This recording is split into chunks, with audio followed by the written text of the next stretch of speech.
HR Conclave 2022. I, Shiv Shankar Singh, And I, Rashi Gupta, will be your host for this session.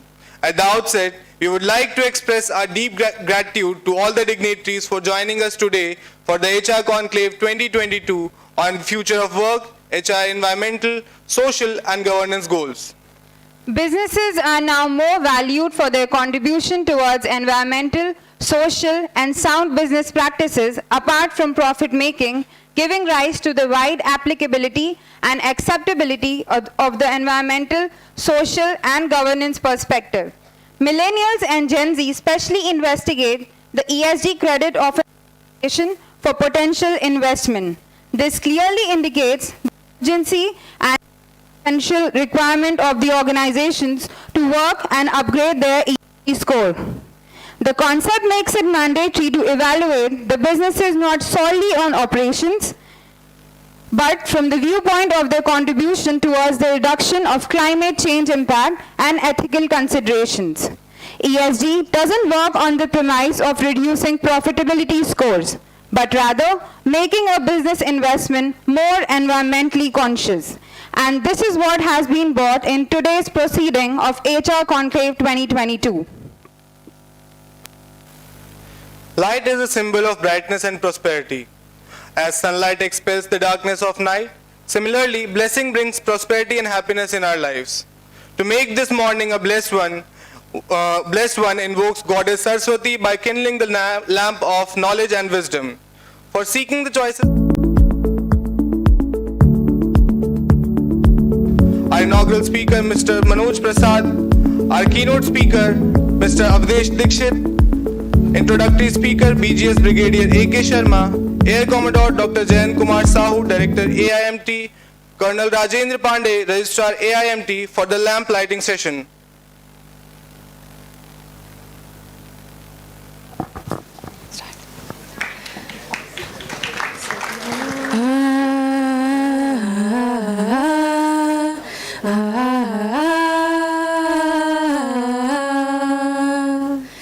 या कुंदेन्दु तुषार हार धवला या शुभ्र वस्त्रावृता या वीणावर दंड मंडित करा या श्वेत पद्मासना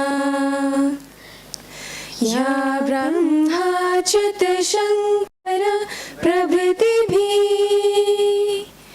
देवै सदा वन्दिता सा मा पातु Saraswati Bhagwati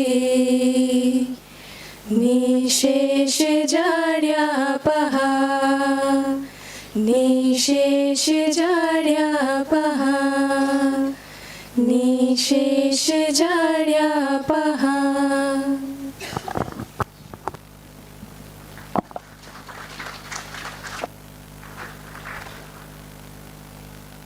Now I request Air Commodore Dr. Jayan Kumar Sahu, Director AIMT, to felicitate our guest. Our chief guest, Mr. Chandan Chatraj, President Human Resources, UFlex Limited.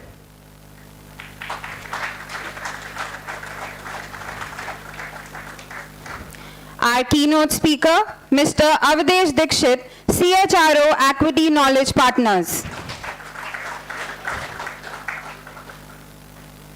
Our inaugural speaker, Mr. Manoj Prasad, Vice President, Digital Transformation, Capability Development and Organizational Change Management with Reliance Industries Limited. Our introductory speaker, BGS Brigadier A.K. Sharma, Delhi area.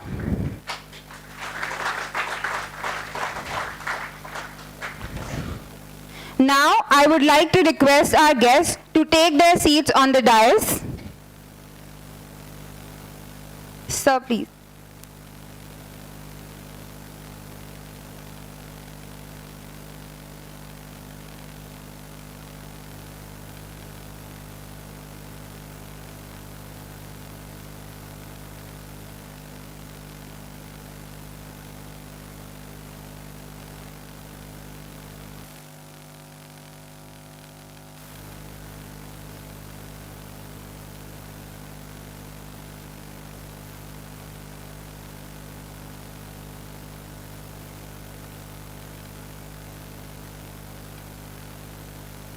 Now I request Air Commodore Dr. Jayant Kumar Sahu, Director AIMT, to kindly deliver the welcome address for HR Conclave 2022.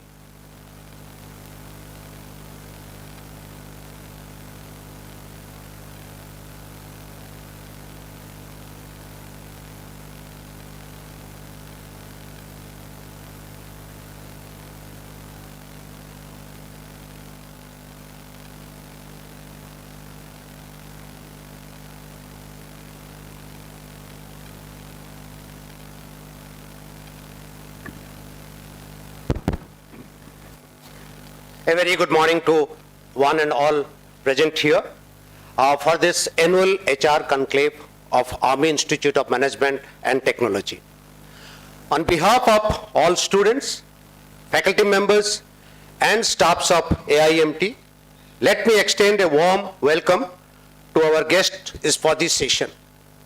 Our distinguished chief guest, Mr. Chandan Chatraj, the President Human Resources UFlex Limited, Brigadier A.K. Sharma, BGS Headquarters Delhi area, Dr. Manoj Prasad, Vice President Reliance Industries Limited, Mr. Aptesh Dikshit, CHRO Equity Knowledge Partner, Mr. Amulya Shah, CHRO Team Computers, distinguished partners,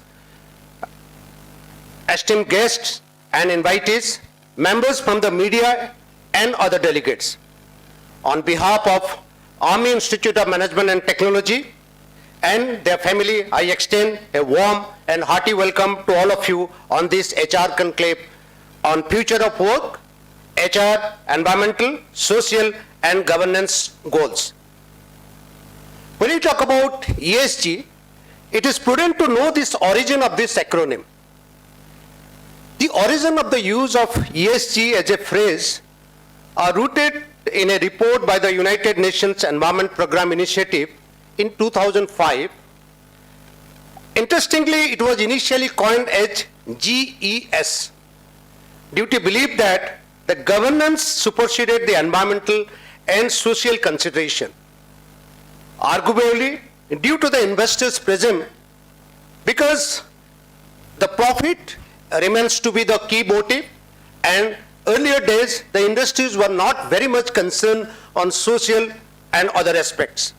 However, today, each components hold an equal weight in terms of a business priorities.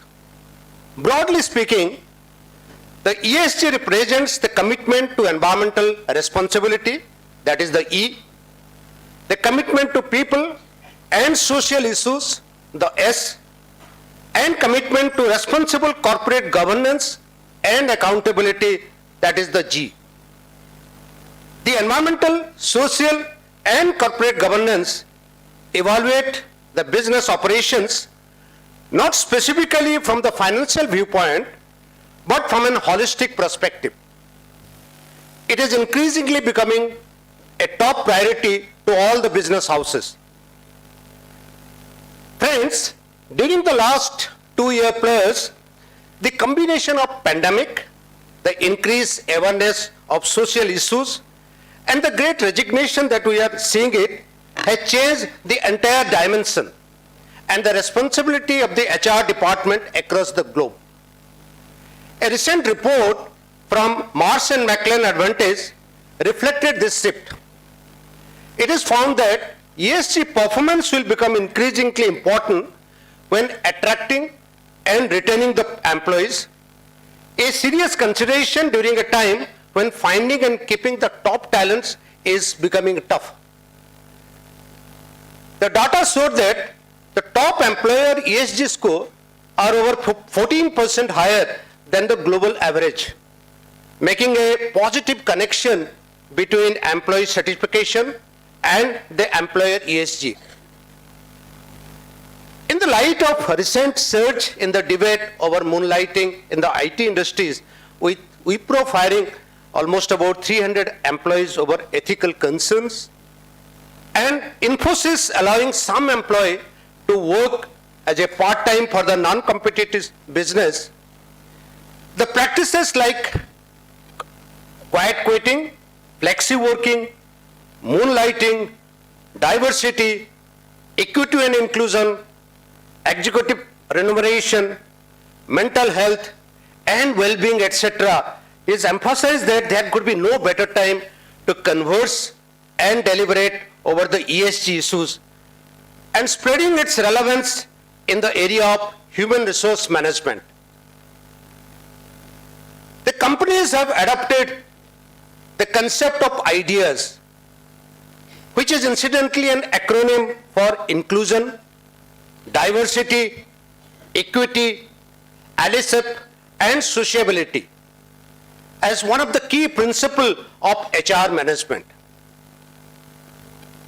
The study reveals that aside from financial performance, the conforming to the ESG standards can boost a company reputation, thus its customer pool and the trust in the organization.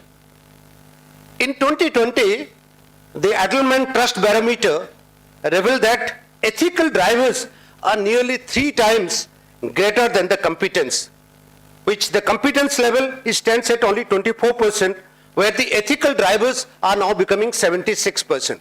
So that means the people are giving due importance to this ethical consideration. In that survey, integrity, dependability, and positive impact on the society were used to define the ethical dimension of a company. It was observed that employees are drawn towards ethical values, and the companies like IBM has reported that 41% of the employees, the employer ethics and values are key engagement factor. Good employer branding in vital in this new world has impacted this kind of branding that employer need to attract and retain the talent. To be one of the sought after brands of the future, an ethical strategy encompassing the employee issue such as work-life balance, the diversity and health, along with the good governance and environmental and sustainability has become a key issues. And this is all has become the standard toolkit for all employers. HR need to play a fundamental role in creating and implementing an ESG strategy. Given that many social issues in workplace are intrinsically linked to the issues that HR professionals deal with a day-to-day basis, it is nevertheless important for HR professionals to be aware of the key area of focus of the ESG to assist their business with boosting its ESG credential. The concept of ESG relates to everything from health and welfare to values to behavior and the conduct of the business and even the future of the planet. Today, people has got the option. There is a competition in the market, so it is really a challenge for the company to retain the best talent.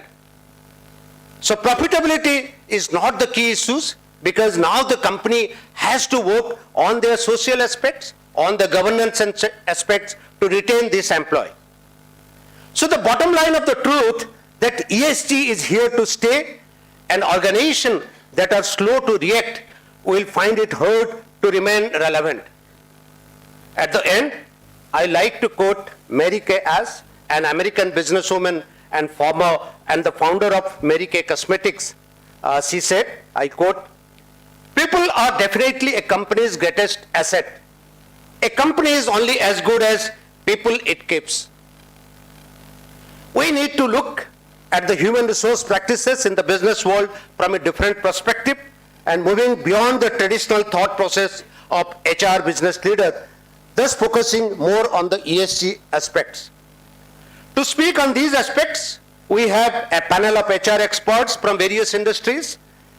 Sir, thank you, all of you, for sparing your valuable time to share your experience and orient our management students on the future trend.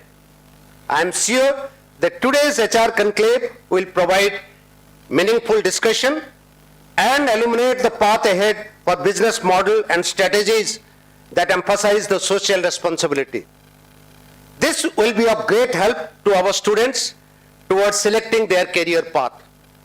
I welcome you all once again and looking forward for a fruitful deliberations in this conclave.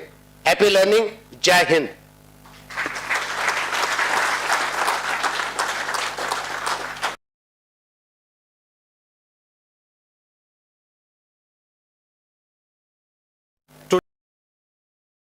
I'd like to invite Brigadier A.K. Sharma, BGS Delhi area. Sir was commissioned in 18 Kumaon on December 1993. Sir has served in all theatres, including the highest battlefield in the world, in Northeast India. Sir commanded 18 Kumaon Kashmir from 2009 to 2012 and commanded Assam Rifle Sector as commander in Tripura, Assam, Manipur from 2019 to 2021. Sir has attended all professional courses including Defence Service Staff College at Wellington and Higher Defence Management courses at College of Defence Management, Secunderabad. Presently, Sir is tenanting the appointment of Brigadier General Staff at Headquarter Delhi area since December 2021. Sir, please.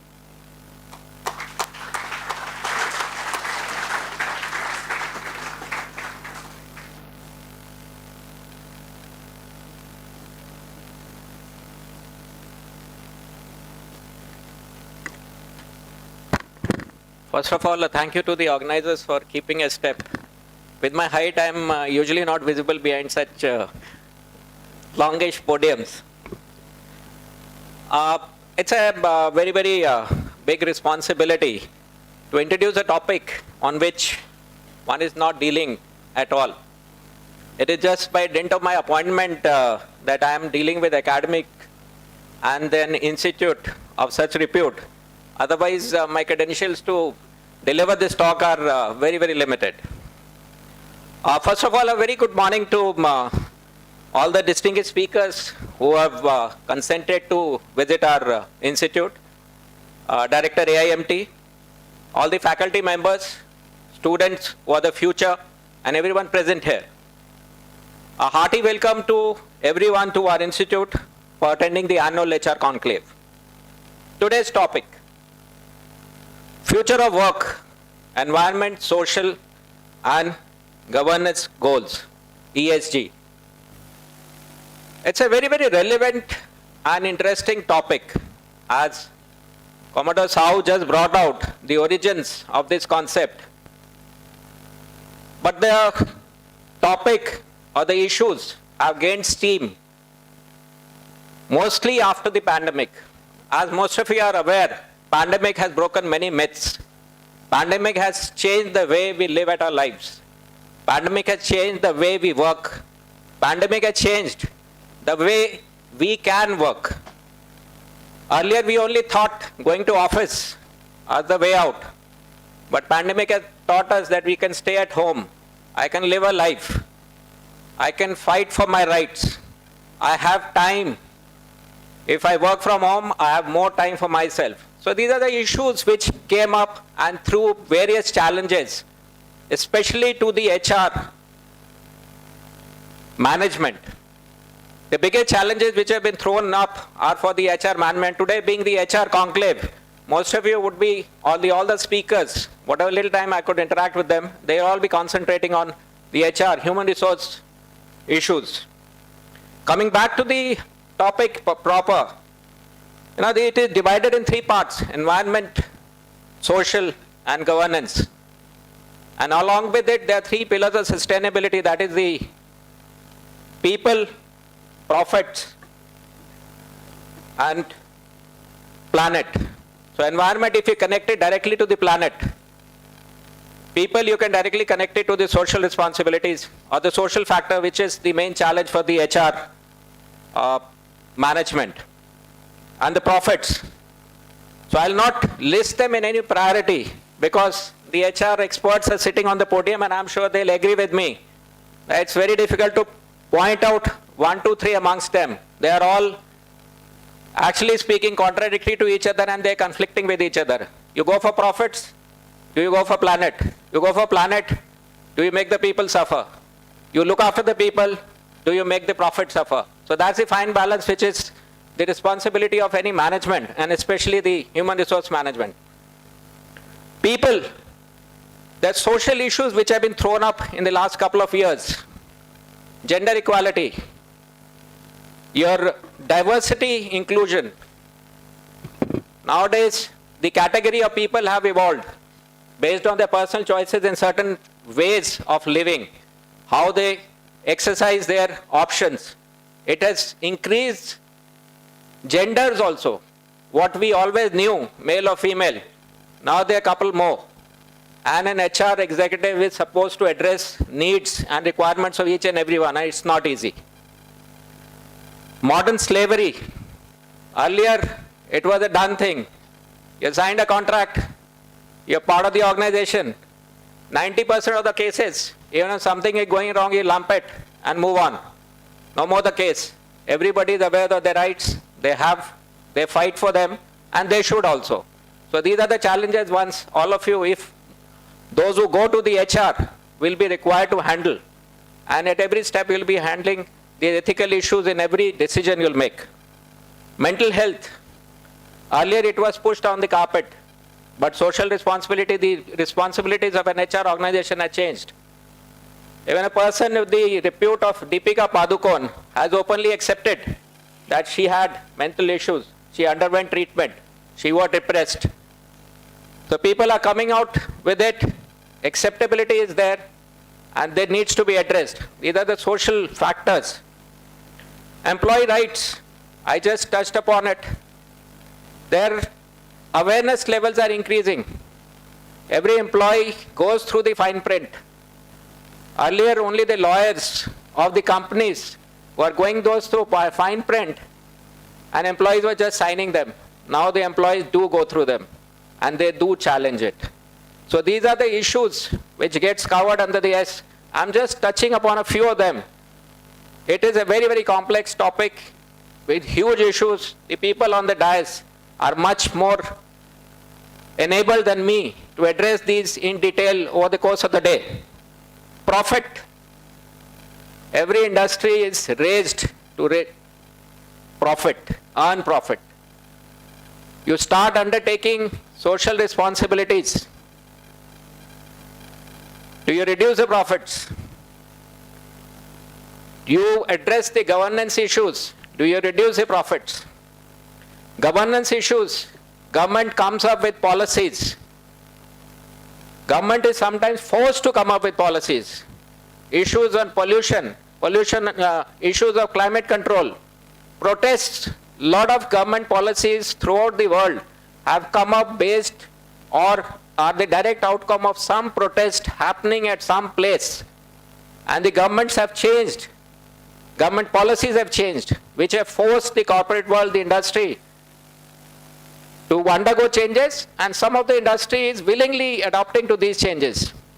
So these are the changes, the governance rules, which directly impacts all the issues functioning of the industry and the corporate world. Remuneration. Salaries are increasing. You reduce the profit, or you give some SOPs. You reduce the manpower. You increase the salary, reduce the manpower, keep your profits. Is it ethical? You're laying off someone. Elon Musk, nowadays, last 3 days, everybody is being discussing. He is just laying off people in hordes. He is not laying them off in ones or twos. He is laying them off in percentages of 40%, 30% of the total workforce. Is it ethical? Is it correct? What happens to them? Do you think about them, or you think about the profits, or think about the company? Huge challenge. HR managers, come to the fore, face the brunt.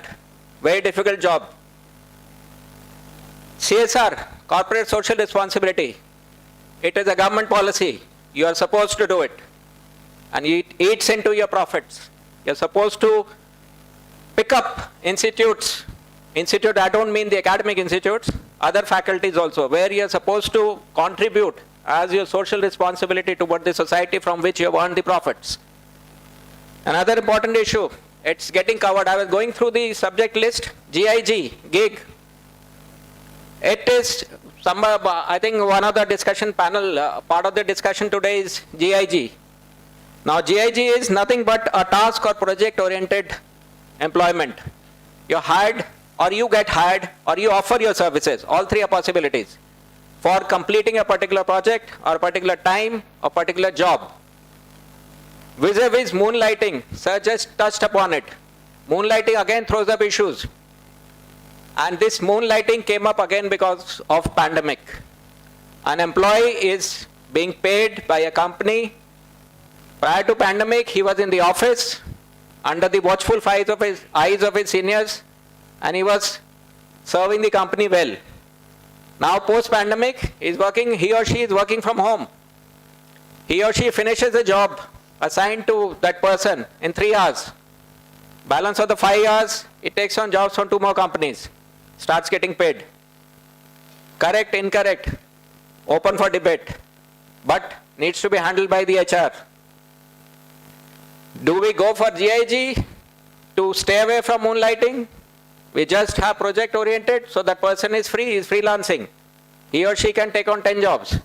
Or we continue a dedicated loyal system as it was existing. How to stop it, allow it, not to allow it.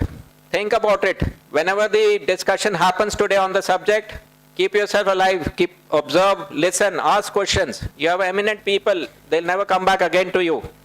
Utilize them.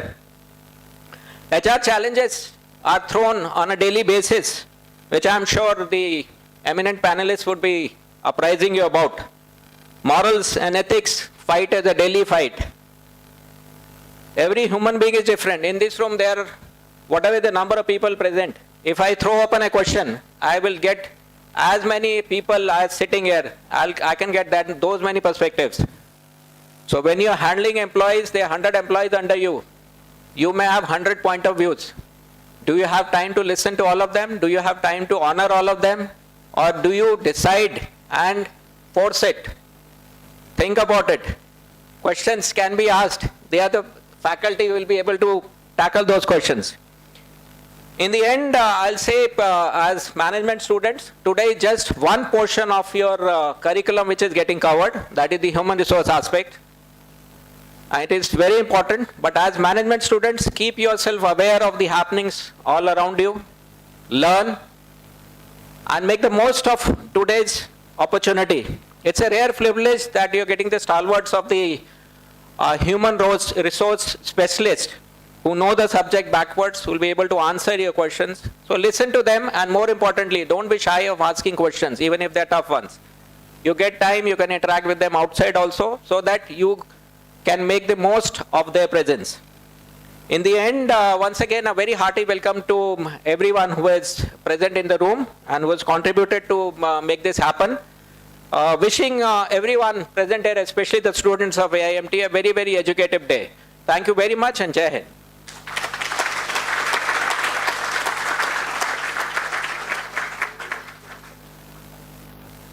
Thank you, sir, for your enlightening words.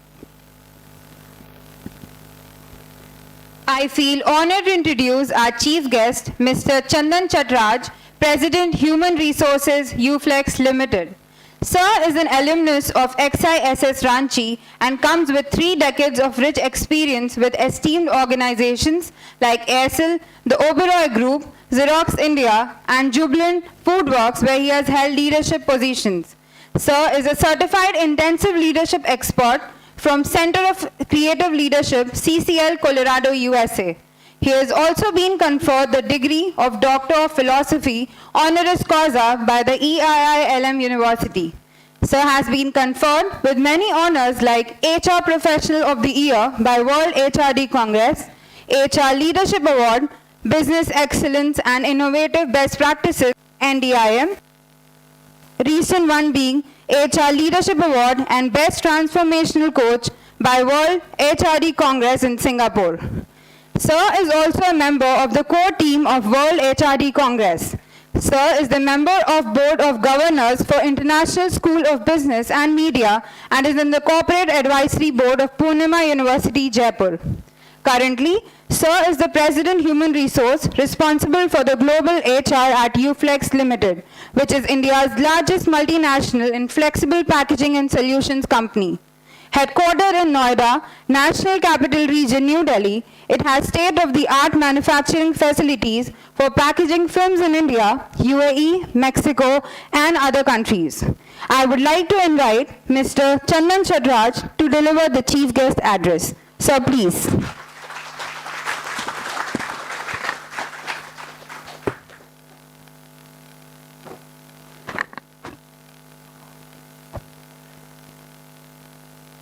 Good morning. Brigadier Sharma, Air Commodore Sau, my fellow panel speakers, thank you very much for giving me an opportunity to come to AMT. I'm really honored. Thank you. I know it's a very, very serious topic and serious business on ESG. But I want all of you to ease out a little bit. You know, you guys are so serious. And if you look at me like that, I'll be very, very nervous. You know, it's after a very long time that I have come to a college, an institute, and when I'm standing on this stage with such senior people, anyway, I'm very nervous because I've come to a stage, and that to a college, I'm getting back to my own college days.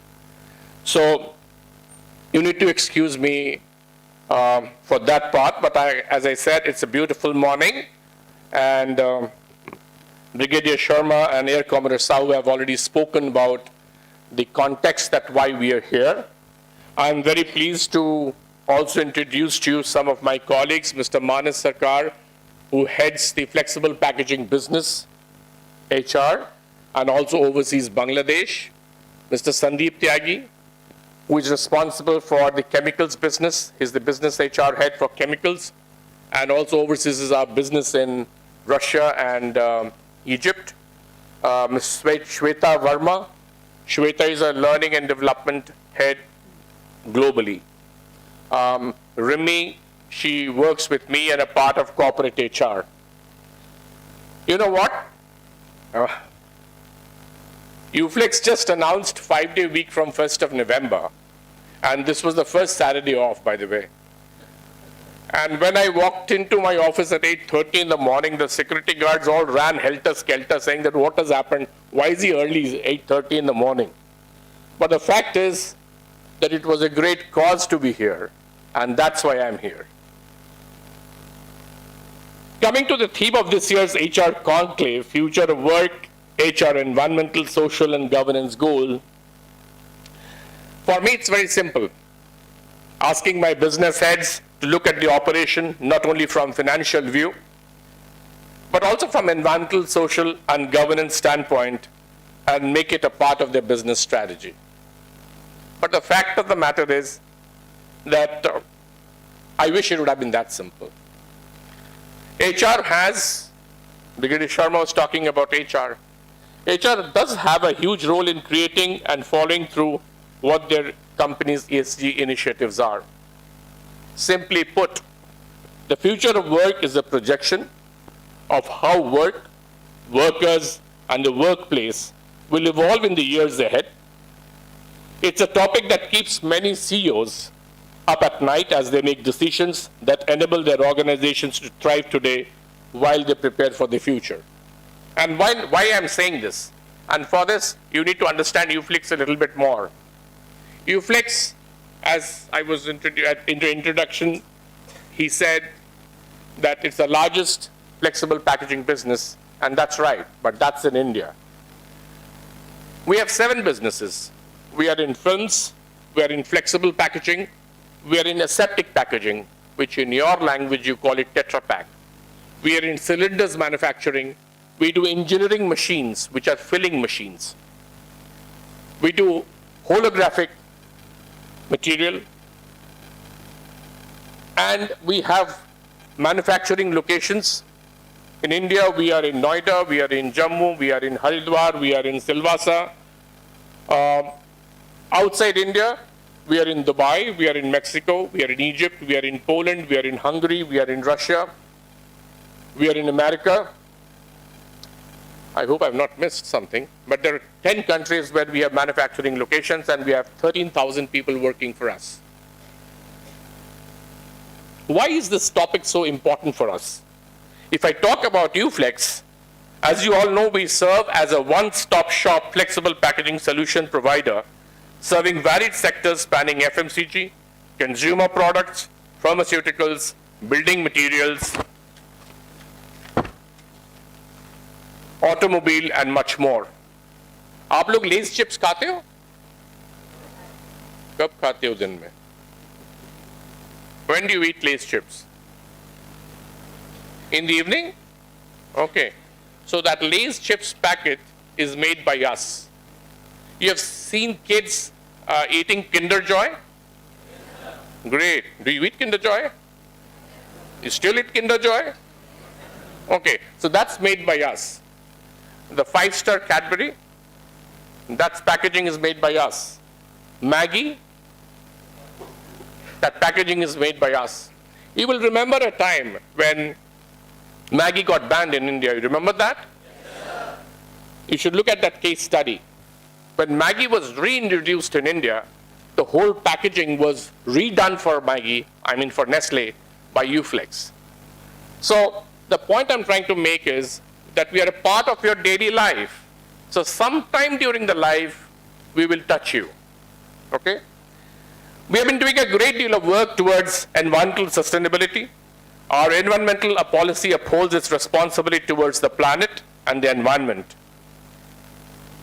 Brigadier Sharma talked about profits. He talked about responsibilities, responses. Very few people know that we were the first company in the world to recycle mixed plastic waste through our global sustainability initiative called Project Plastic Fix, which focuses on solutions to keep plastic in the economy and out of the environment. We aim to manage plastic through our 4R approach to transform waste to wealth. And how do we do that? Reduce, reuse, recycle, and return. With an investment of 100 crores, UFlex is scaling up its recycling strength to help build a circular economy by the way of setting up 3 lines in Noida, Mexico, and Poland respectively that wash and recycle post-consumer waste. If you follow us on Twitter, Instagram, LinkedIn, and if you follow me on Facebook, you will see that just 4 days back in Mexico, the governor of Tamaulipas, Altamira, where our plant is, just inaugurated the recycle plant in that country, put up by Flex. The pilot plant in its Noida facility is aimed to mitigate the piling plastic dumps in Delhi NCR by recycling collected post-consumer waste PET bottles and multi-layer plastic packaging into chips and granules, put into further use to make products with economic value. The plant has the capacity to recycle 9,600 tons of PET bottles and 10,000 tons of multi-layer plastic waste per annum. We will be manufacturing more than 100 products using the recycled plastic waste. Let me also share some numbers which will blow your mind. 8.3 billion metric tons of plastic that has been produced in the world. 6.3 billion metric tons has become plastic waste, either lying in the landfill or swimming in the ocean. A meager 9% of this plastic waste gets recycled. Reports indicate that by 2050, there will be 12 billion metric tons of plastic on this planet. If there isn't an ecosystem built to recycle plastic waste, it is going to be a huge challenge. In our state-of-the-art PCR plant, we not only be recycling plastic waste, but we are also reusing it to create PCR-grade films. Our range of PCR-grade film ecos are aimed to reduce virgin plastic use at source and replace it with recycled content. Our PCR plants is one of the initiatives that makes me believe that we are steadily moving towards green and clean packaging. Now, the social aspect of the ESG overlay is more challenging to define. What I've noticed is that prioritizing S is now seen as an indicator of a company values and behaviors, and that you as a company are forward-looking, dynamic, prepared to do things differently, and that helps both attract and retain talent. Post-COVID-19, there's a public expectation of companies to do the right thing by their workers during this crisis. Issues around flexible and home working, mental health, and employee engagement, even after the lockdown, will require swift attention. This has landed human resources agenda squarely on the list of boardroom priorities and provides us with an opportunity to take the lead in recovery efforts. And let me tell you, UFlex is actually an essential services company. Since with the kind of the business that we are, during the whole COVID period, between 2020, first phase, second phase, we have never worked from home. Because we were socially responsible, we had to deliver to the country and to the masses. None of my people have taken it off. And I'm extremely grateful to my employees that in spite of all the challenges that we faced during those times, we had everybody attending, and all our plants, not only in India, all our plants across the globe were running 24/7 because we are a continuous process business. To date, many companies are focused on the diversity, equity, and inclusion aspects. However, what I feel that the next generation of future talent is actively seeking a strong sense of purpose in their employer. With millennials moving into mid to senior management roles, the Gen Z gradually becoming the core working part of the workforce, we are relearning what constitutes as employment. For example, during the pandemic, there was an increase in digital demand for IT professionals, leading for moonlighting. That is why it is important to understand the intersection of gig economy, millennials, and Generation Z. As I said, we need to relearn meaning of deployment. UFlex, around 5 years ago, had realized that the businesses in the long term cannot grow without sustainable growth of the society. The basic rationale is that every citizen of the country, either individual or corporate house, draws various benefits from the society. Therefore, in turn, becomes our responsibility to return to the society for the sustenance of economic development, growth, and we do it by constituting policies that are inclusive and progressive. UFlex remains committed to support many such projects to provide training for promoting rural, nationally recognized Paralympic and Olympic sports in future too. And finally, I have an open invitation for you to come and visit our PCR plant. Get in touch with Manas. He will actually take you and tell you what that, because unless the fun of the pudding is in its eating, and unless you see it for yourself, you will not realize that how plastic waste is being reprocessed और उस waste से क्या बन सकता है. Environmental and social responsibility and robust corporate governance is already embedded into the culture and operations of many successful organizations. The involvement of HR professionals and the legal teams can ensure that these businesses remain at the forefront of the ESG agenda and the best place to attract and retain the people they need to drive growth and innovation. And as we speak, we operate globally. And when you deal with customers globally, they have all realized the importance of ESG.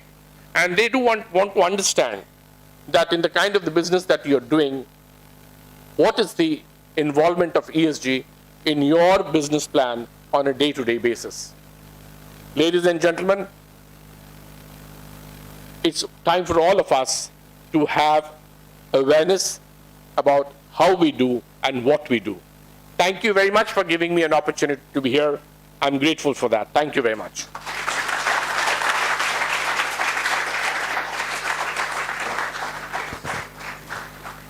Thank you, sir, for enlightening us with your words on social aspects of ESG, gig economy, and culture of an organization.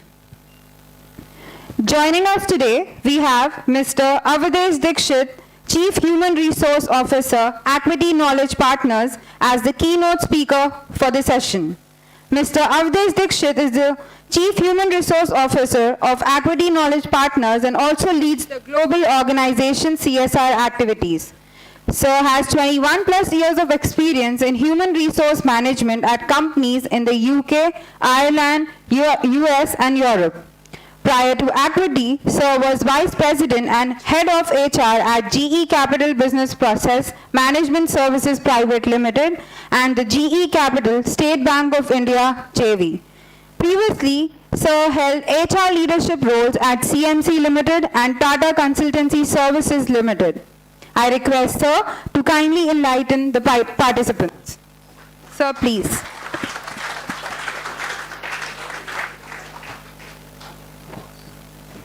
Thank you. Good morning. So, first of all, don't go by that picture. That's quite old, by the way. So, I look much different, you know. I was telling my team that they need to find a picture which looks like me now. So, my apologies for putting up a very old picture and passing it on to Ashia.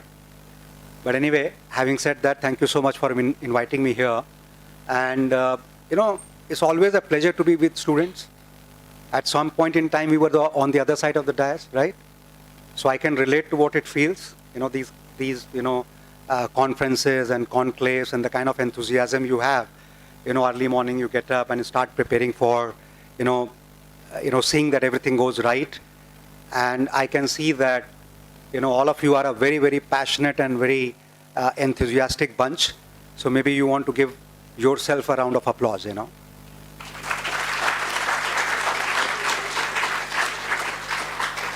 And trust me, I'm telling you, I can 100% relate to it, you know, because some of us on the dais have done exactly the same thing, maybe 20 years back or 30 years back, okay? So, see, there are two things I wanted to cover.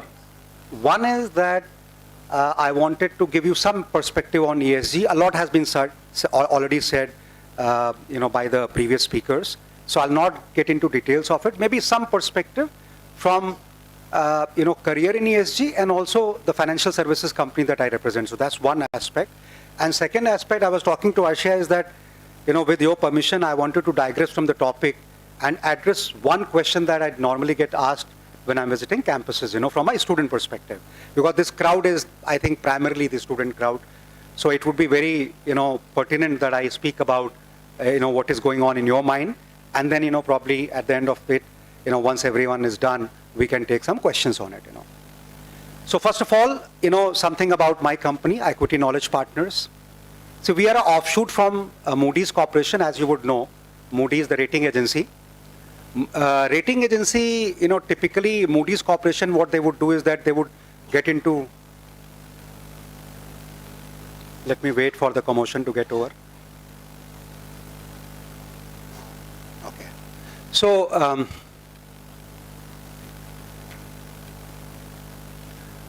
Moody's Corporation, what they would do is that they would get into any kind of a geography, and primarily the growth, any new geography would be through acquisitions. So they acquired a lot of companies in India, and then they consolidated all those entities into one entity, and then they divested it. So just before getting into this current role as a CHRO for Equity Knowledge Partners, which is primarily a financial research company. So we do only financial research and analytics. As you would imagine, coming from Moody's Corporation, that's what we do. We don't get into any other area, very, very specialized into financial services and research and analytics. So globally, they consolidated all their investment banking research, IR research, specialized solutions research, commercial lending research into this unit, which is now called Equity Knowledge Partners. Around 5,500 people globally. India is the biggest center. And then, a few centers outside India like Colombo, China, Costa Rica, and then, typically, as you would imagine, a company out of India, analytics company, would have their sales, coming primarily from US, UK, US, Europe, and Asia Pacific. So that's about my company. Now, in terms of ESG in financial services, what I'm going to tell you is very important, See, the importance of ESG from a financial perspective, Of late, in fact, I would say, a couple of years now, this entire ESG investing has picked up like anything. So you would realize that if you are an investor, whether you are a private equity investor, or you are a venture capital investor, or you are even looking at public markets, the listed companies and all that, there would not be a single investment which would not get debated from an ESG perspective, right? So much to say that, because we do private equity consulting as well, I have not seen any kind of a financial valuation modeling. Some of you who are sitting in this room with finance background, I have not seen any kind of financial valuation modeling which is not taking into consideration the ESG aspects of the valuation. So that is the importance that the entire topic of ESG is gaining from a financial perspective and from investing perspective. Just imagine that your cost of capital could be dependent on your ESG scores, right? And I'm sure that you heard about Twitter not being included or excluded from one of the leading indices in US because their scores on overall ESG were not good enough for them to continue in the ESG index, Obviously, Tesla I'm talking about, not Twitter. And Tesla, as you would know, they claim to be one of those green companies because they were into EV and all that. And even then they were taken out.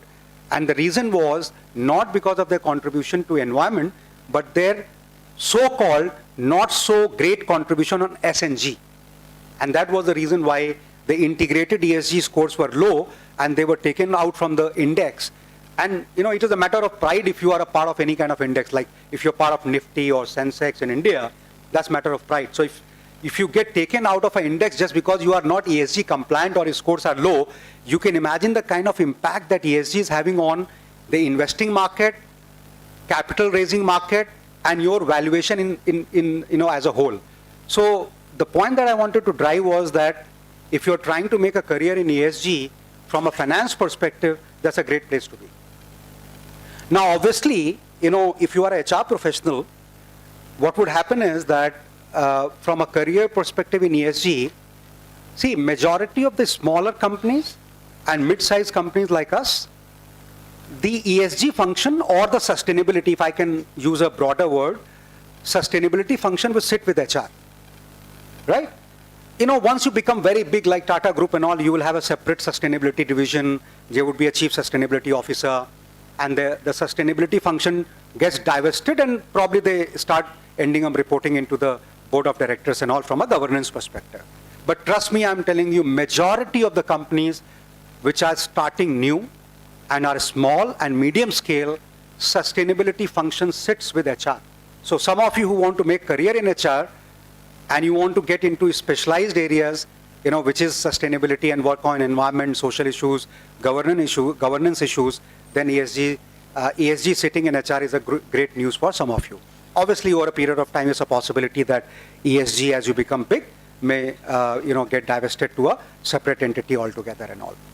And my friend Chandan was talking about the sense of purpose.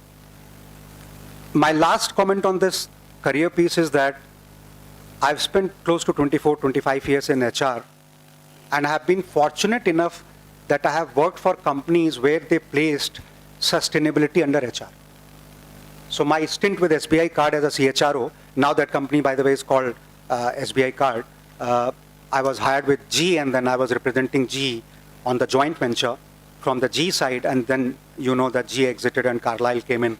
Rest is history, and it was one of the biggest IPOs by an NBFC company in the world, if not world, at least in India, So, whether it was the SBI Card or CMC Limited, where I was CHRO, the IT company, or my current company, sustainability sits with me, and I have realized over a period of time, I like it more than anything else now. You know why? Because what Chandan mentioned. You start finding sense of purpose with it. You start thinking that this is an area where probably I can make a minute, very, very small contribution, my own personal contribution to the planet, to make it greener, to D&I, to make the world more inclusive, and to governance, to run the company in a much more ethical manner. While I have a background in Tatas, so the ethics and the ethical framework comes very naturally. But if some of you happen to be making career in ESG, there are very good chances that you can relate your career with the sense of purpose as well. So that's another message I wanted to pass on, just in case you want to make a career in HR, and within HR, if you happen to be working in a company which specializes in ESG, Final comment on ESG before I move into answering one of the questions that I was talking to Arshia about. See, there is a big debate going on ESG. So there is one side where these investors like private equity and venture capitalists and the people who are responsible for indexes, indices, the S&P and all that, they are focusing a lot on, inclusion or non-inclusion of companies which are not ESG compliant or who are not caring for the climate, But on the other side, you've got these companies which are run by profit motive. The entire incentive structure is around profit. The sales commission is around profits. The board of directors are driven by shareholder wealth maximization, right? That's the purpose of the board of directors. And what do you do as a management team? If you are aligned as a management team with the shareholder, the objective, the shareholder wealth maximization objective, many times there is a great tension between the objective of shareholder wealth maximization and your ESG considerations, right? Because ESG consideration may require capex investments. For example, we are debating in our company that our DG sets have to be replaced by green fuel, and I won't tell you the number, but that capex requirement is huge to the extent that it can have an erosion of margin by 100 to 200 basis point, impacting our margins, impacting our executive bonus, and also impacting our staff bonus for that matter. The message I want to drive is that there is a big debate going on. I don't know where the debate is going to end, but participate in it.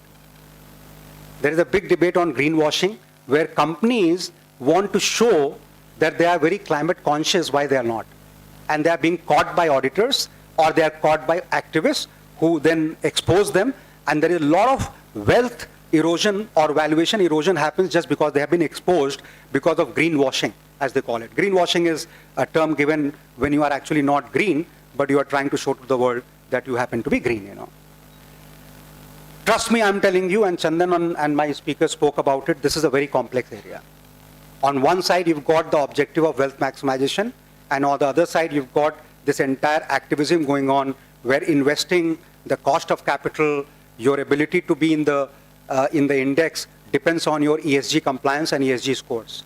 This tension, if you ask me where it is going to rest, I think the companies have to start believing, finally they have to start believing that these are not opposite ends. These are not in conflict with each other. The ESG objective and the profit maximization. So while in the short term or in the medium term, your capex requirement and your ability to invest in business to make it ESG compliant or environmentally compliant may seem to be negative for the business, but in the long run, I personally believe, while the debate is going on, I personally believe that ESG is going to win. And that's my personal conviction. Hence, my request to all the students is that watch this debate very closely. I don't know where it is going to end, My final comment, which I am digressing from the topic now, and I was talking to Arshian and she said, Avdesh, can you talk about, from a student perspective, what will make them successful in corporate world? Right? Is that the question you want to get answered? Yeah? You want to get it answered? I'll give you the answer from my perspective, because everyone will have a different kind of a perspective, the way they have built their career. And if I believe that I have been successful, let me pass you my mantras, okay? What I've learned, personally what I've learned. And believe me, I'm telling you, all the people on the dais and majority of the people that you're going to meet, more or less are going to say the same things.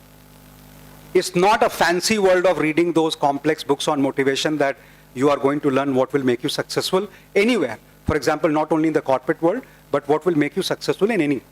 My personal experience I'll share you based on my 25 years of HR career working in the company that you heard about. 4 things I'll tell you as a student, And as I said, I'm digressing from the topic and then I'll stop. 4 things. 1, I learned over a period of time, and this is important because I'm sure that students debate on it. Lesson number 1 is that hard work is always going to trump intelligence any day. Yeah? So there is a debate, oh my God, this guy is so intelligent. He has got those genes, 4 घंटे पढ़ता है, पता नहीं क्या करता है, और इतने अच्छे मार्क्स आते हैं इसका प्लेसमेंट भी हो जाता है, ये भी क्रैक कर लेता है, वो भी क्रैक कर लेता होता है ना ये, है ना? You find intelligent people around you? we believe that they're born intelligent. So I can tell you, how do you beat it? Consistent hard work is going to beat intelligence any day. That's my personal experience. You know why? Because I have been surrounded by people who are more intelligent with me in my career. I worked with companies where they would hire people from IIM Ahmedabad, IIM Bangalore, and I used to visit and hire them, those kind of people. And trust me, I'm telling you, they were actually more intelligent than the person who was interviewing them. So that would happen in your life. So lesson number one, remember that when you are faced with intelligence, super intelligence, remember that there's something that you can fall back upon, which is hard work. Right? That's lesson number one.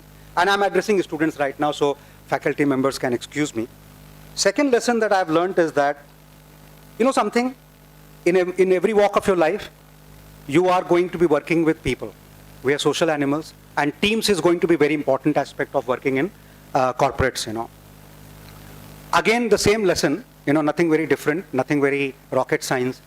I have learned that collaborative teams, difficult to build by the way, collaborative teams are better than intelligent teams. No doubt about it. I have struggled in many companies where I have formed teams full of intelligent people, full of people coming from IMA, BCL, I don't know what all, and they have failed miserably. And I realized that if I have to build a team, I would prefer to look for traits of collaboration. I would prefer to look for traits of teamwork rather than putting together a team which believes that they are super intelligent. Right? So when you are trying to build work in a team, like for example, there is an academic committee, there is a placement committee and all that, remember what is going to make you successful is not because who is more intelligent, who is less intelligent and all. What is going to make you successful is whether you are collaborative or not. And trust me, I'm telling you, it's not an easy subject.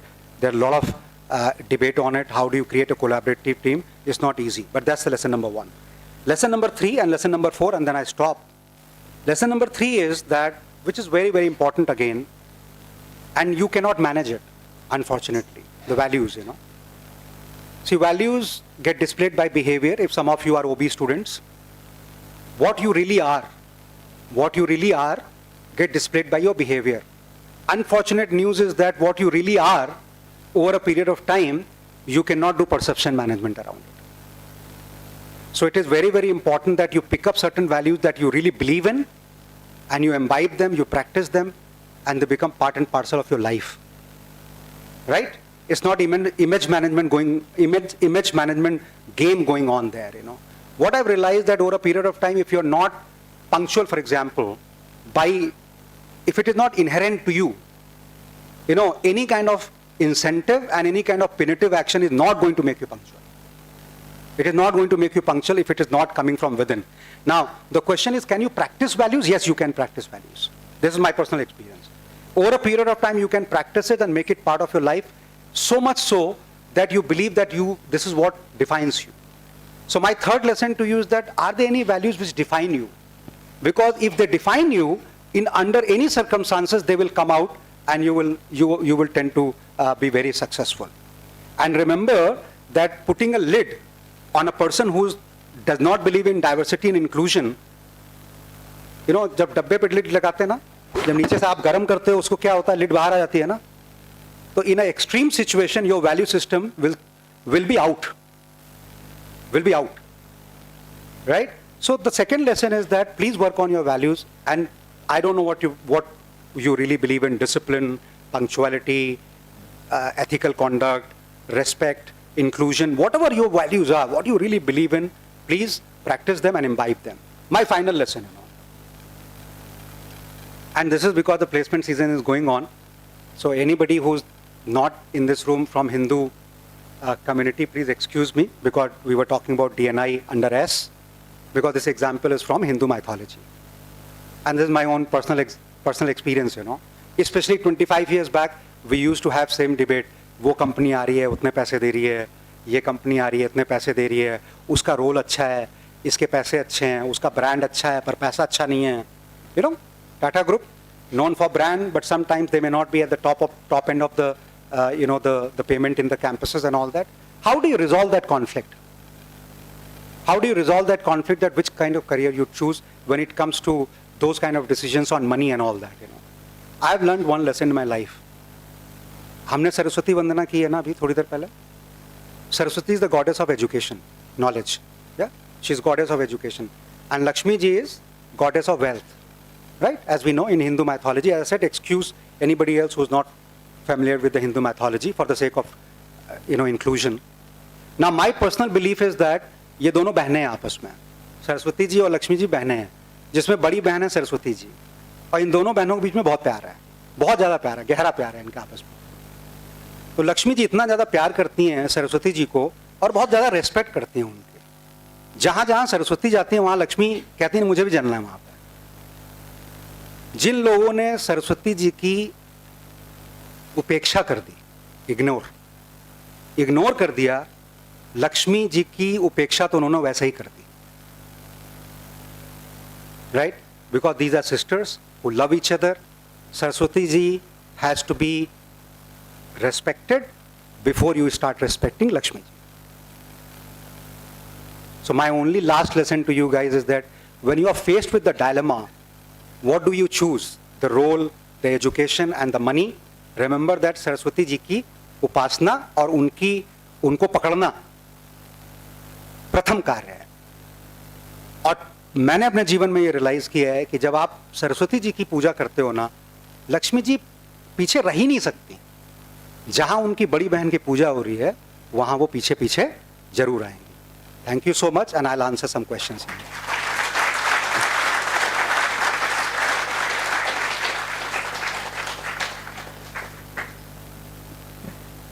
Thank you, sir, for sharing your thoughts on ESG in financial services, greenwashing and profit maximization. Now, I feel honored to introduce our inaugural speaker, Dr. Manoj Prasad, Vice President Digital Transformation, Capability Development, Organization Change Management with Reliance Industries Group with over 24 plus years of global credentials in managing end-to-end complex transformation and organization change program across the globe during businesses, corporate HR and cultural transformation and capability building. Sir is having international exposure in end-to-end employee engagement and talent building and people change for 7+ years in USA, Europe and APAC countries. Sir has led and driven end-to-end talent development, digital transformation and cultural change program with Fortune 100 companies. Sir has led organization change and capability building, digital transformation with leading government organizations, UNO, IT organizations, Ministry of Industry and Commerce, Tech Mahindra, HCL Technologies, and ITC Infotech based out of USA and Europe. Sir is a certified practitioner on organization change management from ProPsych USA, Six Sigma Black Belt from Motorola USA. Sir has been speaking on the use and transformation of learning technology at national and international HR conferences, IIMs, IITs, and other management institutions. Sir has been awarded the Best HR and Learning Leader Award by World HR Forum 2020, Brandon Hall HCM Global Excellence Award 2021 for the Best Upskilling Reskilling Program during Black Swan event COVID-19. I would like to invite Dr. Manoj Prasad to deliver the inaugural address.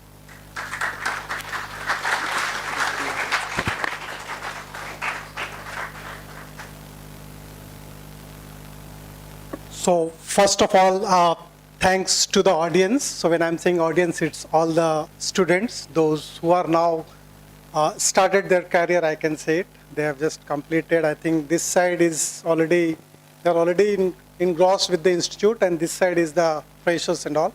And thanks to the faculty members and also to Brigadier Sharma, Dr. Sahu, then Mr. Chatterjee, and then Mr. Dikshit, and also my dear friend Ritu and Sandeep Tyagi.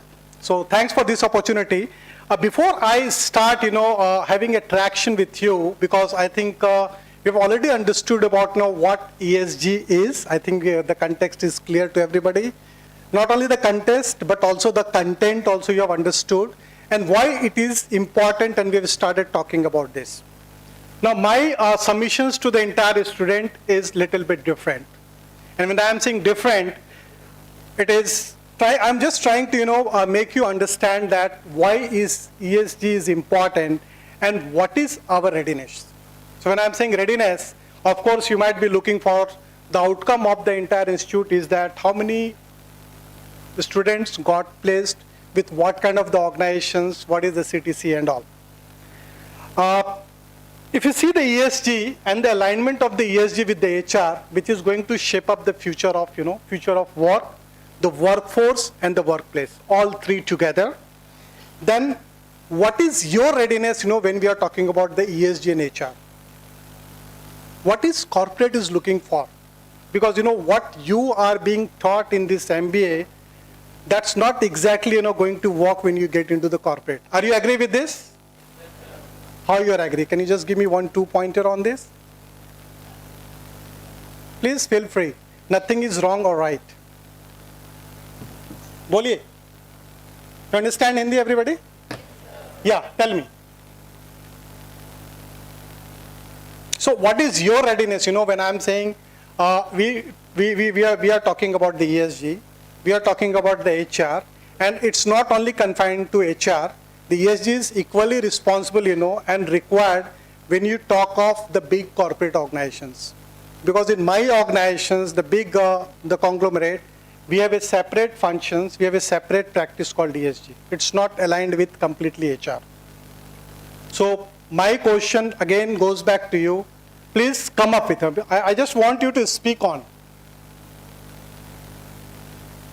What is your readiness when we are talking about ESG? Do you know what ESG requires? What kind of the certification? What kind of, the education is required when you wanted to start your career into the ESG? Anybody has heard about global compact? SA 8000, CET, MS in sustainability, ISO 37001. So tell me, what is ISO 37001?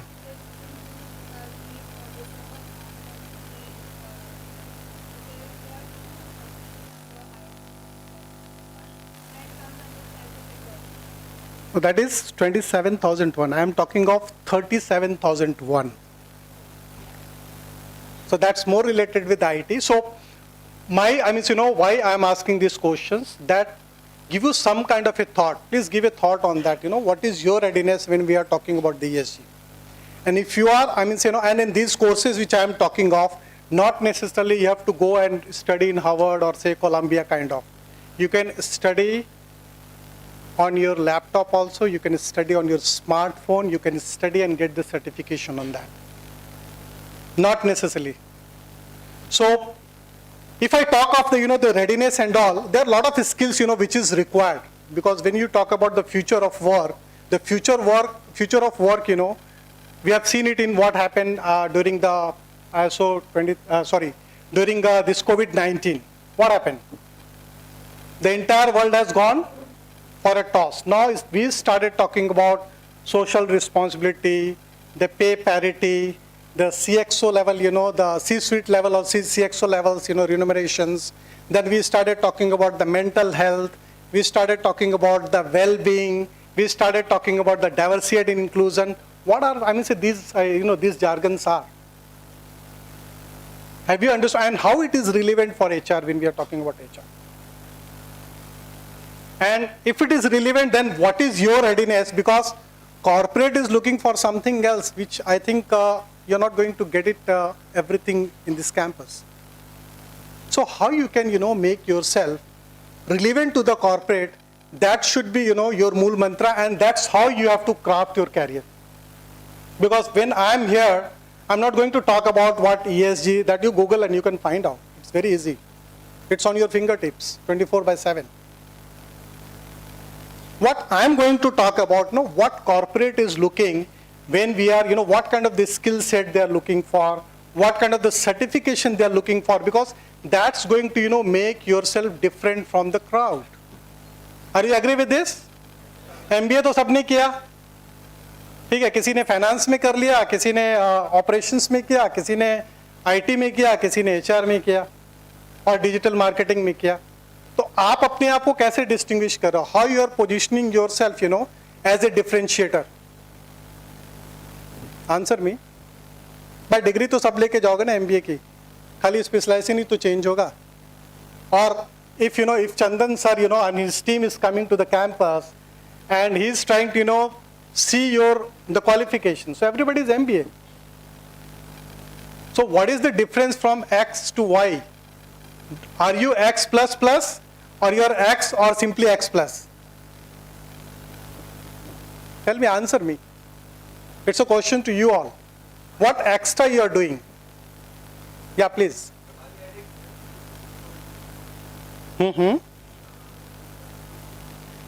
Okay.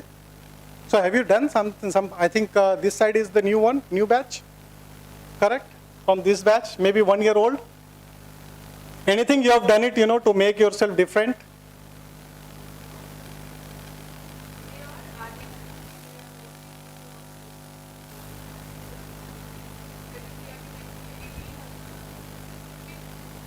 Please या अगर Coursera से कर रहे हो, एडुकास्ट से कर रहे हो, सिंपली लर्न से कर रहे हो, टेल मी ना. I just want you to understand what extra you are doing, because MBA is common for everybody.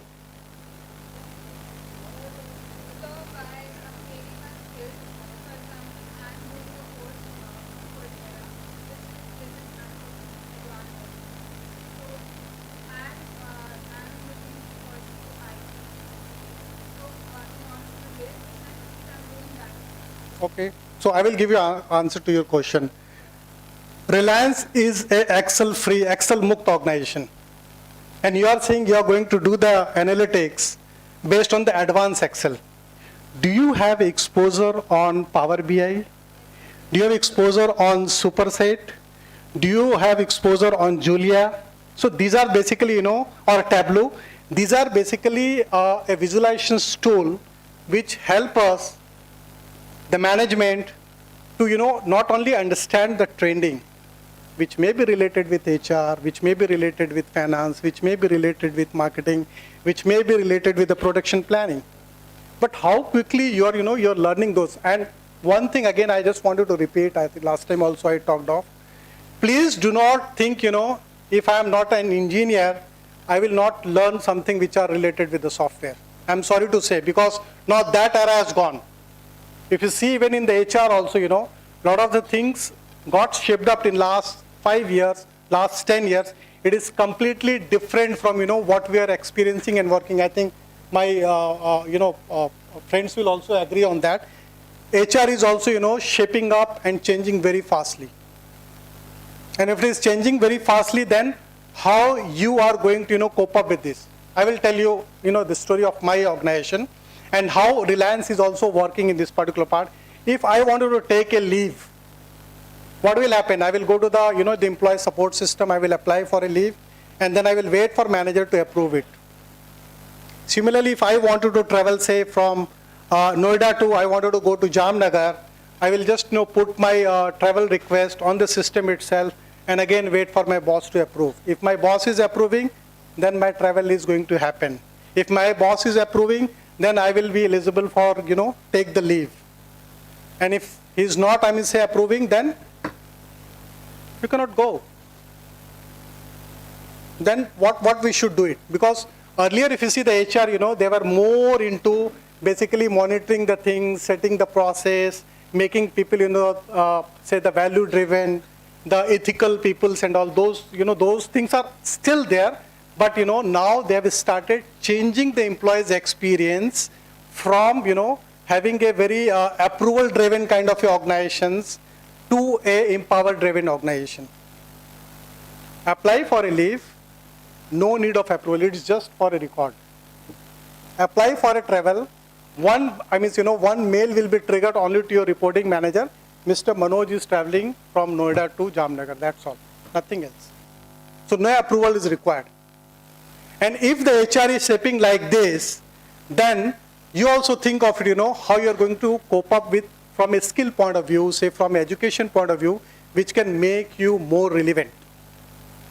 And there are a lot of skill sets which are going to be talk about the future of work. And if you are ready with that, I think it's awesome. If not, then please, you have still time to get into those kind of things.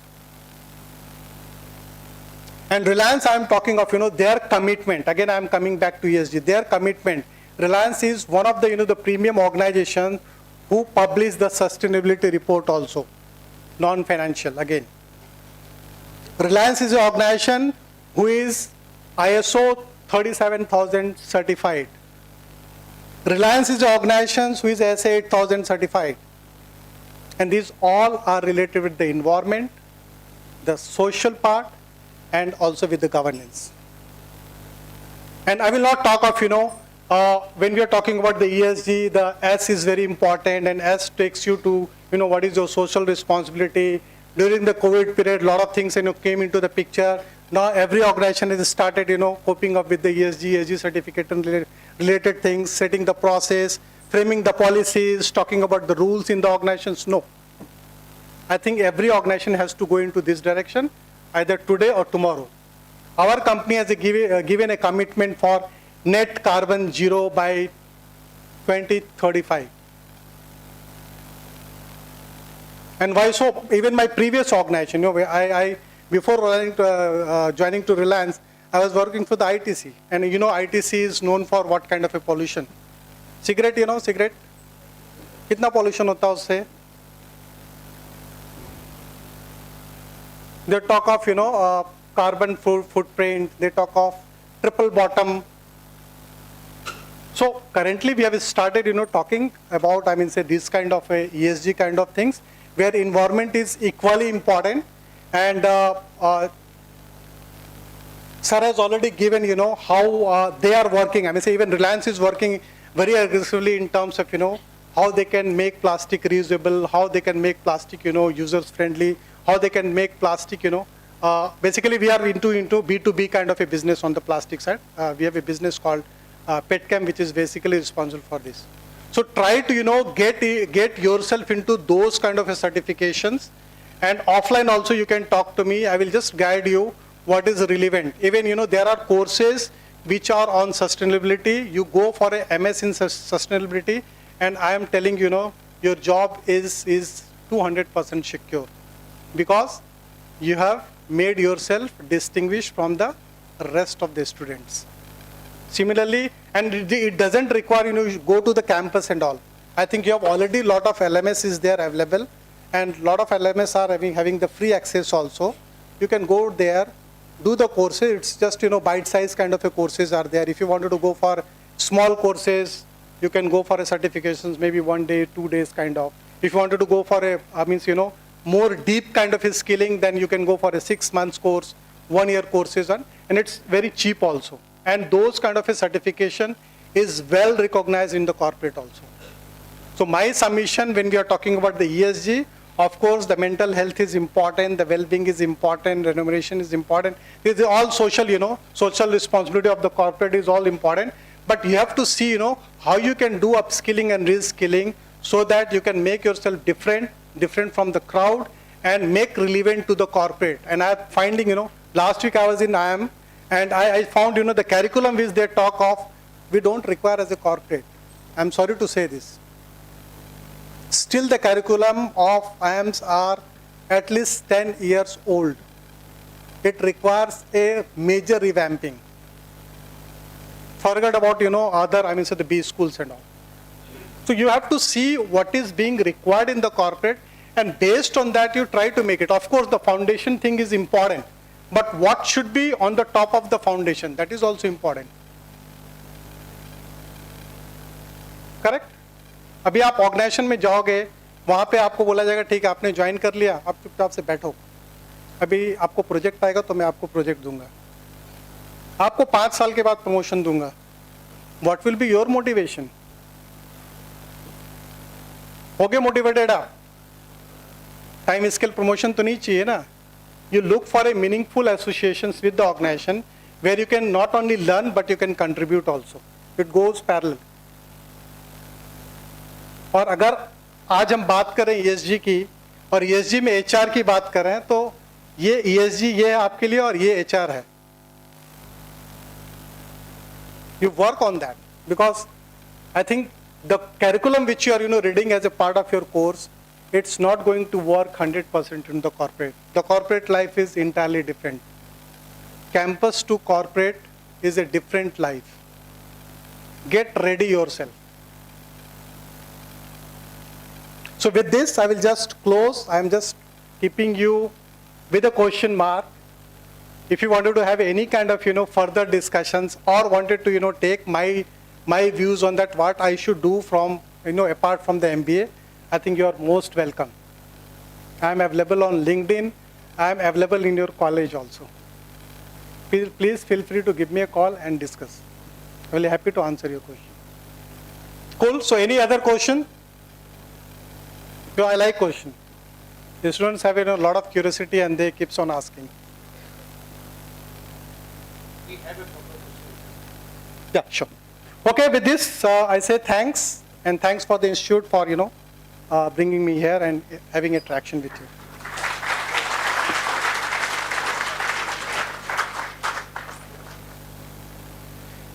Thank you, sir, for giving us insights on employer-driven organizations and importance of ESG. Now the platform is open for questions. We request if anyone has any questions, kindly raise your hand one by one and specify the person it is addressed to. I also request to keep your questions brief.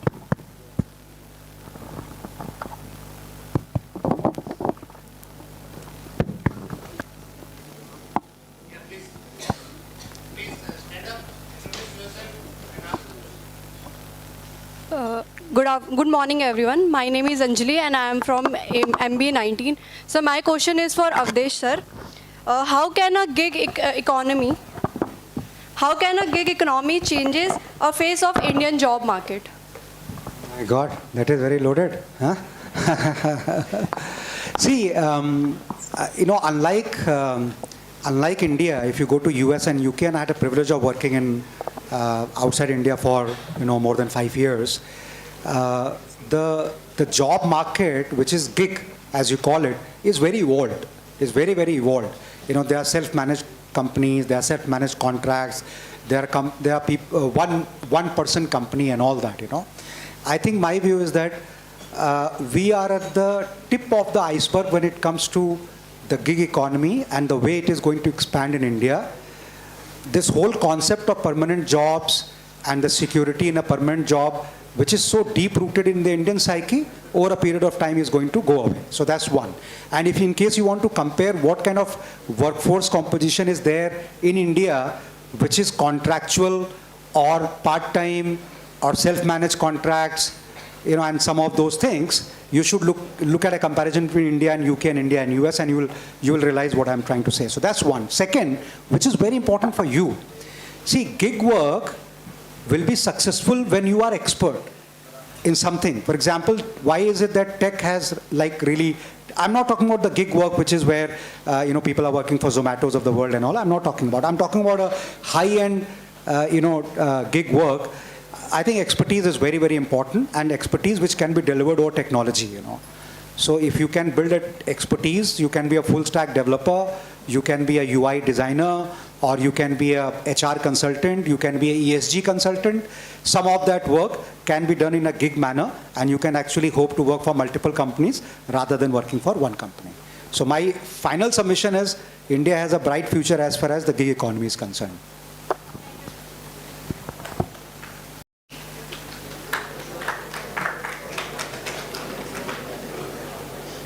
Yeah, please.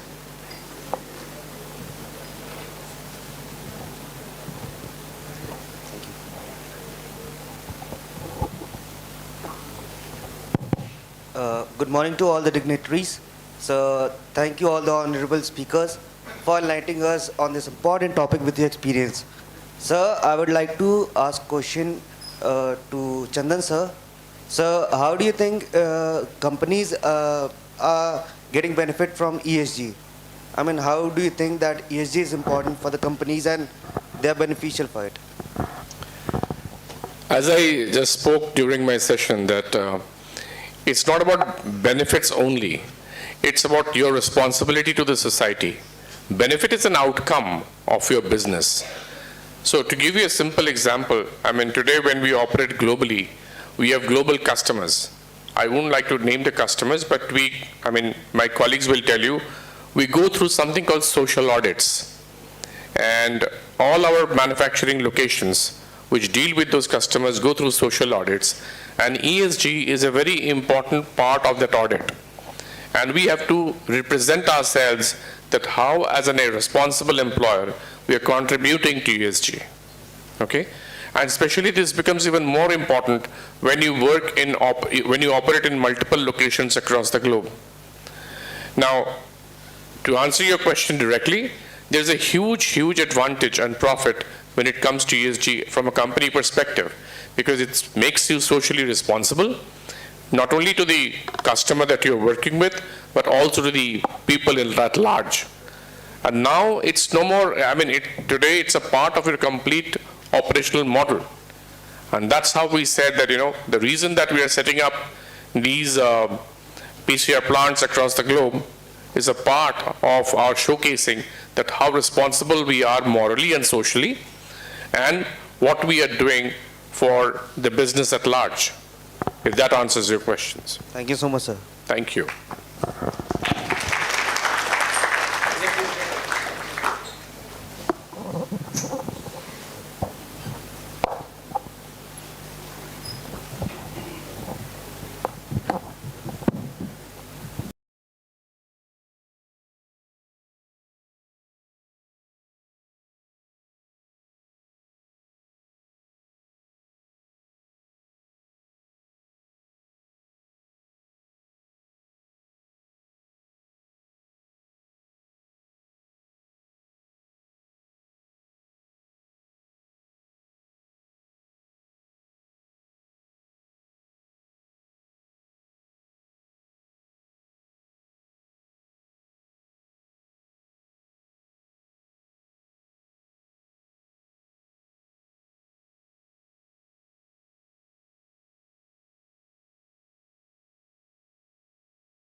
It depends what you as a student you're looking at, what makes you passionate. Okay? If you ask me to look at this age to a gig economy, maybe I would have a lot of challenges. But for people like you, as Manish was talking about, the whole paradigm of engagement is changing. And there's a lot of debate already, around moonlighting. But there are a lot of debates are going on. So before I answer you, I'll actually wait and see where the waves are moving on. So you will have to wait for some time and see that where it is all resting, with a lot of activity happening around what you see Elon Musk doing in the last 48 hours. So probably you have to rethink what your approach to gig economy would be.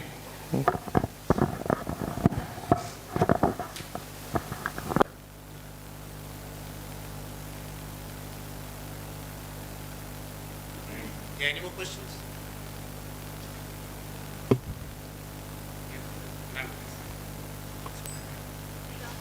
We have a guest. Can you please give the mic?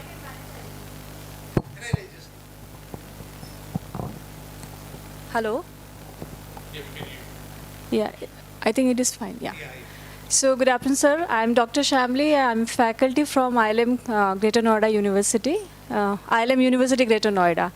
So my question is to Dr. Manoj. Sir, you were talking about the skill gap in the industry, like what we are designing the course curriculum for the management students, and the expectation from the industry is quite different. So you share your experience with IM. So what is your advice to the educators or the management institutes, how we should focus on the course curriculum so that this gap between the industry requirements and what we are providing to the students should be minimized? I think recently you have also seen that, by the UGC, they have given, a mandate to all the colleges, all the institutes that they should bring a professor of practice at least 10% of the faculties. And the purpose for, bringing the professor of practice or a practitioners from the industry is just to bridge the gap between what you're teaching as a part of your institute, what is required in the university, that gap needs to be, plugged in. And if you see as a part of their course curriculum, currently I'm talking of IIMs and all the top institutes, they have a 30 hours of, they factored in each of the term 30 hours where they call the industry people and try to, ask them to share, what their experience and what is, required in the corporate in terms of the skill set, in terms of the experience, where students can also, craft their career and get into the progression side. So that particular gap, it is there and it will remain, because I think in the morning I was just discussing, with Mr. Dikshit and Mr. Chatraj and all. If you see, the courses which is being run by the MBBS, what is the difference, what we are experiencing as a part of the MBA and what they are experiencing as a part of MBBS. The teachers, the professors, those are teaching into the MBBS, they are basically a practitioner, medical practitioner. So maybe in daytime or maybe in the night time, they are a surgeon, they are acting as a surgeon. And, in the daytime, they are also working as a professor. It is same happening with the students also. Daytime, they are into the hospital. Evening time, they are into the college, or evening time, they are into the hospital, and daytime, they are. So it's vis-a-vis and all. So that way, the objective of having this kind of a, working model is basically to give you exposure, to the practical application of what you are reading as a part of your curriculum, which is not happening at all with the MBAs. It is just 2 years of course, 2 months of internship. I don't see that it's viable, and it's going to, bring a kind of a value, net value to the students. They also needs to have lot of exposure. And I've seen in some of the B schools, I can name also Manipal. So in Manipal, I have seen, they have started a concept called finishing school. This is one thing. Second, Manipal has also started in a practice where students within 2 years, they can go for 4 to 5 kind of internship, depending on, how you are adopting with your course curriculum and also taking the project, the live project from the corporate. That gives you a kind of exposure, which help you not only understanding and upskilling what is required in the corporate, but also as a foundation, what you're studying as a part of your course curriculum. It's basically a blend of both. So we need to, think in that particular directions and make ourselves relevant to the corporate. Again, I'm using the word relevant to the corporate. I think most of the students, they might be knowing Excel. But does Excel requires, maybe as a foundation, it is required. But there are a lot of other things, apart from Excel, which is going to not only help you, but it's more powerful tool. So try to explore those kind of a tool, and I've named some tool also, and get into those. I think it's all self-learning. The world is moving from self-learning to the self-service in the organization also. So earlier, I know if you wanted to have a cup of tea in the corporate, there will be, the peon, he will come and serve the, the cup of tea with the biscuits and cookies. But now you just see what is happening in the corporate. You go to the vending machine, take your coffee and come back. So self-service mode is also, and that's going to be the future. So get ready for those kind of skills. Thank you. Hope I answer your question. Yeah. Thank you, sir. Any more questions from students? Okay, yeah, you have a Sir, I have a question to Chandan, sir. Can I? Okay, so sir, do you allow moonlighting in your company? There's no lighting in my company. We are a manufacturing location, my business, right? So moonlighting to chhod do, lighting bhi nahi karne dete. So sir, according to you, do you think it is a crime? Do you think it is fine? I'll reserve my comments. I can make comments, Chandan, if you allow, Yes, sir, Yeah. please. See, I tell you something, any work, and since I represent services, and I was telling Chandan, my entire career has been services, and I want to visit his plant and see the beautiful work that Uflex is doing, But coming back to services, any work which can be delivered over technology is going to go gig. Okay, so that I'm answering that girl's question also there, For example, digital marketing.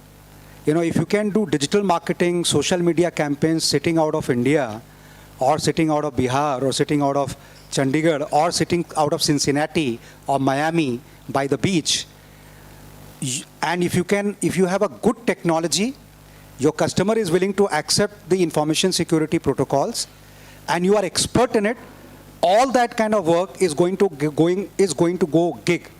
I think the only problem that we have in India is that this entire mindset where a full-time job, we place so much of importance on a full-time job because of security and social norms, our parental norms, and the way we have grown up, that कि नौकरी पक्की होनी चाहिए. जैसे जैसे ये mindset change होगा ना, मुझे ऐसा लगता है कि गिग इकोनॉमी बहुत तेजी से एक्सेलरेट करेगी.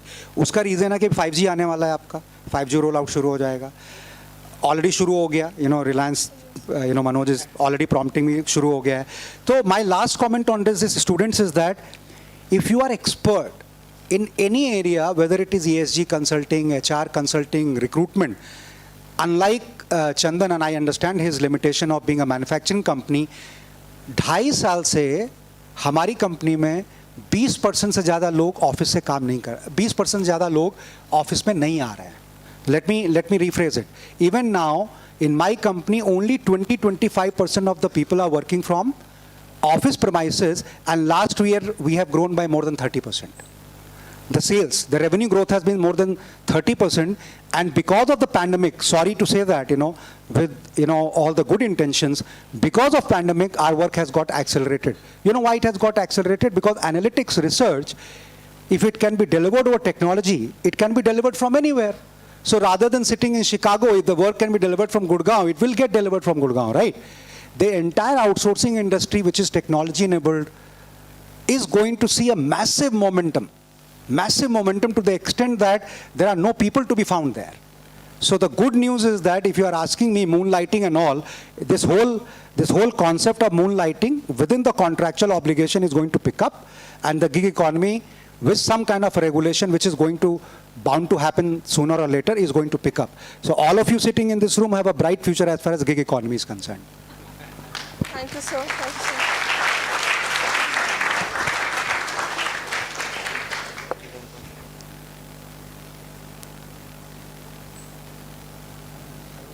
Thank you so much to all the dignitaries. Sure, sir.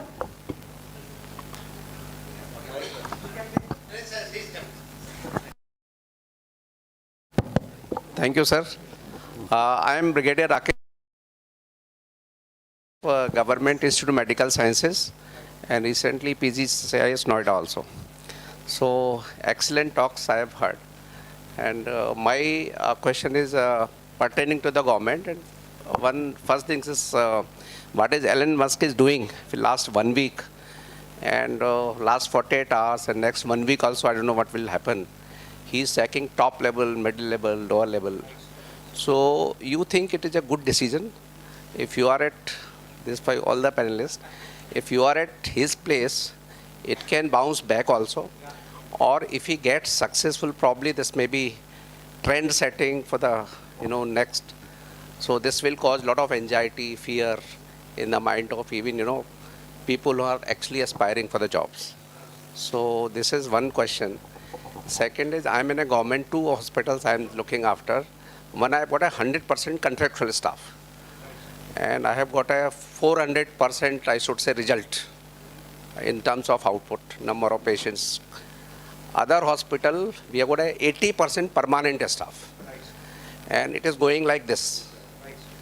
I tried but I gave up. So what you feel is a correct model in terms of it can happen in both the fields, government versus private. And people are also looking for old pension, new pension. So आजकल काफी debate चल रहा है. I don't know which side is ideal. Yeah, okay. Yeah, so on behalf of the panel, I just take the privilege to answer your question. I basically work for the government organization. I started my career from the government organization and then got into the corporate. So I have a flavor of, both kind of I can say the credentials, working in the government as well as in the corporate sector. And I think I will go back to in 2006 or 7, when, the organization, the government organization, they are going for a e-governance kind of a project. So where they have started talking about, how they can make their organizations from a paperful organizations to a paperless organization. And at that point of time, I got assigned with the ministry called, at that point of time, it was the corporate affairs. Now it is a Ministry of Corporate Affairs. It was a Department of Corporate Affairs at that time. And the name of the project was MCA 21. So MCA in 21st century. And the objective of this particular the project was how they can make the entire organizations from a paperful to the paperless organizations, and how they can define and redefine the processes by leveraging the available technologies.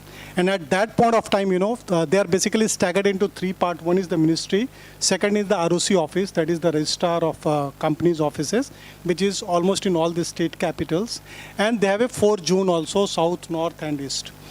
When I went to there, there were a lot of questions. Why we wanted to go for, these computerizations, why we were going for, the paperless organization, because, the corporate affairs basically, it was known for a lot of malpractices also, we call it the sulk and all, those kind of things. And lot of, the resistance we also faced, not only from, say, the government side, but also from the other, the stakeholders like the CA, the CS and all, because a lot of the things was getting into completely, digital. So even the registration of the company paper, or even filing of your annual reports, it all got digitalized and all. Now the number of the people, those who were working at that point of time, it was 1,800. And they were taking care of 3,50,000, the companies got registered, and, they were governing, from the statutory point of view, that is the Company Act and all, and they were running entire. Now, if I ask you now, because at that point of time, if you really wanted to go for a registration of your company, you need to visit to the ROC offices. They will ask you for a lot of, documentations, and then they will ask you to give me the draft and all. But now, I think in last 10 years, they have gone for a drastic change. And currently, you can register your company by sitting anywhere from the world. Anywhere from the world. Earlier, it was also a problem, how to pay. So pay, basically, it's for the draft or check kind of things. But now you can pay with your credit cards and all. And the number of the employees, those who are working currently, it is just 800. So that way I can say, either it's a right sizing or a manpower rationalizations or reducing the manpower. But in terms of the productivity, in terms of, the promptness, and that too also, you can file your annual report. Earlier, still I remember, the office was in Nehru Place. And when the filing period comes, for the corporate, there's a huge, line, and they have to, put police, Delhi police, to control the, the mobs and all. But now, if you go to those offices, it's all well-furnished corporate kind of a look. People are very smart. It's same happening with the passport office. You can see the people, those who are working, as a babus, LDC and UDCs. Now they have all changed. They are with the tie, and they can, you go and they will be ready to, serve you and make the things in 3 days. Earlier, making passport was a 3 months affair. Now it is a 3 days affair. I'm not talking of Tatkal, okay? That's a different service. It's for a normal course. So change is going to happen, and change is also for the good. And if it is happening for us, us as a customer, I am saying, I think we should embrace.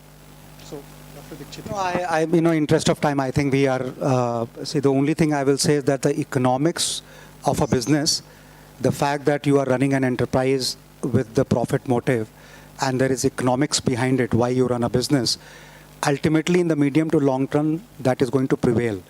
And that is going to have impact on your workforce models. It is going to have impact on the way you design your work.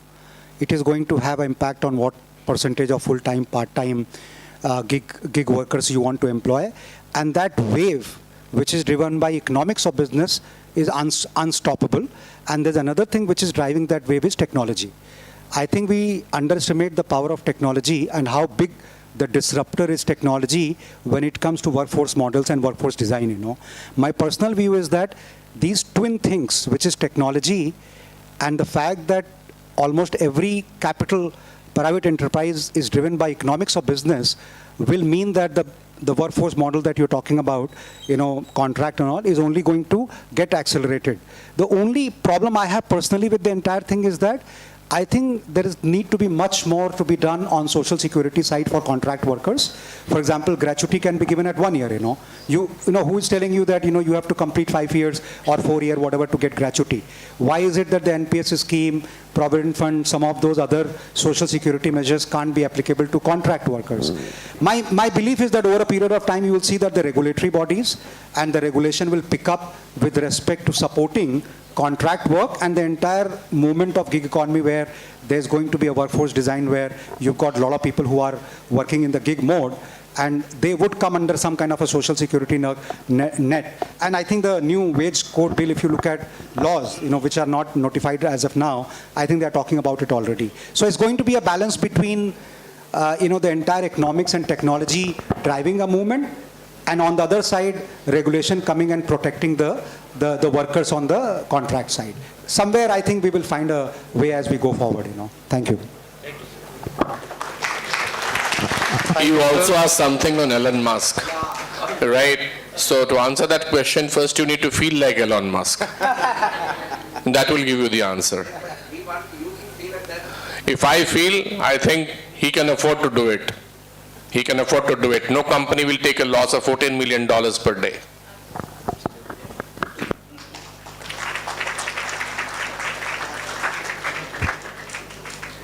Thank you, sir. Now I request A Commodore Dr. Jayant Kumar Sahu, Director AIMT, to give the token of appreciation to our guest. Our chief guest, Mr. Chandan Chatraj, President Human Resource Uflex Limited.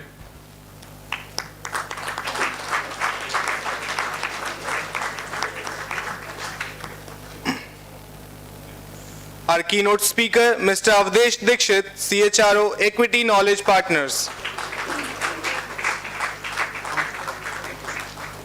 Inaugural speaker, Dr. Manoj Prasad, Vice President, Digital Transformation, Capability Development and Organization Change Management with Reliance Industries Limited. Introductory speaker, Brigadier A.K. Sharma, BGS Delhi Area.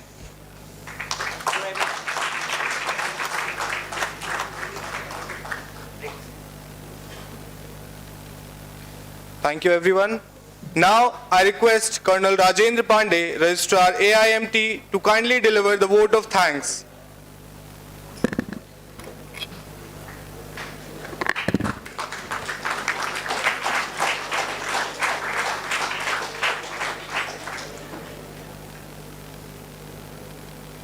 Morning to everybody. I think this is most difficult task to deliver a vote of thanks when such eminent speakers are there and they have spoken in length and in depth about their own subjects. Still, on behalf of management of AIMT, I thank all distinguished speakers for sparing their valuable time and giving a knowledge on a inside knowledge on a subject which they are specialists. Still, the days have gone when, like, we have started our career and we used to think that one company, maybe a Tata or Birla or Singhanias or anybody, and whole life is set. The days have come when nobody is looking for that type of permanency. So companies have changed their work environment. The environment has also changed.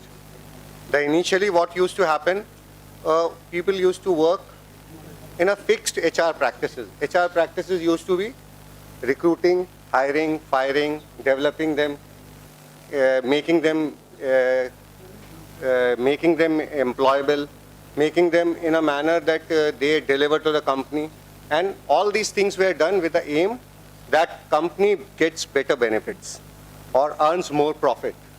But now it started the term like environment, social and governance.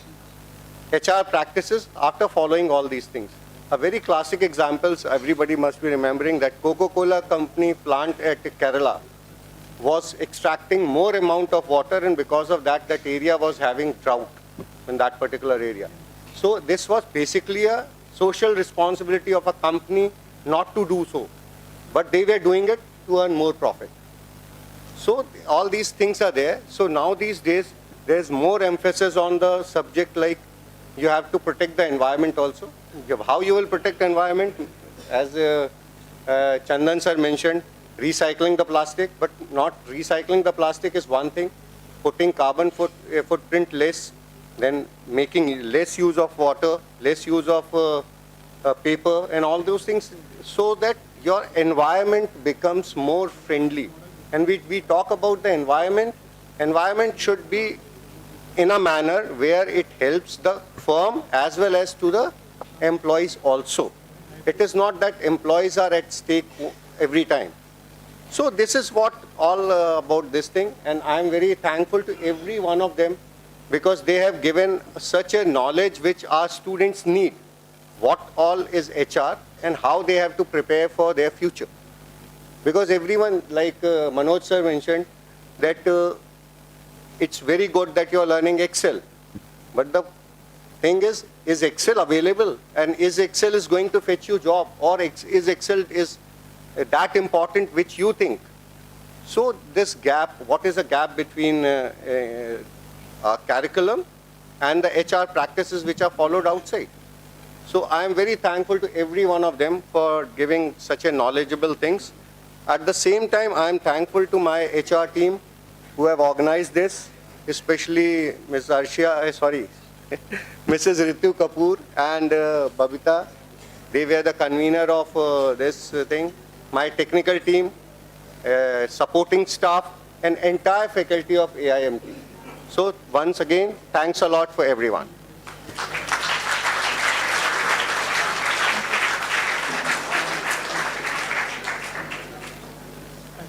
Thank you, sir.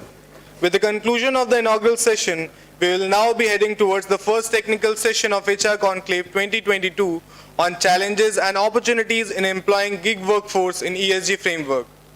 I request Colonel Rajendra Pandey, Registrar AIMT, Ms. Ritu Kapoor, CTPO AIMT, and other faculty members to come on stage for the photograph.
This is not fair.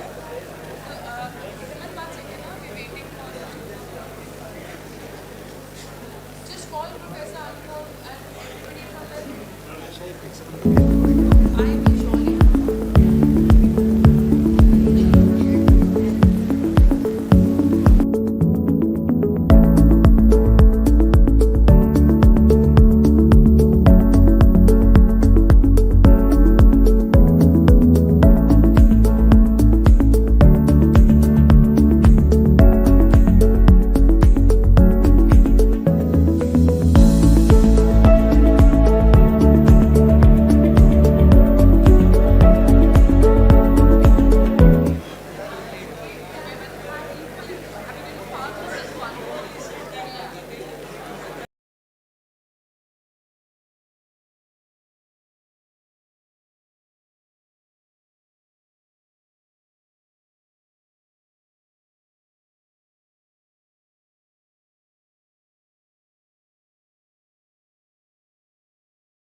Management and Technology, it is an honor for us to welcome you all to the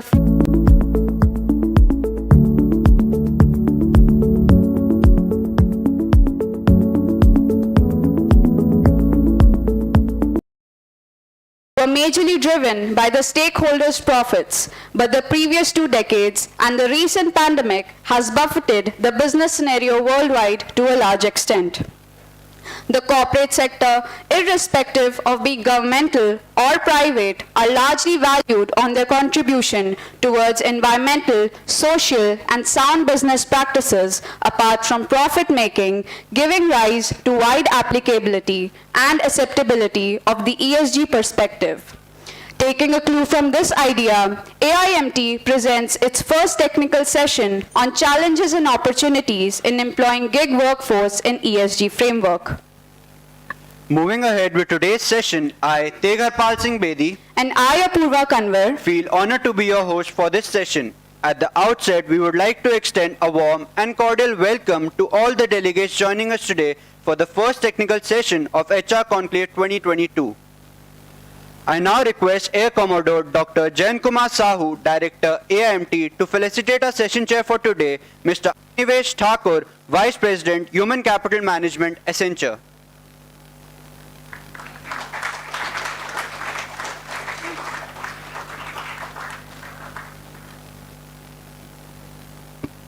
I request Sir to felicitate Mr. Akshay Rakshit, HR Manager, BMW.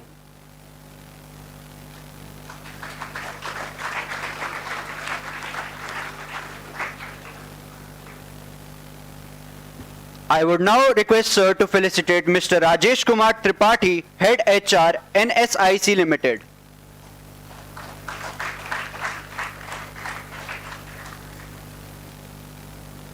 Thank you, sir. Now I would request our guests to kindly take the seat on the dais.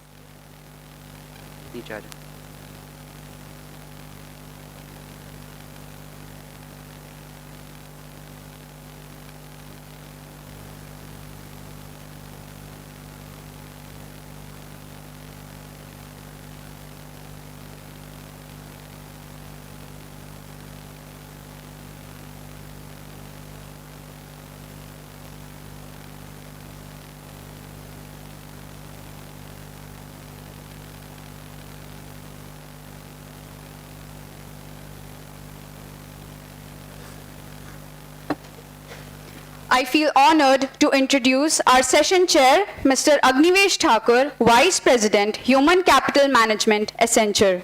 Mr. Thakur would be talking about how a strong ESG proposition can help companies attract and retain quality employees. Sir is an alumnus of Symbiosis Institute of Business Management, Pune, in the field of HRD and HRM. He has over 15 years of experience and designs digital human capital management transformation for organizations. Mr. Thakur is actively involved with CSR and has helped many NGOs in executing their projects, as well as has supported in developing HR capabilities at various business schools. He has been associated with top industries like Infosys, Dr. Reddy's Laboratories, and was the founder and member HR of Pune IT Labs. Now, I request Mr. Agnivesh Thakur to share his views on today's topic. Sir, please. Okay, good morning. Again, good morning. That looks like AIMT. Okay, so I come from RIMC Dehradun. I did my class 10th from RIMC Dehradun. So you know, so whenever I go to Fauji school or Fauji college, the juice it becomes high anyways. So first of all, thank you, doctor. Thank you, Ritu ma'am, to have us here. Today we are going to discuss about ESG. Most of you might have already heard and keep reading about it, right? So we'll give you some inputs, right? And with a lot of responsibility, we'll try to see from the corporate side that whether we are ready, whether we are, where are we, right? So we started. So in after pandemic, right? So ESG was always there, right? It's always there. Sustainability was always there. a component was always there. It's not that, no, because any business that you do, any activity you do, you try to build sustainability of it, right? Because anything that you do, what is the sustainable practices? What is the return on investment that you are getting into? Whether this particular initiative that you do, be it in your academics or in business or in society, whether this is going to sustain or not. Any policy, any processes that you guys bring. So sustainability was there. So what happened after, let's say, a couple of years, I think in 2000, when business, you might, have you heard about Business Roundtable? Anybody heard about Business Roundtable? It's okay if you don't have heard about it.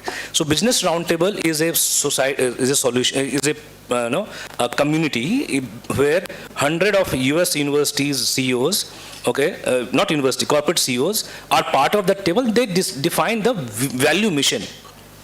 They define what is the value mission of the society or the business. So initially the business goal was, the role of business is to create profit. It was the 1970s Business Roundtable stuff. Then again in 2020, again the Business Roundtable flanked by top CEOs of the world, including Elon Musk and the guys you talk about. So everybody, they sought together, they talk about planet, profit and society. Right? So they look at how we are going to bring back to the society, right? Because any activity that you do, your major stakeholder is your social setup. When we talk about ESG, right, no definition has to go about environment, social and governance, right? So what HR does, and HR has major stake is on social part of it, right? So bring a lot of social environment. Tell me one thing, you have heard about Blinkit, 10 minutes delivery. What is your take?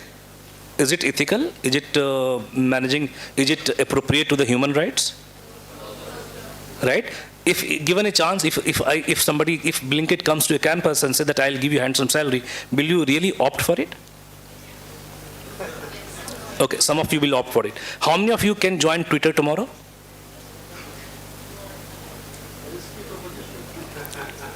So one guy out of this will be joining Twitter tomorrow. Okay. See, why majority of you are not talking about it? Because you guys are looking at certain things which is going to give a great social equity to yourself, right? Whether there are some unfair practices. If you know that organization I'm going is not going to value me as a human, but as a resources, or as a just like a head, and probably if I'm not used, they will throw me out, you will never go to that, right? Look at, when you do the research of organization, what you guys look at? You look at, first thing that you try to go to Glassdoor, try to see what is the approval these guys are having, right? You try to look at, speak to your friends, seniors, that, hey, I'm getting opportunity, what is this? And first thing that generally students ask, that what is the culture of the organization, right, Rakshit? So we all ask these questions, right? So I think about 2 months back, Marks and Millen has done a survey, and they found out that 14% of the organizations, right, were more profitable, under whom they decided, they invested a lot in ESG in terms of human retention stuff. 48 to 49% of the employees had higher productivity when they had a longer investment in ESG goals, right, in investing in all the goals. So what are the parameters? So if anybody of you can tell in HR perspective, what are the ESG parameters in social? Do you have any idea to what ESG in HR means? What they look about it? Anybody?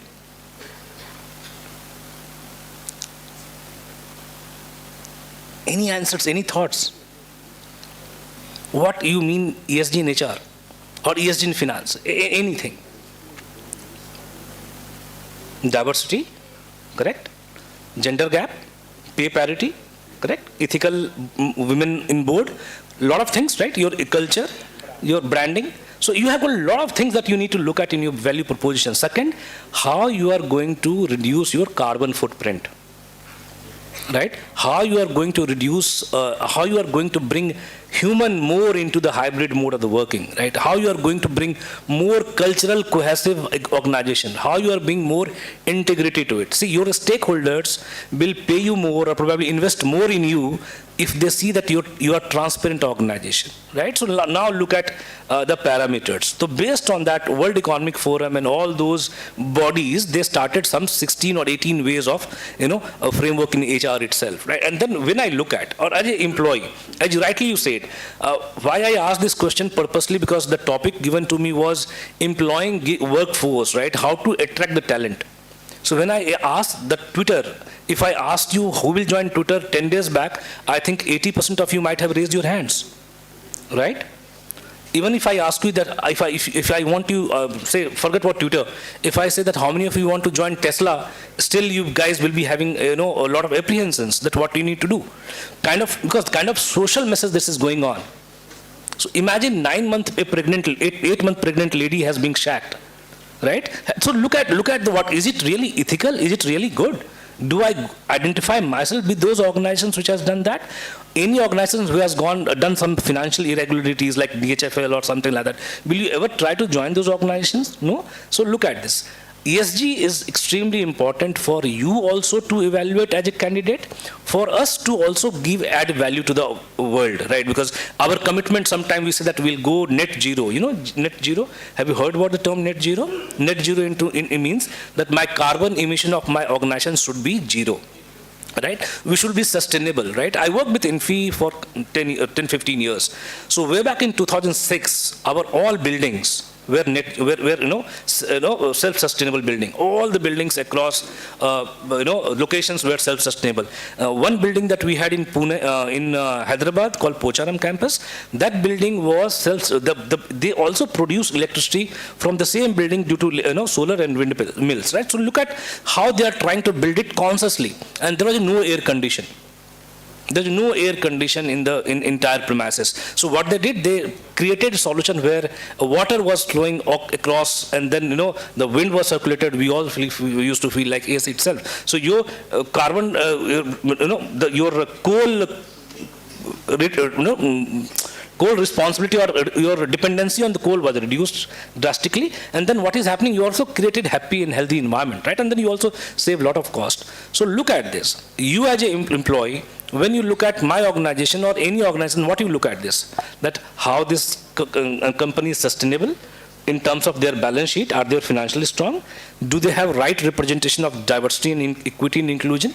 Do I have a right career path? And do you think that do you have a say where your entire stakeholders, right, be it anybody, have their fairness in their governance, right? This will always look for when you are going to employ on my chart. So these are my initial thought, and having employees saying why this is an important tool for attract. And ESG was not a new concept, right? Not a new concept. It was there. The only thing that what we looked at, that how you are going to be more efficient and govern towards society. Because if you look at, initially we were talking a lot of things on the CSR, right? A lot of CSR, like we used to give a lot of things to the society itself. But having created a framework, what had happened, that entire governance, entire model of the business is focusing now solely on that how we are going to have the social governance and probably environment in all measures, all the parameters defined by there are authorities like SHL, GAR, and then they talk about circular economy now, right? That how you are going to reuse waste to recycle this economy. So how we are going to make sure that we are not creating a burden on the ecosystem, but adding more value, adding more, to the system. Then we'll come to the. When we come next, we'll discuss about more on how we actually how executives are doing the personal ESG consent, like reducing their travels and stuff, to do that. So thank you so much.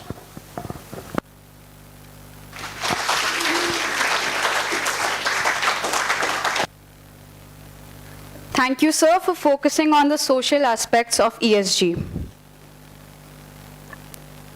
As one of the panelists for today's session, we have Mr. Akshay Rakshit, HR Manager, BMW, who would be talking about accommodating Gen Z in modern workplace. Sir is a postgraduate holder from Xavier Institute of Social Service in Human Resource, Industrial Relations, HR Development and Labor Laws. He is a transformative HR leader with over 8 years of experience and maintains a strong understanding of key business and financial drivers that determine business success. Mr. Akshay has been associated with top industries like BMW, Maruti Suzuki, Honda, Exide, and Coca-Cola. He is a practitioner of constructive conflict and believer of the quote, "No idea is a bad idea." His areas of interest are project management, conflict resolution, mental health coaching, mentoring, and employee relations strategy. I kindly request Sir to grace the podium and enlighten the audience. Sir, please.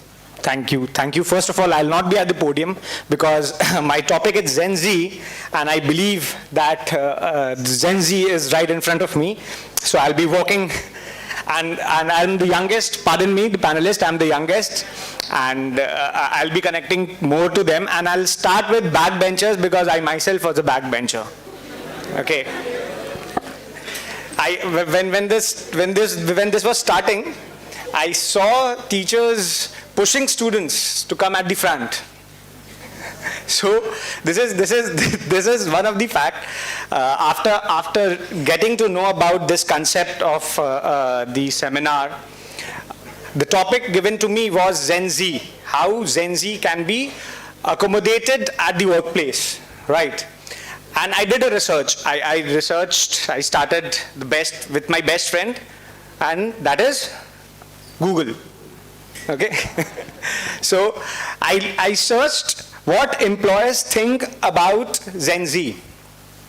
And do you know what survey astonished me? 79% of the employers feel that Gen Z are lazy. And believe me, I had more reasons to come here because when I realized this morning that from my place in Gurgaon, this institute is 75 kilometers. So yes, I'm a lazy boy, but at the same time, I'm smart too.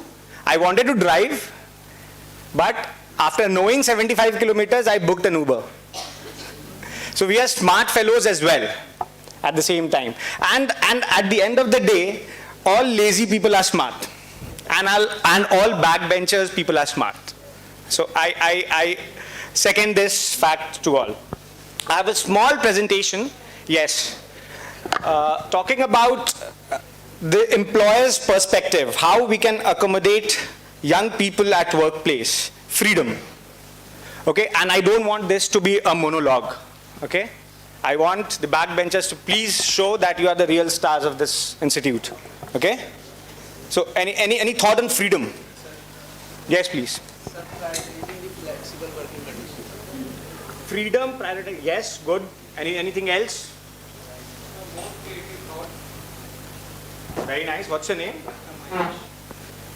More creative thoughts. Yes. Anything from this side? Free for suggestions. Yes. Very nice. Last suggestion from this side. No limits. Huh? No limits. Very nice. I'm a rock band fan. I'm a rock music lover. So I used to follow one legendary rock musician from America. Her name was Janis Joplin. She once said, "Freedom is just another word for nothing left to lose." And employers may, in fact, not have much to lose when it comes to giving their employees some freedom. And let me tell you, once employers give freedom to their employees, magic happens. We have seen, there are a lot of examples, and I'm from Ranchi, so wherever I go, I take examples of the one man who made Ranchi famous. Okay. Who have seen the movie of MS Dhoni? Tell me. Okay. Very nice. I saw it first day, first show, obviously.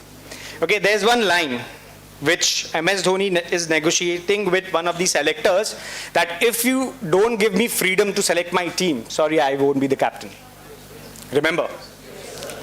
And that was 2009, 2010. And 2011, what happened?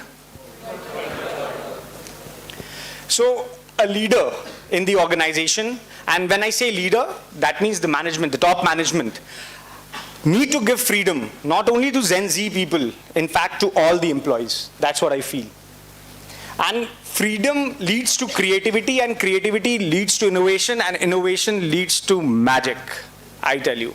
If you restrict people round the clock, monitoring them, And especially Gen Z don't like to be monitored. Tell me, do you think if you join an organization and will be monitored at every hour, will you join that organization? Obviously, no one will. So my second thought on freedom is, before I move to the next slide, is less of monitoring and controlling. Employers should feel that this Gen Z people cannot be monitored and controlled round the clock. Next slide, please. Talking about flexibility, some smart backbencher told me about flexibility. I think it was you. Yes. Pandemic was an eye-opener for most of the employers. And during pandemic, I was working with one of the largest automobile in India, that is Maruti Suzuki, and I'm very happy to see Mr. Salil here, who was my boss at Maruti Suzuki. He is now currently heading the HR function there. Flexibility. Talking about flexibility, pandemic has realized most of the employers that productivity can be achieved from anywhere. It can be a bedroom, it can be a drawing room, it can be a park, it can be your office, anywhere. And flexibility nowadays is being termed as work from home. But Agnivesh is here, he is from Accenture, I think he'll second my thought that everything cannot be done from home. We need people to have a feel at office. There's one mentor in my life, I'll tell about mentoring as well. He's a trainer, he's a corporate trainer, and he runs a concept of destination boardroom. And in destination boardroom, there's a total plan how young people can reach destination, how young people can reach a boardroom.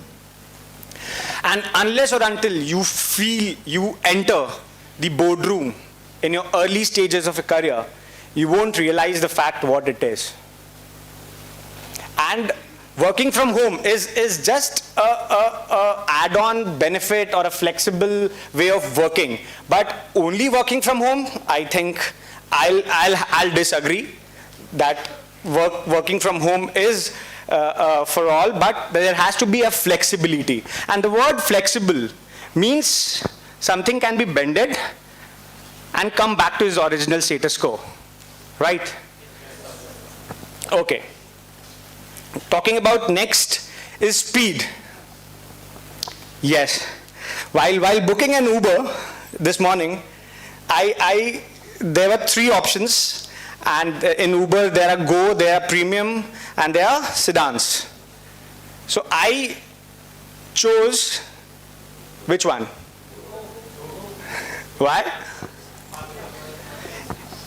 Premium was faster. So we young people, I guess, value time more than money. We want things to be quick. We don't want our proposal to be stuck in approvals. First level approval, second level approval, third level approval, and it takes a lot of time. We want, even if it is a no, I'm telling you, when you realize this fact, even if it is a no, it is a learning in the organization. When you propose something to your manager, when you propose something to your boss or your management, if a no comes early, that's a learning. You can at least stop investing your time, your energy, your resources into that and move on to the next thing. And we need speed. All the decisions, be it recruiting, be it retention, be it training, be it any function of HR or business. And I have written there that speed leads to productivity. Yes. It gives you more time to realize even if you are wrong, you get more time to come back, take a step back and redo the project or something, or a job or a task. Third, moving to the fourth thing. Can someone change the slide, please? Yes, novelty, newness. Nowadays, I'll take help of Agnivesh and Mr. Rajesh as well, that young people feel bored. And being young, I can tell you, we feel bored by monotonous work. If you ask me, Ki Akshay, this is your work and you have to do this for the rest of your life, I won't. I won't be able to. And I'm telling you with the research, the takt time or the time in which one younger generation gets bored is 6 months. And it will decrease further. With one task, if we do 6 months, we are expertise of that, and we want something new in our task or a job or our work life. If employers don't add newness, don't add variety in our work, we get bored. And it's both ways. It's not the responsibility of the employer only. It's the responsibility of the young people like us that we add newness to our job. That's why you are doing an MBA. Next year, you will be recruited in the company, and people will ask you what new, what value addition, what new thing which you can do.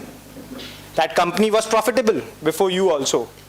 But what new can you find out in less time, in less money, in less resources, how you can increase the efficiency. So it both ways.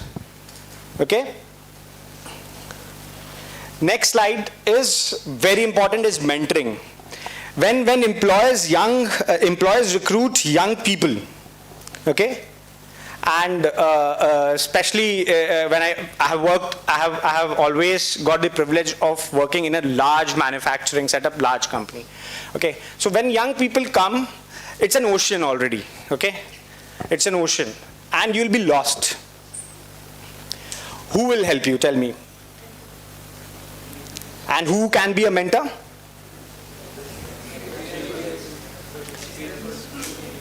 Always have a mentor in your life at the early stage of your career. I'm very fortunate. I'm telling you, all your success, if I give weightage to success, 80% of your success comes from your mentors, and they are standing right behind you as a rock solid support. Choose your mentors. It is your responsibility. Choose your mentors. Very precisely, very categorically, what you want yourself as a person. For example, what's your name? Rajesh. You are Rajesh 1.0 at the age of, what's your age? 23. So a Rajesh 2.0 at 30, and a Rajesh 3.0 at 40, and a Rajesh 4.0 at 50. Have you analyzed this? 4 versions of yours? And who will help you to be at the Rajesh 4.0? Your company. Not that company. Your company means with whom you spend your time. And now talking about the employer's perspective, not everyone can mentor.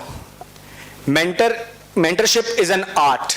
We as an employer should think how we select our mentors, how we identify our mentors, and how we train our mentors. That is also important. And I guess the eminent panelists will agree, not everybody can be a mentor, a good mentor. We have to choose very specifically whom we connect with the younger lots. Okay? Now, coming to the next slide, technology. Yes, this is very important. And this is again both ways. Use of technology. I was attending the panel discussion just before this, and Excel, learning Excel is a basic which companies don't talk about. Now we are a level up, maybe 2 levels up. Excel was introduced, I guess, in 1996, 1995, and we are almost 27 years ahead of 1995. Now we are not talking about Excel. We are talking about Power BI, we are talking about Tableau, we are talking about many other softwares which are there. By just doing Excel, MS Office, it's a mandatory skill which an MBA ought to have. That's a must-have. Okay? Have your value addition as how tech-savvy you are. If you join the organization and if you are tech-savvy, I bet you will be the favorite of all the CHROs already. Okay? For example, just for example, I remember my childhood when we, from point A to point B, we used to travel in a car, in a family car, and we always used to ask people, "Inka ghar kidhar hai?" Remember? I don't think so you people will relate. I guess all people will relate ki inka ghar kidhar hai, inka kidhar hai. But every one of us are having a GPS. We don't need to ask. Okay, we just share. So see where we have come from. And where we'll be going is all the more interesting. Let me tell you, every day technology is changing. And whether you be a HR fellow, whether you be a marketing fellow, whether you be a IT fellow, technology should be your friend, your utmost friend. I remember the train ticket days. We used to contact the agents, or we used to go to the railway office to have the train tickets booked. But nowadays, no, Alexa, book my ticket. That will be booked. That's it. Alexa, this is my OTP. Finished. So we have come a long way, and certainly in the next 5 years, 10 years, we'll go a long way, all the way more, what we have achieved right now. The last, but not the least, is value. What value employers give you? It is not theoretical, let me tell you. It is something related to big picture. When we do a task, always remember the big picture, final outcome. We have a saying, start with the last. Okay, when you start with the last thing in your mind, you will obviously achieve the outcome way better than you planned. If you don't have the big picture in your mind, and when you don't start with, and when you don't ask questions, well, what am I doing this for? And same way, if I talk about employers' perspective, if they give a task to the Gen Z people, they should always highlight, okay, this is the impact, this is what you will do, and this is how it will affect our business. This question has to be asked by you when you enter your office. Business understanding. This cannot come just by a Bonvita or something we mix in a glass and you will drink it and you will have business understanding. How many of you read Economic Times?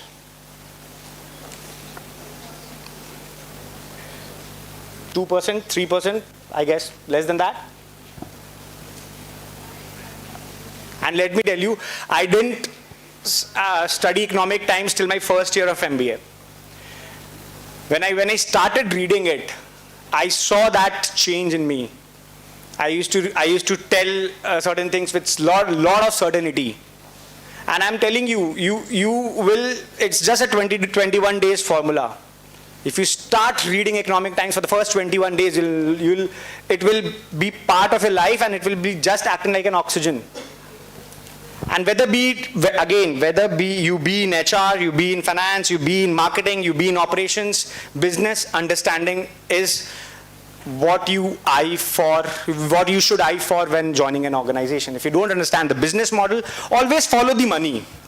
In an organization, if you want to understand the business of that organization, always follow the money. It's a very simple trick which I follow. Where the money comes from and where the money goes in that organization. It is just simple. You just follow the money. Who are paying for our end product or services and where that money is going and what is our profit at the end of the day. If you follow the money, you will understand the business. It is very simple, I'm telling you. It is no rocket science. If Dhirubhai Ambani from a petrol pump can start India's largest conglomerate, so it's no rocket science, I'm telling you.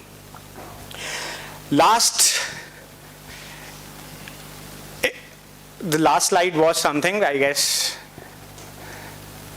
Okay, it's not coming. Culture eats strategy over breakfast. Okay? So as an employer, all these 7 facts which I have written down, and this is not my brainchild, I just called few good people around me, I asked few questions, and these came. So at the end of my note, I would tell all the people here that if you don't amend or if you don't change your culture, any strategy, strategy 2025, strategy 2030, strategy 2050 will fail. First, that culture of adaptability, change, transformation has to be there. So as an employer, to accommodate you all in the workplace, all these 7 factors play a vital role, and this is how I'll end my speaking, my note, and I'll be happy to answer your questions when we open the forum. Thank you so much. Bye.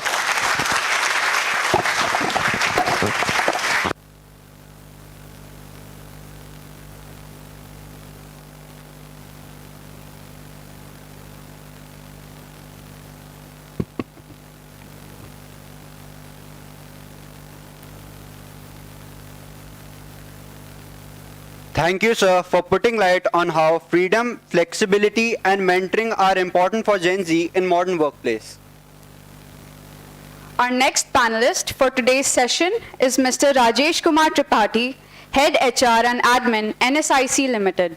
Sir is an alumnus of University of Lucknow in the field of MHRM, IR, and HRM.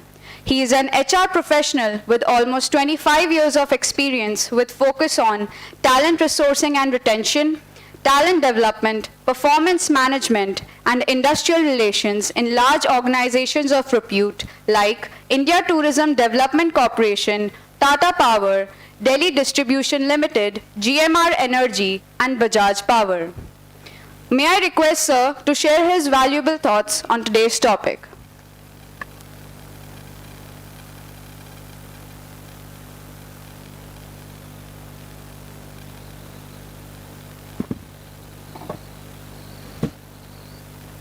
So very good afternoon to all of you. तो देखो भाई, मैं बोलने से पहले ना थोड़ा मौसम बदलना चाहता हूँ, ठीक है? और मौसम बदलने के लिए मुझे बशीर बद्र साहब का एक शेर याद आता है जो आप लोगों को मैं थोड़ा सुनाना चाहूँगा, 2 लाइनें की हैं। इरशाद की आवाज़ आ रही है कि खुद को इतना भी मत बचाया कर, खुद को इतना भी मत बचाया कर, बारिशें हो तो भीग जाया कर। खुद को इतना भी मत बचाया कर, बारिशें हो तो भीग जाया कर। और दर्द हीरा है, दर्द मोती है, दर्द हीरा है, दर्द मोती है, दर्द आंखों से मत बहाया कर। और चांद लाकर तुझे कौन देगा, चांद लाकर तुझे कौन देगा, अपने चेहरे से जगमगाया कर। और आखिरी शेर ये है कि कौन कहता है दिल मिलाने को, कौन कहता है दिल मिलाने को, कम से कम हाथ तो मिलाया कर। चलो, तो मुझे लगता है कि अब मौसम बदल गया है, अब मैं अपनी बात कर सकता हूं। अक्षय ने जैसे कहा ना, जब नीचे उतरा तो उसने कहा ये बूढ़े बूढ़े ऊपर बैठे हुए हैं, मैं ही सबसे यंग हूं। तो मैं थोड़ा सा डर गया, मैंने कहा भाई इतने बूढ़े तो हम भी नहीं हुए अभी। So friends, let's come to the topic.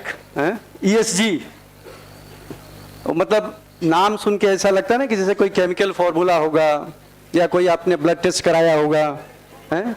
CBR, RBC, KBD।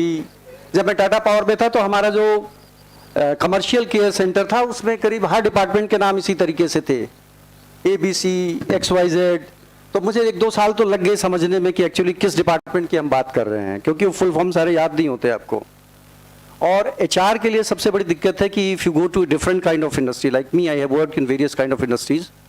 So if you work in a hospitality sector, so you will come across designations like chef, sous chef, commis de rang, all these French words. ठीक है? उसके बाद जब आप power sector में आएंगे, lineman, electrician, foreman, तो मतलब ये परिभाषाएं समझने और सीखने में बहुत ठीक उसी तरीके से ESG जो है, आज का सारा फोकस हमने ESG पे किया हुआ है, लेकिन पहले समझ ले टेक्निकली कि ESG होता क्या है। सो आई थिंक सभी को परिभाषा तो याद होगी, those 3 pillars, it's environmental, social and governance. But actually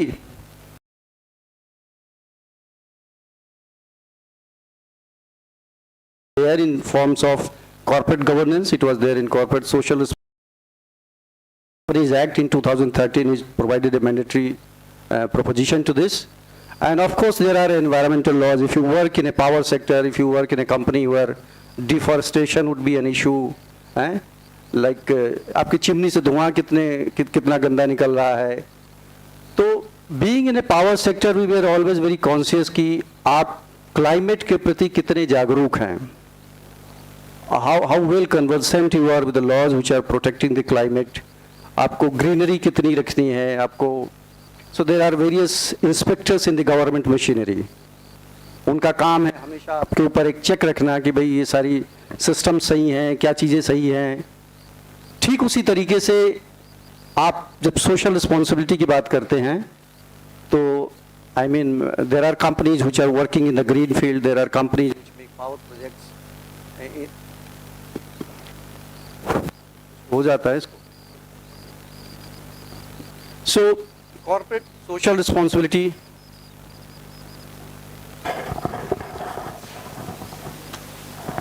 Corporate social responsibility has been, it has been there in the companies for long.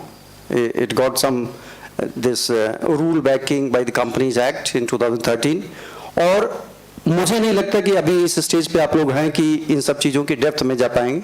And I'm sure most of you are from BBA and MBA with various streams of specialization. Maybe few might be doing in HR, finance, marketing. HR वाले कितने हैं इसमें आप लोगों की team में? बहुत कम. Well, that's fine, but the people who are not there, सारे HR वाले यहाँ सामने बैठे हुए हैं और पढ़ने वाला कोई नहीं है HR वाला. Anyway, HR अगर पढ़ाया भी नहीं जाता आपके MBA में, मतलब एक दो पेपर तो होंगे सभी की उसमें, चाहे मार्केटिंग पढ़े या फाइनेंस पढ़े, that paper must be there. But practically, when you actually work in an organization, you are going to face the issues related to HR, whether you are an HR person or you are not. And for an HR person like me, after 25 years, I am just into business now. So I'm taking care of business activities. तो मेरे लिए भी एक नई learning है, जैसे business वालों के लिए HR की लर्निंग हो जाती है. So for ESG, you all, आपको ये केमिकल जो फॉर्मूला है ESG की, इसकी डेफिनेशन समझ ली. Now, at your level, at your, when you are studying here, what actually you need to understand, why you want to know about ESG, how this is, it is only to create an awareness amongst you. Because maybe after a year or 2 years, once you are in the field, you are in the offices, you are in the factories, then this should be at the back of the mind, ki what exactly the company has to do. And what are the different kind of roles? I mean, a single person cannot handle all these three factors in the company. You will have, there are people in the company who are actually in safety environment, people there. They will be taking care of the climate issue. There are people who have done the social work and they would be taking care of corporate social responsibility, corporate governance. Corporate governance के अंदर क्या चीज आती है? Anyone? आप लोग तो papers पढ़ रहे होंगे. Let's talk on the practical aspects. पहले आप लोग बहुत हंसे थे, अब थोड़ा interaction करो. हमेशा शेयर थोड़े रहेगा. Anybody, any idea of the corporate governance? It is all about ethical management in an organization, how you are managing your people, how you are managing the rules, regulations, gender biasness and all those issues. You have to ensure that it is not there in the company. So, we here talked about Agnivesh initially gave you some brief about how the ESG factor has been playing. Then Akshay gave you a practical aspect how in the manufacturing sector, like especially BMW and all, throughout you have been automobile. रफ्तार बहुत तेज है BMW. Full form क्या है इसका? मैं बोल नहीं पाऊंगा आप लोग. हाँ, बोल भी नहीं पाएंगे, ले भी नहीं पाएंगे. प्रोबेबली इसीलिए इतना टेढ़ा नाम रखा कि हर आदमी खरीद ना सके उसे. Okay, that's so simple. इन्होंने अभी बात करते करते एक चीज आप लोगों को बताई थी कि अलेक्सा को कमांड दे दो, अलेक्सा बुक माई टिकट्स. पर लाइफ में कमांड देते समय क्लैरिटी की बहुत ज़रूरत है। अगर आप गलती से थोड़ी सी जुबान फिसली तो आप बोलेंगे अलेक्सा कुक माई टिकट्स, और आपके टिकट सारे खिचड़ी बन गई या कुछ भी हो सकता है आपका। So I think I would like this aspect to be more interactive, maybe ESG से related, in case आप लोगों के पास कोई भी एस्पेक्ट हो जिस पे आप लोग क्वेश्चन पूछना चाहते हैं, कोई डिस्कशन करना चाहते हैं, we can have that to be much more proactive than giving this kind of lecture on. Huh? Is it okay? So let's all we sit together and we can start question answer. Thank you.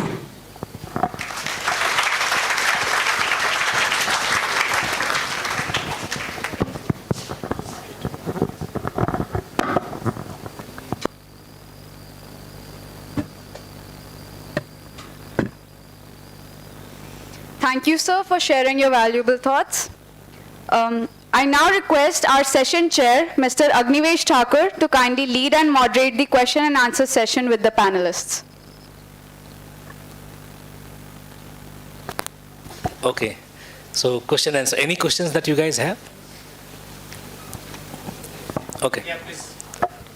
And is it for any particular panelist? You can, or anybody? Okay. So I have a question to Akshay Rakshit sir. So in your presentation you were explaining about flexibility, that how flexibility is being taken care of in organizations. Firstly, talking about my experience, I was doing an internship with a startup firm, and there the working hours are quite flexible, which basically means that we can work any time during the day. Our managers can call any time during the day and we should be available. But according to me, fixed working hours are far better than flexible working hours. So how to go with that while working in a startup firm? Because most of the time startup firms do offer you flexible working hours. Why startups are open to flexible working hours? Tell me that. Sir, because there will be a lot of departments in which you will be put into. You won't be restricted to a specific department. Okay. Now I got your answer. There is a very nice debate which is going on work flexibility and all. I know what background you. So you like fixed working hours, if I'm not wrong.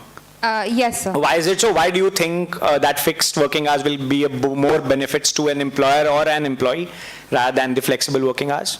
Sir, because according to me, you will be available only for those fixed hours of the day, and then the rest of time you can allot your time for your own personal space. Okay. Time. So if I ask you a question, if you are in office, don't you think about your family? I do.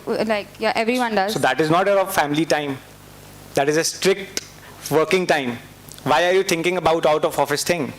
And it's a vice versa concept also. If you are in with your family, that work thing will always be in your mind. So there is no strict working hours. We are always round the clock working for our family, working for our office, and if a demand is there, I guess in COVID times, the HR, when the engine stopped, I guess it was 2 years back, when the engine stopped, when every manufacturing, every services industry was on to halt, HR came together and we worked like 24/7. We started from getting passes from that Saral, Haryana at 3 a.m. in the night. So there is nothing called flex working hours, and I request Agnivesh to add on this. Okay, so first of all, I really don't know. I slightly disagree with you when you say that work from home is not productive and something like that, because I think from past 10 years I have not gone to office. Forget about COVID. COVID was anyways this. So we are the alumni, and Rajesh ji knows that, that come what may, it all depends upon how you are managing your work, right? And how your organization is giving you flexibility to work. Again, a survey, when we did return to work survey for one of the customer, right? And we know what were the responses we got. 97% of the people, they don't want to come to work, right? It's again for one of the largest, automobile manufacturer of the Sweden. So we did that. So now what they say, then now we have to give them proposition that how you are going to make your work enable, because the factory, in fact, the car manufacturing has a man-intensive organization, right? Man-intensive industry. You cannot operate from robot through remote and get the car work done, because automation is only to some extent, right? But somebody has to come. But even then, you look at what are the functions.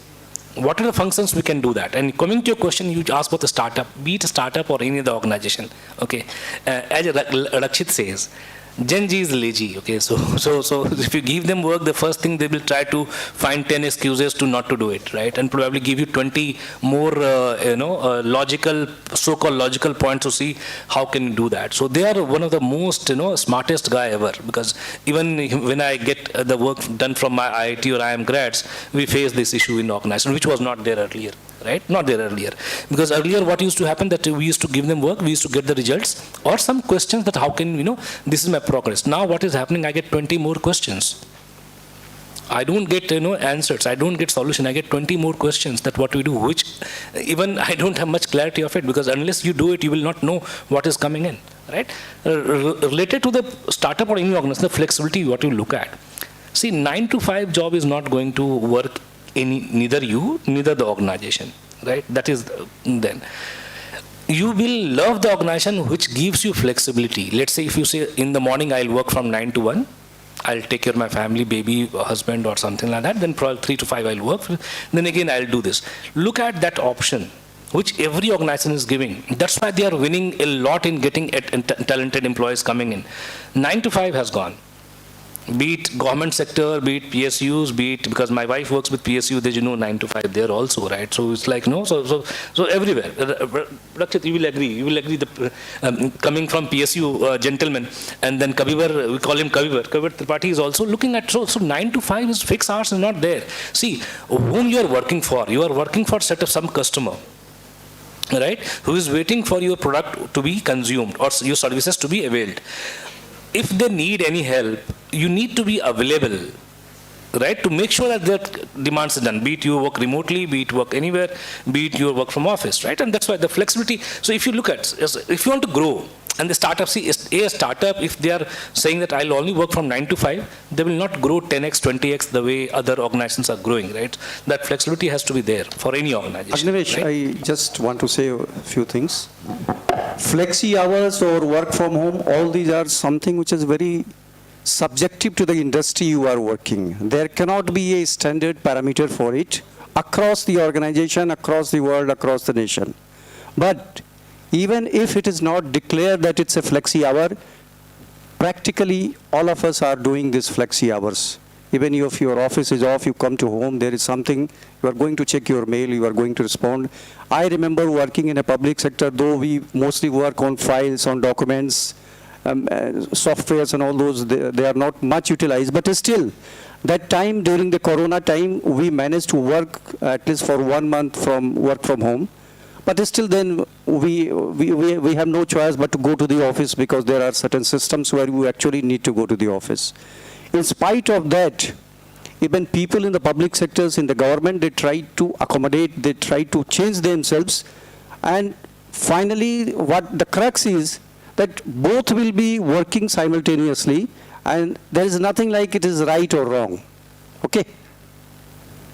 Thank you. Thank you, sir. I guess flexibility allows you to stretch more and allows you to increase your productivity in certain ways, in certain ways which was not there before. So that's why we are talking about flexible workforce, flexible work time and flexible workforce.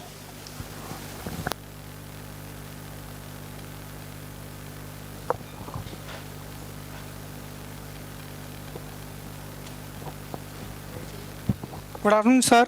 Sir, my question is, can ESG affect any other departments of company like finance, marketing or IT? If yes, then how? Yeah, so see what is happening, HR is the last department which is accommodating ESG at this point of time. Finance has already done that, marketing has already done that, right? And also your operations, everything. Look at the parameters. Okay, look at the pillars. What are the different pillars ESG says? Go to finance, go to World Economic Forum site, you will see in finance there are 20 parameters which they are looking at in this one. Second, you look at, how are we going to manage an effective net zero, as in that our carbon emission is less.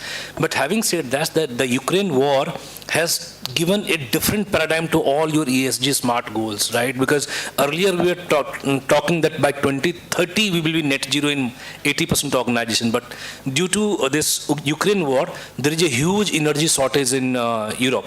I hope you are aware of it. Yeah, and then again, you might also be heard that a lot of coal-based power plant has been decommissioned in Europe.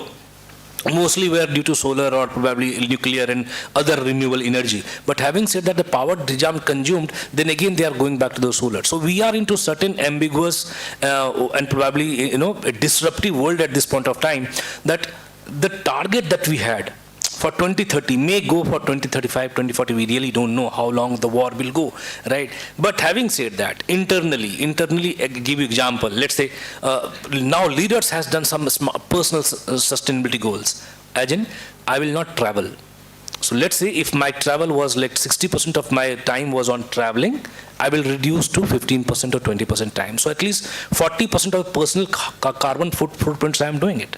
Right? Second thing, switch off. Imagine that I will switch off my premises, in fact, whatever work premises for at least an hour or so. So at least we are going to say, so what is happening that every organization is trying to build and find out those ways, those assessment they are doing to see that what are the ways where they can reduce the carbon footprint and also bring more diversity. Second, any function you look at, what they are looking at major in terms of, first thing is like, what is our financial goal? How our financials are healthy? Are we extra profiteering? If I have got higher profit, am I sharing my profit equity equivalent to my stakeholders, shareholders or not? So these all things are coming in, right? Building more brand. In fact, the brand's something like that, which is social brand. Have you heard? Did you see that news where a small clip where Ronaldo was just putting Coca-Cola aside and the valuation went down big time, right? So look at this and what message it is going. Even it's like a fun moment, then it has reduced a lot. So look at the immaculate value that ESG is going to bring. Imagine that how we are going to do this. I think one organization, a tobacco company, clearly come out and say, boss, if you have my product, you are going to die. Extremely responsible statement this guy is making, right? So look at these things that are coming in, but still their valuation is going up, right? So every function has different targets, right? Different parameters in terms of their sustainable goals, and they are going to meet the sustainable goals.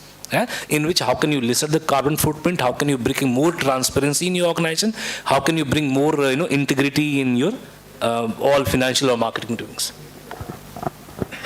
Any questions? We'll come to you. Sir. Afternoon, sir. My question is, sir, how ESG links to sustainability?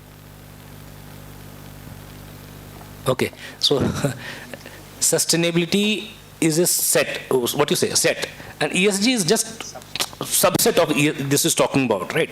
So it's a big picture sustainability. We call it, we don't call it every time ESG. We call it sustainability as a term, right? Which is part of your business resilience services, which is like making you more sustainable processes. And then you talk about what is the process to govern my sustainability. Then they have got some goals, right? That's why the authority, I think, I forgot, there are 2-3 authorities. One is like your one is World Economic Forum is for sure. Not even United Nations has one. UNDP has some goals. UNESCO, not UNESCO, and then one more. I forgot. They are the one who certify. They are the one who certify. I think SAI or SGR something like that. They are giving SDG. They are giving sustainable development goals. SDG goals. There's an organization which is giving you all these goals and how you certify it. And then what is your readiness? So you will have a lot of questionnaire coming in that whether this is so. Sustainability is overall topic. ESG is just like a subset and talk about the framework that we are talking about. Good afternoon, sir. Please introduce yourself. Yes.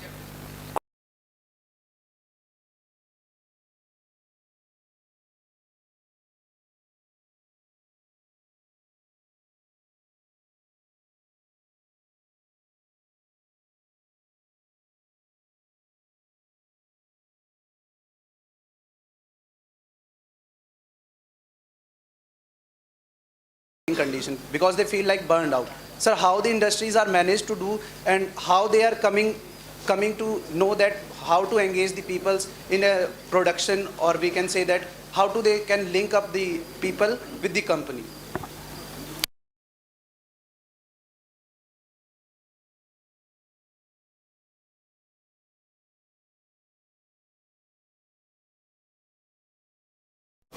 Firstly, we need to understand how and what value addition Gen Z will do to our company.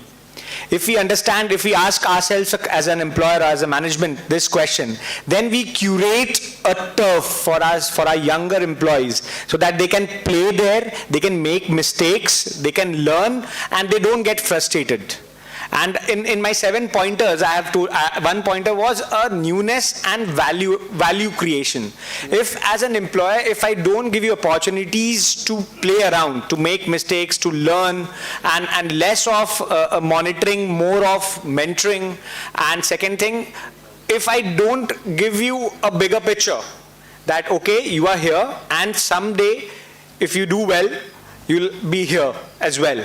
So if I don't give you a career path, a career planning, a succession planning, I guess retention strategy comes later. Once we sort our house in order in terms of learning opportunities, in terms of correct mentorship, in terms of correct ownership, accountability, if we don't change our turf for younger employees, I think it will be difficult. And you are right, the data speaks so. We are all-time high in terms of attrition, and yes, companies are trying to attract you guys because you guys are important to any company to change the environment and change the way company thinks. Sir, but too much relaxation leads to negativity, na sir? Too much? ऐसा नहीं है. See, it's not like that, right? Flexibility and relaxation is not, bringing negativity, and it's also depending upon how the process is defined. Right. So if your borders are strong, infiltration will be less. Right. So if your guardrails, if your organization has different guardrails and strong guardrails, there will be less chances of people breaking it. And also it's like culture. Right. So let's say the flexibility. Okay. If my organization giving me flexibility to work from anywhere or to do anything what I want, to choose my career path, right, I will use it. There are chances people will misuse it, but that becomes very less because they are aware of the culture and consequences of it, right? Consequences of it. So that's why that it depends on the guardrails. That how strong your guardrails are, you can use it and misuse it. Yeah, but that's not a because a lot of people they think when I joined my organization Accenture about 9-10 years back, and I was not going to office. A lot of people they ask that how you work, what you guys do. What you guys do sitting at home, how you manage. We have enough guardrail technology enabled systems, and we are working much better than, in fact much productive than doing things and taking care of the things. I don't go to office, at least I am saving a lot of my fuel cost, right? So look at this, flexibility is there, but very few people take it for granted. Yeah. Just want to add one thing, if you have completed, huh? It's okay. Flexibility is not a synonym for relaxation. These two are very different things. Flexibility is I may allow you if you are not able to do it, maybe after 5 minutes, 10 minutes you can do it, complete it. But the work has to be done.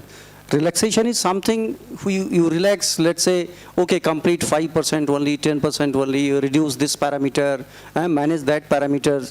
So these two are totally different parameters. So let's not take it as synonym. Got it? Yes, sir. Okay, thank you. Thank you, sir.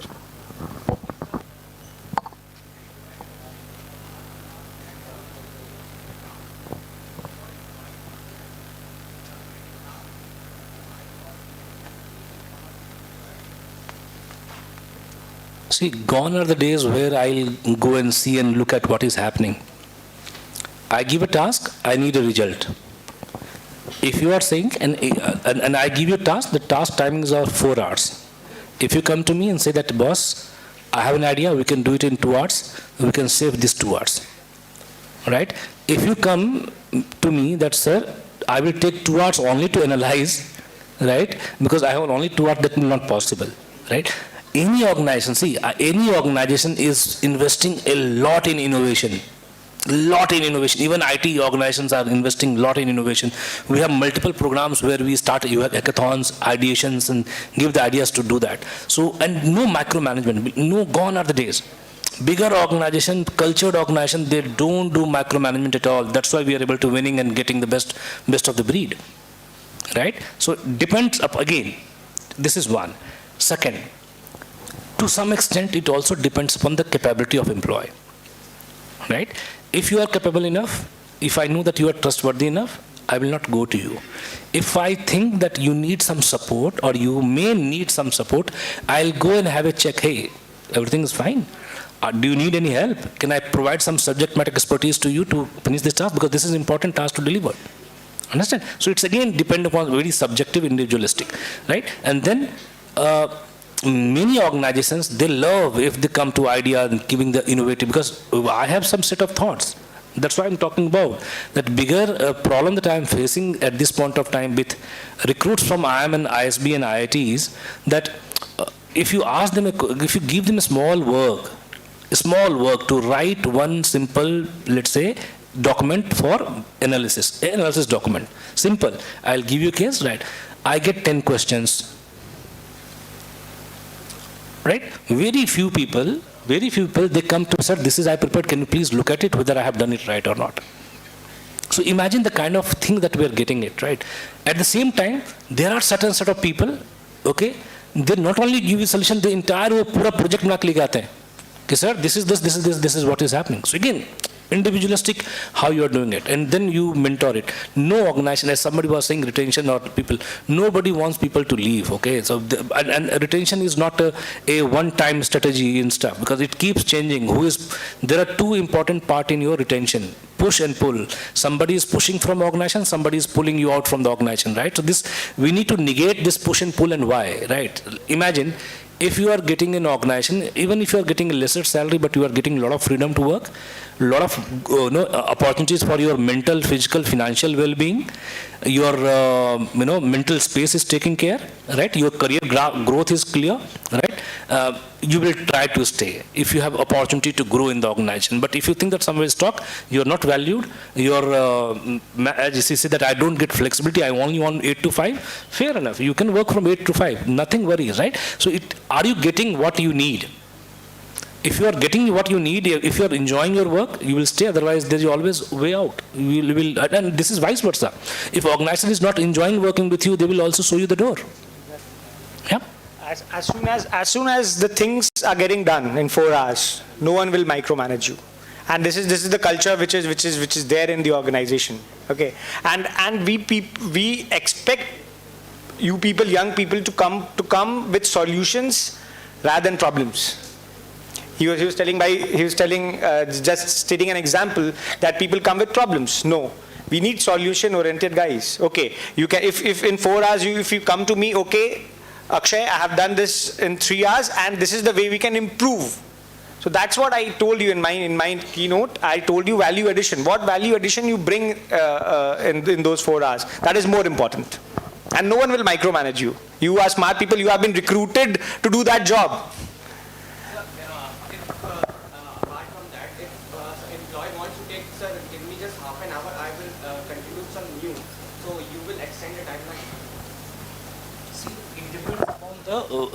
Criticality of the task.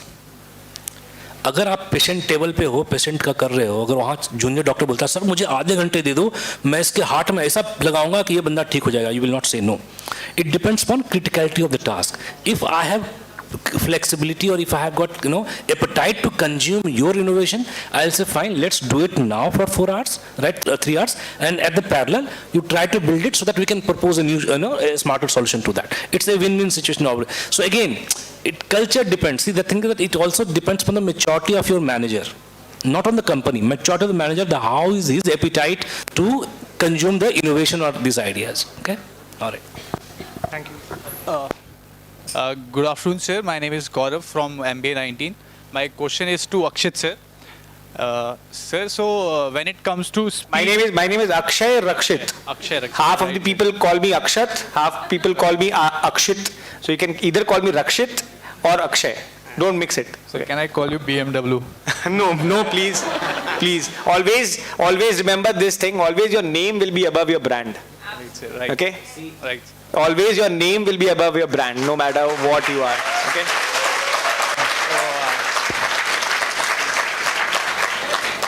So sir, when it comes to speed, that one thing that comes in my mind is quality. So what I was saying that he just said BMW is be my wife. So please don't call him. His name is just like Elon Musk Melon. Okay, you can call me Akshay, please. Go ahead. So sir, when it comes to speed, that one thing that comes in my mind is quality. So what we should give more value to, quality or speed? And if both, then how to maintain it, or what should be our mindset? These are two different pillars. Very, very nice question, Gaurav. Yes, very nice question, Gaurav. These are two pillars, and speed and quality goes hand in hand.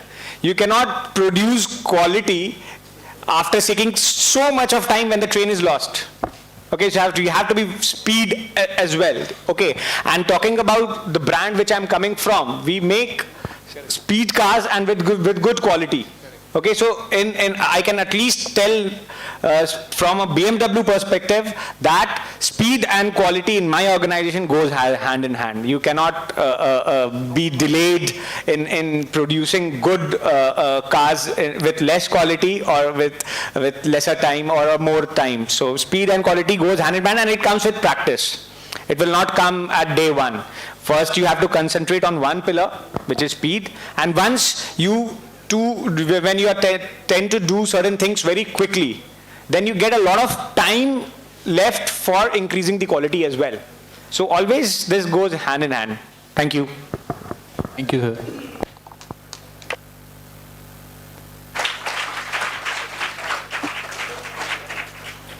We are indeed very fortunate to have such eminent speakers who shared their insights on developing new workplace strategies in the post-pandemic era. I now request Air Commodore Dr. Jayant Kumar Sahu, Director AIMT, to bestow the token of appreciation to Agnivesh Thakur, Vice President, Human Capital Management, Accenture.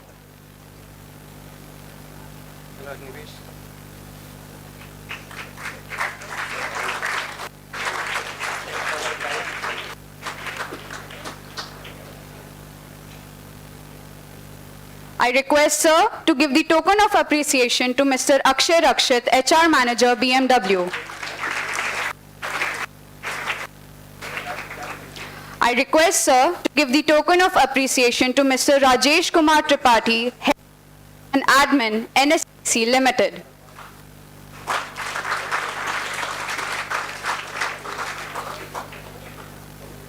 Thank you. Now, I would request Dr. Anubhav Verma, Academic Head, AIMT, to deliver the vote of thanks to our prestigious guests.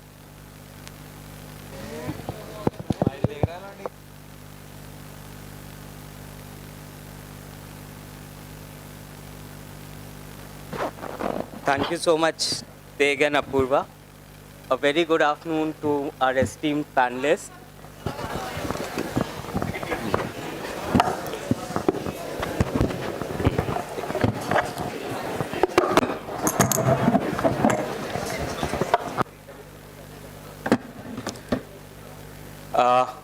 I know I'm holding you all back for the lunch, but not for long, right?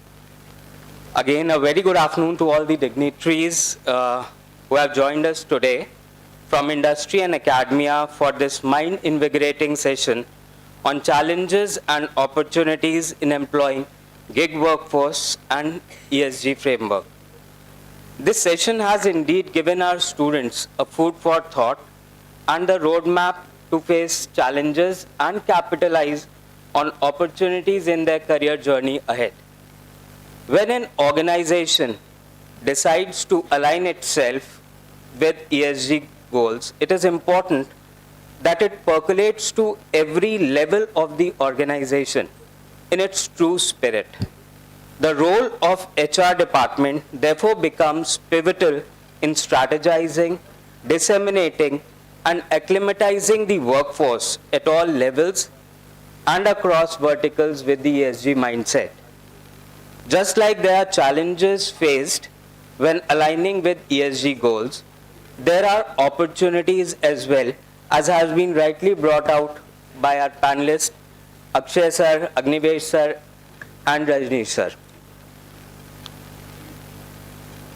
These ESG goals can be leveraged as an effective policy to recruit and retain employees with growing consciousness towards environmental and social sustainability amongst Gen Z. Deploying ESG goals effectively is more likely to attract fresh talent. The same has been deliberated upon by our esteemed panelists very impactfully. I would like to thank Mr. Agnivesh Thakur, VP Human Capital Management, Accenture, for highlighting the importance of increasing social awareness by HR experts and attaining these ESG goals. I would like to thank Mr. Akshay Rakshit, Manager HR BMW, for very aptly bringing out the expectations of Gen Z and giving our students the most relevant 7 mantras to be successful. I would also like to thank Mr. Rajesh Kumar Tripathi, Head HR NSICL, for sharing his valuable insights and sparing his valuable time to grace the occasion. On behalf of AIMT, I take this opportunity to thank our panelists again, delegates from the industry, academia, and media for their valuable time to grace the occasion. I thank our Director, Air Commodore Dr. J.K. Sahu, and Registrar Colonel Rajendra Pandey for their undeterred support and guidance. I thank my fellow colleagues, non-teaching staff, and student coordinators for their cooperation, dedication, and hard work. I thank my students from MBA and BBA batches for their patient listening and active interaction with luminaries here. In the end, I would like to extend my special thanks to our conclave conveners, CTPO Ms. Ritu Kapoor and Area Chair HR Dr. Babita Bhati, for putting all their hard work for this conclave. Thank you. Jai Hind.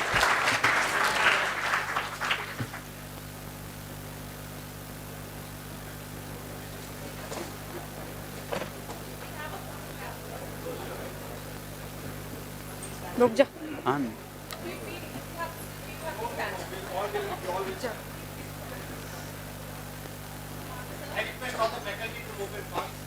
Register sir आइए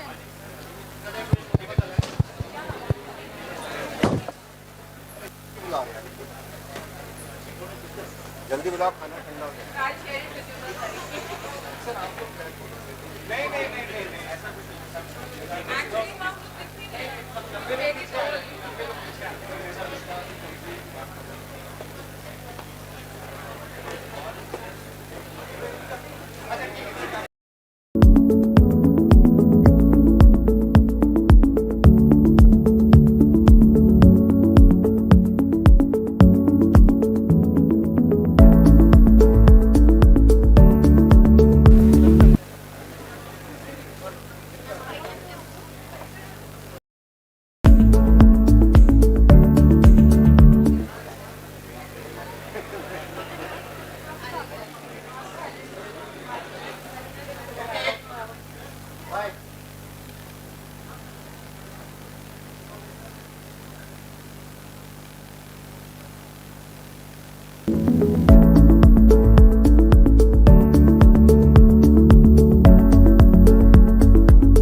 behalf of Army Institute of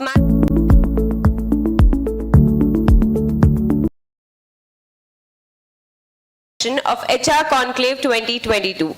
Future of Work, HR Environmental, Social and Governance Goals. I, Ankita Chaudhary, and I, Suman Dash, feel privileged to be your host for the session. At the outset, we would like to express our deep gratitude to all the dignitaries for joining us today. ESG has evolved as so much more than a responsibility. It's an opportunity to build a more sustainable business and a key differentiator to enhance relevancy and trust with organization stakeholders. Built strategically, an ESG program creates valuable impact within your organization, your community, and for the planet for years to come. Now, I request Air Commodore Dr. Jayant Kumar Sahu, Director AIMT, to felicitate our session chair, Mr. Sandeep Kumar, Head of India HR Operations at Sodexo.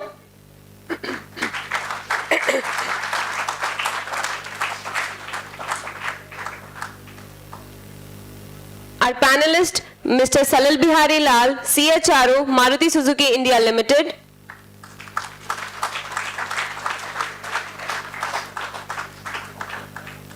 Mr. Pankaj Kalas.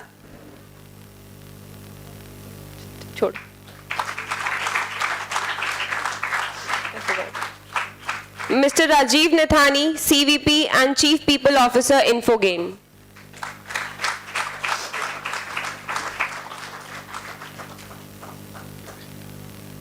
Thank you so much, sir.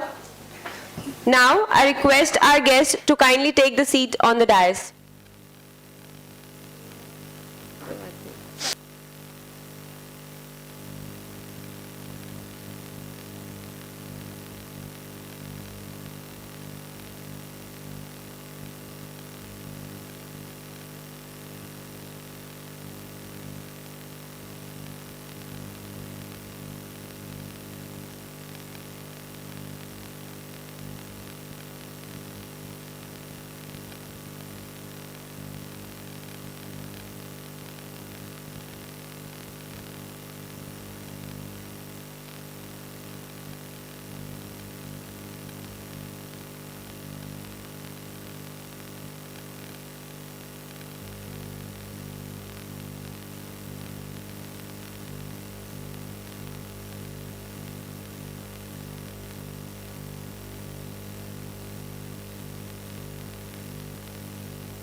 Fortunate to visit this campus within the last 3-4 weeks. I think I was here.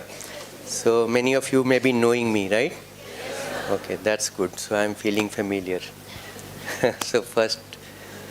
So today what we are going to do, actually there was a longer program planned since we have got Rajiv has to leave a little early, but we will remain. And we are changing the format. So initially we had thought that each one will come and talk about a particular topic, and then we'll have a discussion, and then we'll come to a question and answer session. We are making a small change. Whatever topic was given to each speaker, we will talk about that only with everybody. Okay? Do you think it would be interesting? Everybody's perspective on a particular topic, right? So, okay. Okay? Thank you. So, since morning you have been hearing about ESG. So, just to reconfirm as to how many of you are really awake, what E stands for? Very good. And what S stands for? And what is G? What kind of governance? Okay, good. So all of you are awake, and it also tells me that all of you had good lunch, right? Because ma'am ने बोला उनको अच्छे से खाने दीजिए तभी start करेंगे. So that's good. So how many of you feel that while you were having lunch, there was somebody somewhere in the world who may not have the means to buy his lunch or his one meal? How many of you feel it is possible? Do you think it's possible? Do you know what is the number of people across the world who don't get 3 times meal? Any guesses? Sorry? 17 million. Okay. Any other number? It's 800 million. Okay? मतलब कितना हुआ Indian number अगर हम लोग लाख करोड़ में बात करते हैं तो कितने वर्ल्ड का पॉपुलेशन कितना है 730 करोड़. ठीक है, उसमें से करीब 80 करोड़ लोगों को आज भी 3 वक्त का खाना नहीं मिलता है. ठीक है ना? सो our responsibility as a citizen, as a corporate citizen or as a student starts with each and every meal which we take. Do we take it responsibly? हम कुछ वेस्ट तो नहीं करते हैं जो किसी और को खिलाया जा सके, जो दुनिया में कहीं भूखा है. वहाँ से आपकी सोच शुरू होनी चाहिए. Because many of you are going to be HR professionals or business leaders and will start thinking like that, right? Then you are taken care of one of the largest out of the ESG, one of the largest component, which is S, right? So what we are going to talk about today is around what is the role of HR in the entire ESG with more emphasis on the S part of it. Correct?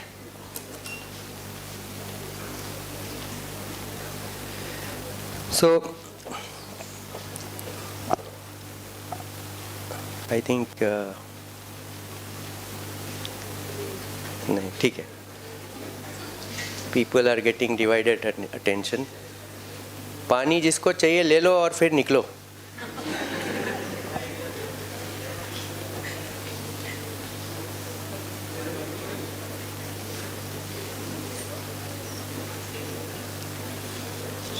So we have the panelist, Mr. Salil Bihari Lal, no introduction needed, Mr. Pankaj and Rajiv. What I'll do is I'll start with the first question, that as an HR professional, what we should do to take care of the ESG expectation from an investor's point of view. You know, everybody who is putting some money in a company or investing has only one idea, that अगर मैं इसमें 2 रुपया लगाता हूँ तो मुझे कितने पैसे मिलेंगे, करेक्ट, और कब तक मिलेंगे, करेक्ट, एंड वो पैसा जो मिलेगा, is it coming through a responsible way और it's coming through some unethical way, correct. So there is a finding which tells that अगर आप रिस्पॉन्सिबल ESG प्रपोजिशन करते हो अपनी कंपनी में, then the shareholders return can grow up by 2.5 to 3.8% as compared to a company or their peers who are not as responsible as you are in terms of ESG observance. So my first question to my co-panelist, Mr. Salil Bihari Lal is, sir, no, you can talk from here only, I don't think you need to. So we'll move the mic, we have 2 mics. So sir, as an HR professional, so we are custodian of people behavior, ethics, governance, everything. What should be our key contributions or key highlights to manage the ESG in a responsible way? First of all, a very good afternoon to everybody. Director, Air Commodore Sahu, Ritu ma'am, faculty, students. It is for me an honor and a privilege that I am amongst you this afternoon. And I represent a sector which is very volatile, very agile, moving very fast. And the 3 components which Sandeep just mentioned is actually very deeply ingrained in our daily process and our daily operation.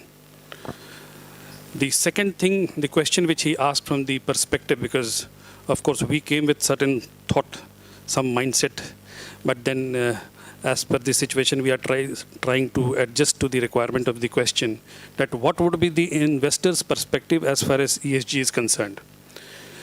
First of all, if I have to talk about the automobile sector or the engineering in particular, both the government as well as the industry today is talking about carbon neutrality. So I'm talking about environment first. And I will give you some interesting statistics which all of you can correlate. First is, just for information, you have seen the most popular model of Maruti, which is WagonR, a very old, very popular game changer for the company. 80% of the component which we use in this vehicle is recycled. And the whole vehicle can actually be recycled within 48 hours. So that is one simple data which I thought purely from the environment standpoint. The second is that we have to be carbon neutral.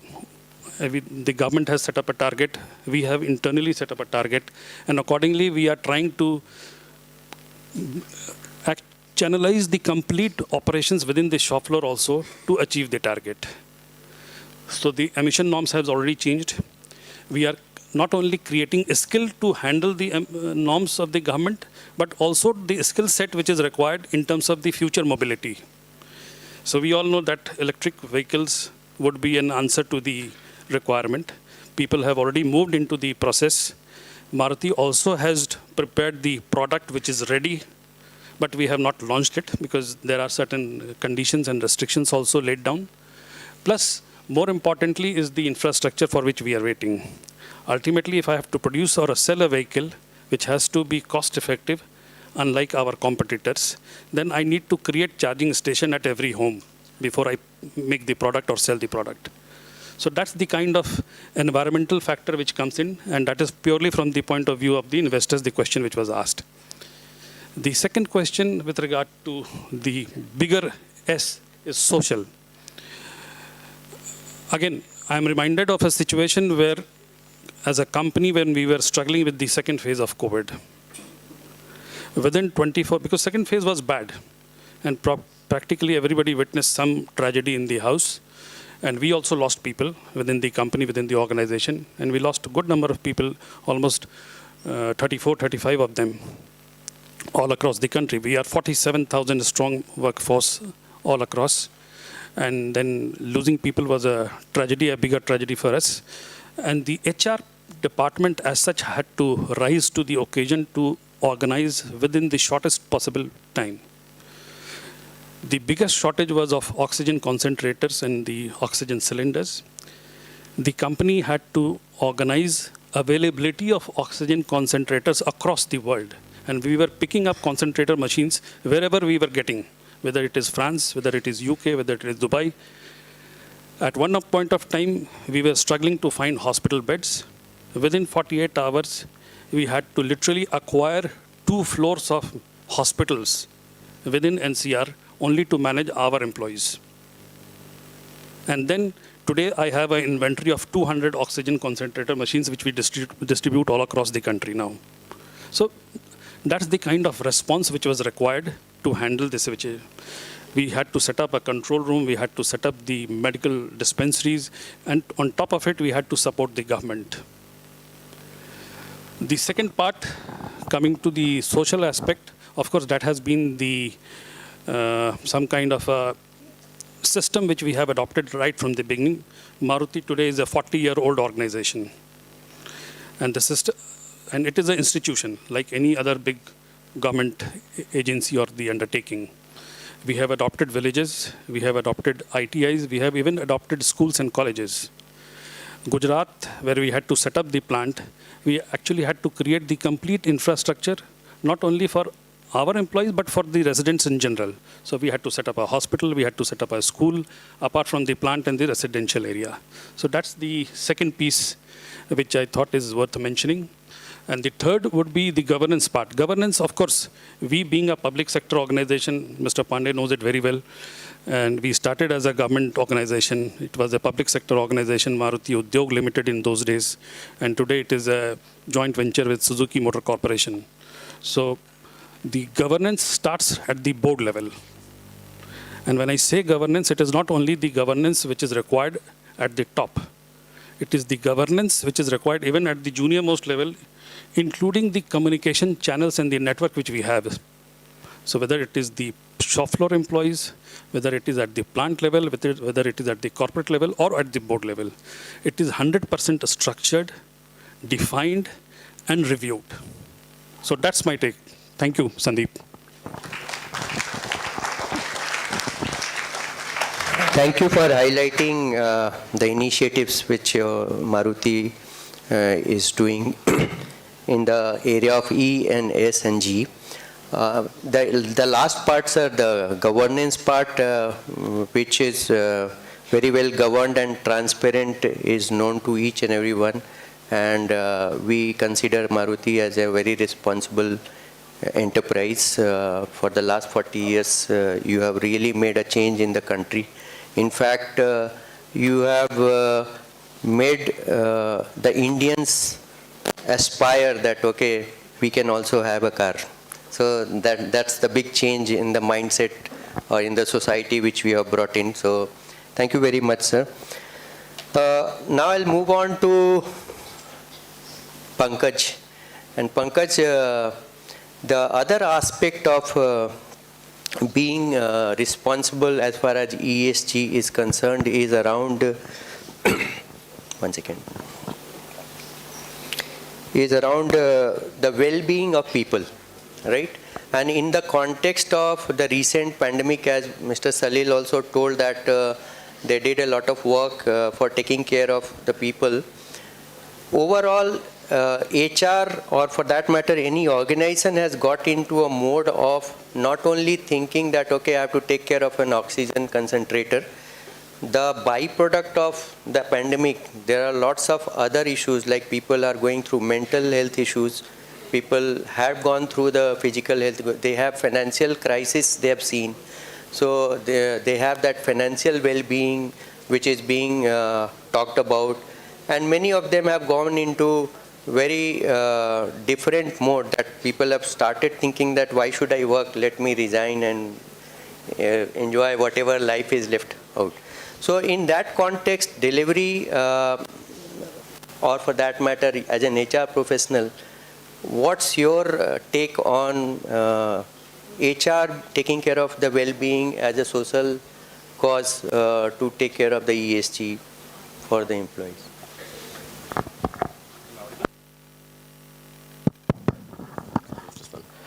Hi, good afternoon, everyone. So, very interesting topic, and I'll start off with connecting it, since we are sitting with a lot of Fauji kids. One of the key criteria for getting an admission into a defense kind of work environment or into a police kind of a work environment is where your physical well-being is paramount, right? Why is it so much needed?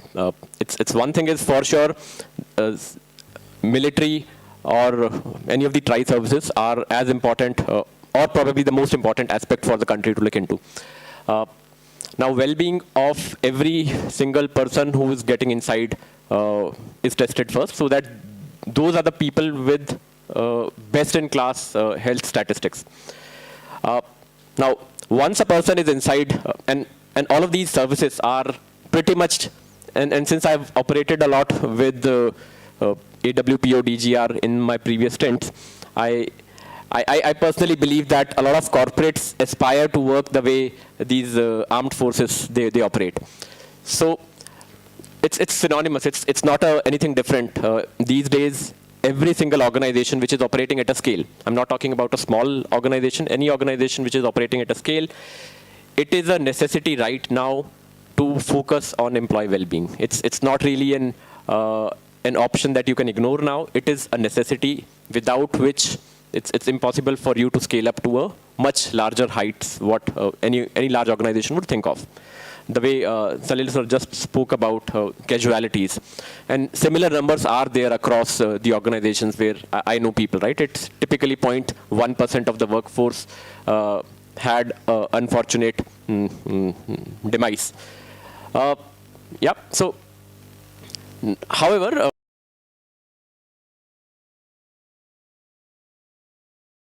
means as an HR, right? As an HR, there are quite a few startups who are enabling these things of employee well-being. So, if I just talk about the largest fitness organization in the company, CultFit, they operate with about 732 organizations in collaboration. A lot of organizations are working towards ensuring the healthcare insurance services are taken care of well. The insurance expense is going to shoot up by at least 32% in the next coming 5 years. And again, it's primarily because of COVID. The awareness is much more towards preventive healthcare as compared to curative, right? So now I'll also throw some stats around it, right?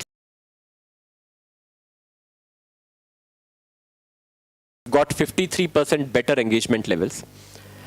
They've got 15% lesser attrition. They've got 17% better productivity and about 17% lesser insurance costs or lesser insurance payouts. So it's not something which I'm talking anecdotally. That's the fact also. Healthier work style we are trying to put towards our employees, the better it is for the organization, both in terms of cost, both in terms of and as well as productivity. Yeah, so as I said, it's not really an option anymore. It's a necessity for every employer to pick it up. That doesn't mean that you should not be seen as an employer who is not really an equal opportunity employer, right? You should be equally humble for the employees who are not as physically agile. And just we should try to create that kind of work environment so that everyone should feel inclusive in that work environment. And that's where I would submit my thoughts here. So the key takeaways from what Pankaj talked about is the matrices, so how it positively impacts your employee engagement goes up, your productivity goes up, your cost gets reduced. So thank you, Pankaj. Now my last one is to Rajiv. So while HR is supposed to be a big custodian of ESG, what are the typical data analytics or matrices? And I'll come to Salil sir, you also, because these are two different environments wherein you must be doing lots of measurement in terms of how we are doing responsibly in terms of ESG. What are the matrices which we are monitoring? And I'll start with Rajiv and then Salil sir and then to you. So Rajiv, over to you on the matrices, people analytics, how we are measuring on ESG. So I'll take a step back. Let's talk about ESG. Why have we started talking about ESG in corporate setting? Right? It's not something which you were listening 5 years back to this extent as you are doing now. And as we also observed, the world leaders met and they got into the accord in Paris from a climate agreement perspective. Now, what the governments are doing is some of the governments have actually mandated corporates to start publishing their ESG reports as part of their financial statements. Particularly countries like Australia, for example, European Union is actually going aggressive about it. China, surprisingly, has already done it. And there are many other countries which have started doing it. Now, by virtue of that, ESG has all of a sudden come at the forefront for corporates to look at it as a basic hygiene from the functioning perspective. Because when you publish your financial reports, it's not about only revenue, or, the revenue and the profitability from a net, if you are talking about EBITDA or net profit perspective, it is also about people and planet. And that is where ESG is actually coming from. Now, when this kind of situation is happening, now what happens is in a corporate setting, you have public companies and public government-owned, public listed. You have privately held companies, which could be founder-driven, which could be financial institution-driven, whether it's a venture capitalist or private equity-driven. I come from a company which is currently private equity owned organization, and I have worked in both the setup. I worked with the listed organizations, all multinational, The previous one was French product company. In the past were mostly US headquartered, and HCL was one of the Indian headquartered company also. In private equity context today, if I were to give you a context why ESG is important for a non-listed company as well. One, the basic hygiene which I talked about, where the countries will eventually make it mandate. In fact, the International Financial Reporting Standard Organization, which actually mandates we call it IFRS, they define the standards for organizations to follow while publishing their financial statement every year. They have come together under a common umbrella of 5 different organizations and defining what should be the standards for publishing ESG in the financial reports. Now, taking a step back from a privately held organization perspective, we are owned by a private equity firm called Apex Partners. And Apex is one of the top 10 private equity firms across the globe with $65 billion portfolio size. They have given us a mandate from an ESG standpoint. So the vision which we have for next 3 years, that vision will be realized by 6 drivers or the pillars, and one happens to be ESG pillar. An ESG pillar, and why it is important for them beyond the hygiene is, it will actually help in terms of enhancing the enterprise value of the company. See, ultimately, all these investors, they have only one common goal. They want to have wealth. They want to multiply, maximize their investment. They are not in a game of charity. So this entire thing from a people planet perspective, they are not looking at it from a charity standpoint. They're looking at it from the enterprise value perspective.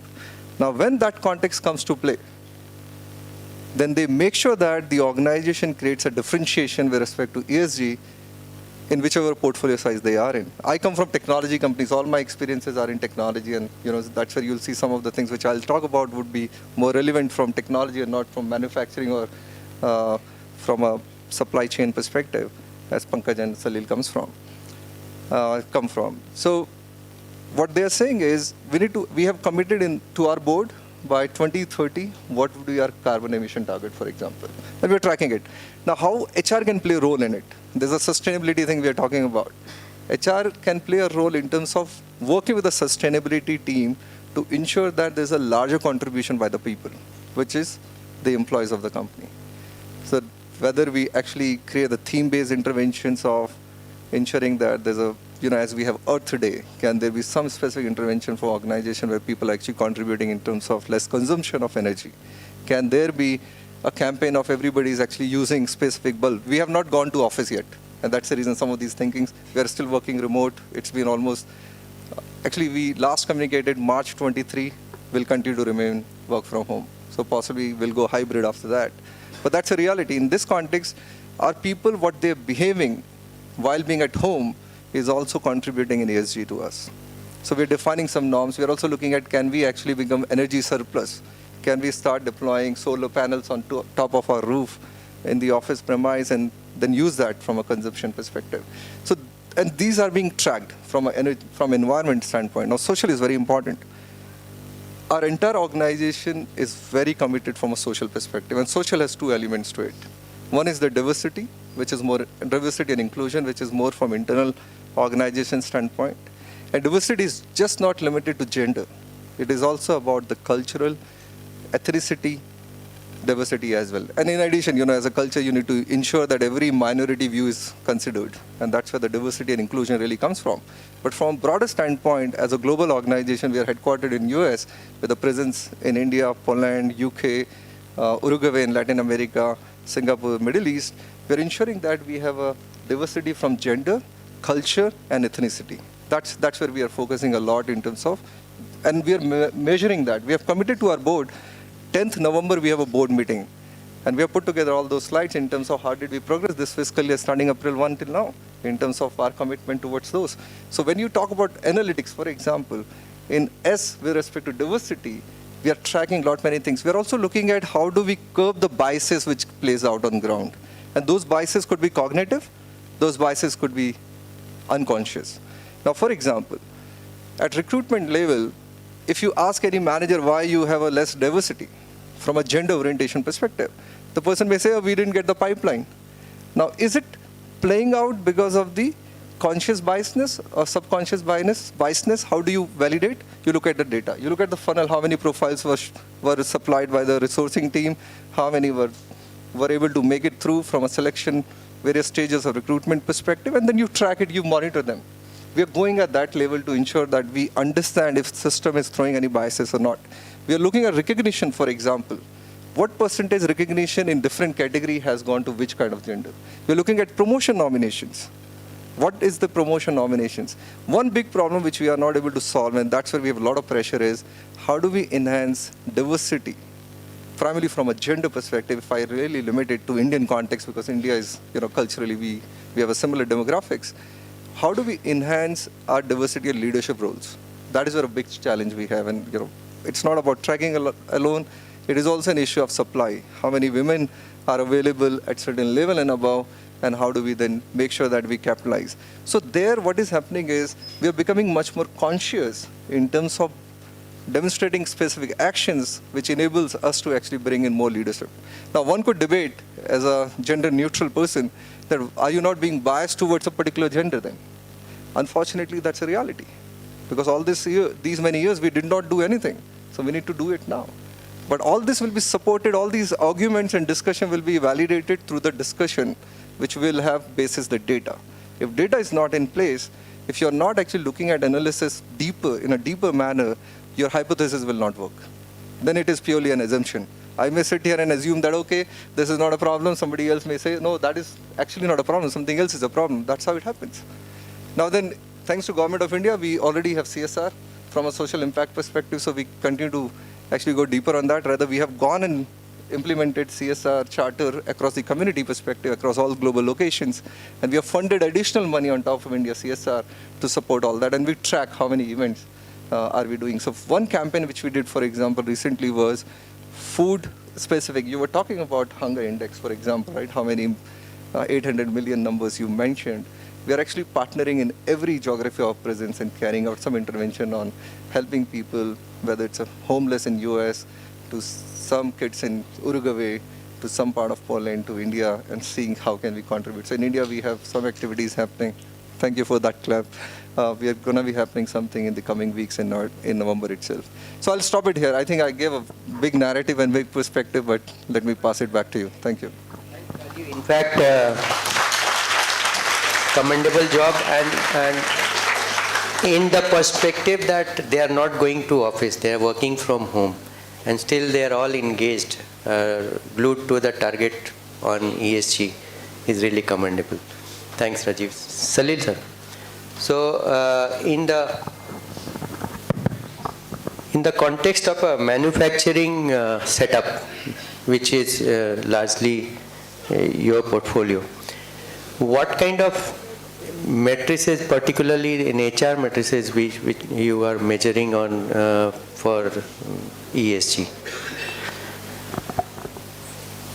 First, let me give you the business matrices or the guidelines which the organization adopted. Then I'll obviously talk about the HR matrices and the measurement which we undertake. You see, there was a compliance which was announced, and especially for the automobile manufacturer, that you have to be compliant with BS4 by April 2020. We were at that time, Maruti as an organization was producing BS3 and BS4 vehicle. I mean, there was no BS4 at that time. We immediately jumped to BS5 much before the time allocated by the government. So that was one where the concerted effort was there in terms of compliance. The second is something for which we have been criticized as an organization by the media, otherwise more in terms of business, because there was a time limit set up by the government to do away with diesel engines, which in any case we are complying now. And we were perhaps the first ones who had to scrap the diesel engine plant. We had a diesel engine plant in Manesar, and we were the first ones as an organization in the automobile sector to actually stop diesel engine manufacturing within the sector. even at the cost of losing revenue, because our competitors were still manufacturing diesel engines. So that was the second step which we took. Apart from the fact that I discussed that there are steps for the complete program which is in place for carbon neutrality, both in terms of product as well as in terms of operation. Now, coming to the other aspect in terms of how would we see the matrices within HR, because we were governed with the fact that ultimately it matters with employee well-being, employee health, and most importantly, it is the happiness quotient which has to be measured. So in both pre-COVID and post-COVID, there was again a exercise which was undertaken in terms of measuring the happiness quotient within the organization. And when I say it is almost 18,500 regular employees and 32,000 non-regular manpower which is existing in the country. So measuring the happiness quotient, bringing them at par, and also designing interventions was something which was undertaken, which is still there. And the third and the most important, and that of course was the outcome of the pandemic, that we had to create a function called disaster management and business continuity. So this is the area which reports into me now, and we had to not only prepare for any medical emergency. It can be any kind of emergency. It can be a terror attack, it can be an earthquake, it can be floods, or any other pandemic which we can foresee. So that was something which we are trying to monitor and actually see the progress, how it takes place. Different organizations looking at business opportunity in two different manners and accordingly aligning the matrices. So thank you. I think we have covered the major aspects of it. Pankaj, would you like to throw some light on the analytics which you are using for from HR perspective in ESG? Sure, I'll come to the happiness index as well. But as an individual, personally, I would share the biggest achievement which I, on a personal front, feel that I've achieved in my life is not with respect to the kind of job I'm doing or the kind of education I've been through. But on a personal front, about 5 years back, I had 7.5 kilowatt of solar installation on my rooftop, and I run on an electric car whenever I commute within 50-60 kilometers of radius of my home. So I personally feel that's my personal achievement, and it gives a lot of satisfaction for me personally. Now, for the organizations also, and while I'm seeing the giveaway gift as a planter or the water as a Sena Jal, right? It's such a delight to see that the entire world, these baby steps are making impact somewhere or the other. A lot of people used to make comments that electric vehicle is not really a green vehicle because somewhere electricity is being produced by coal in India. About 72-73% of the electricity is being produced by coal. But to counter that, I say that I have a solar rooftop which covers my household electricity requirements as well as my transportation requirements. Similarly, a lot of people will say, why are we using plastics? But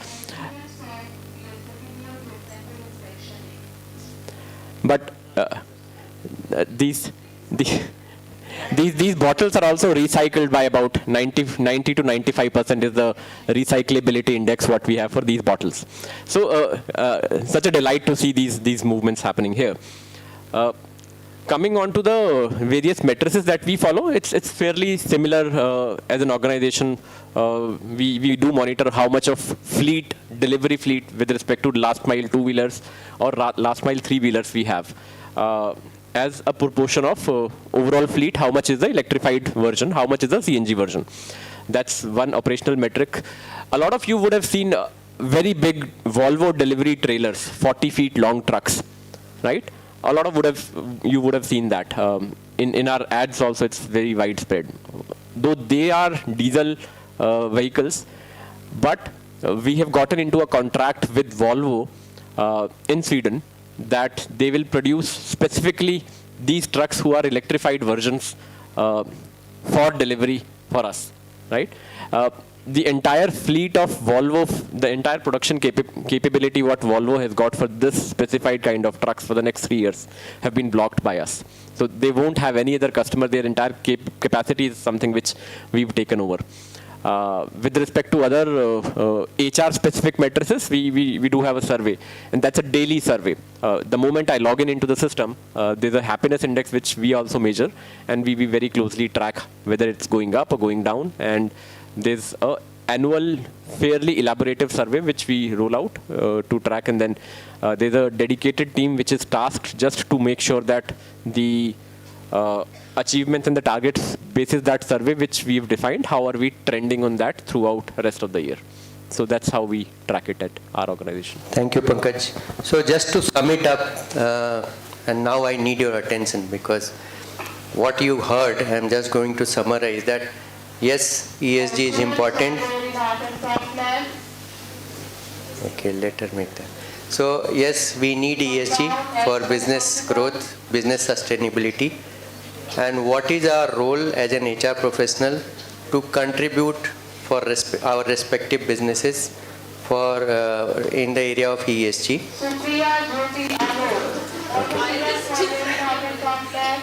Supriya Jyoti, if you are here, please go. Not a problem. So what I was telling that, look at the examples. So HR, the power of HR interventions. He has internalized it, and he started practicing it. And he is one of the employee of the company. So like him, there are so many employees who have started following what they are telling everybody to do. So that's the beginning. That's why I started with that if you are eating, you have to think that, okay, there's somebody else who may not have got the food. So that kind of feeling all of us need to create among all our employees as an HR professional, so that we can make this world a better place to live, and we live more responsibly. Thank you, everyone. Now we'll open the forum for question answers. If you have any question, you can raise your hand and introduce yourself and ask the question to any of the panel. Need a mic? You need a mic? Yeah, a mic will come. Yeah.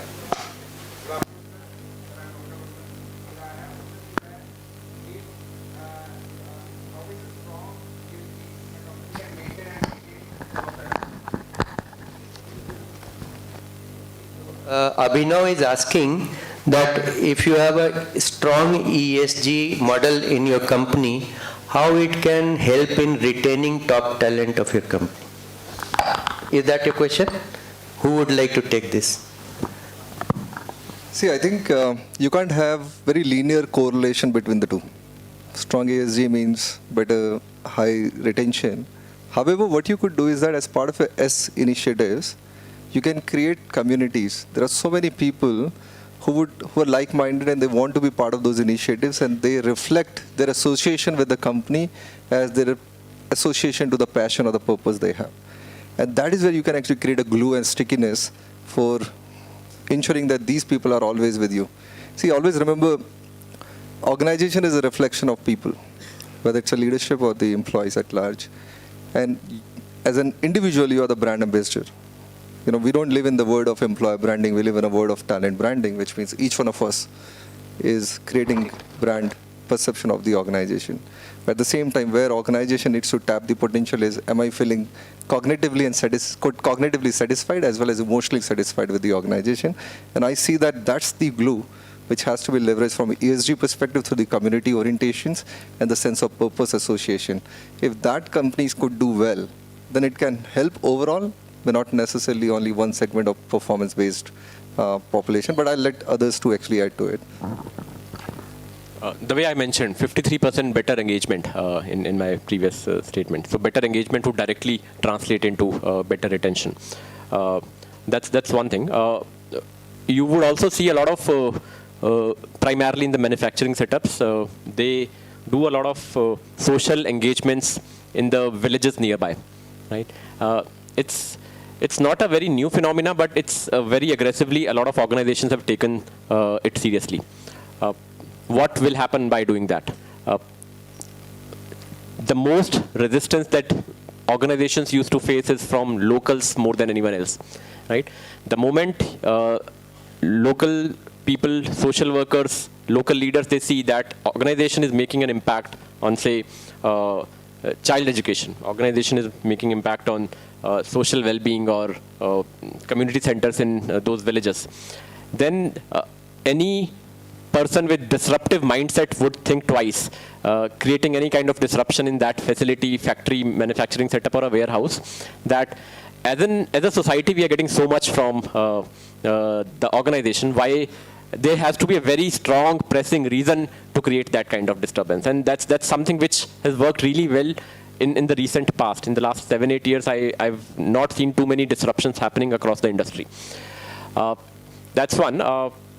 Apart from that, I think till the time there's peace in the organization, till the time you feel that overall the factory is doing what it is actually supposed to do and it's not engaged into any other kind of settlements, obviously the employees will be at much more peace. So again, that's a indirect correlation, but that helps as well. See, ultimately it is the question of flexibility. And what matters is that how do you handle the new age workforce?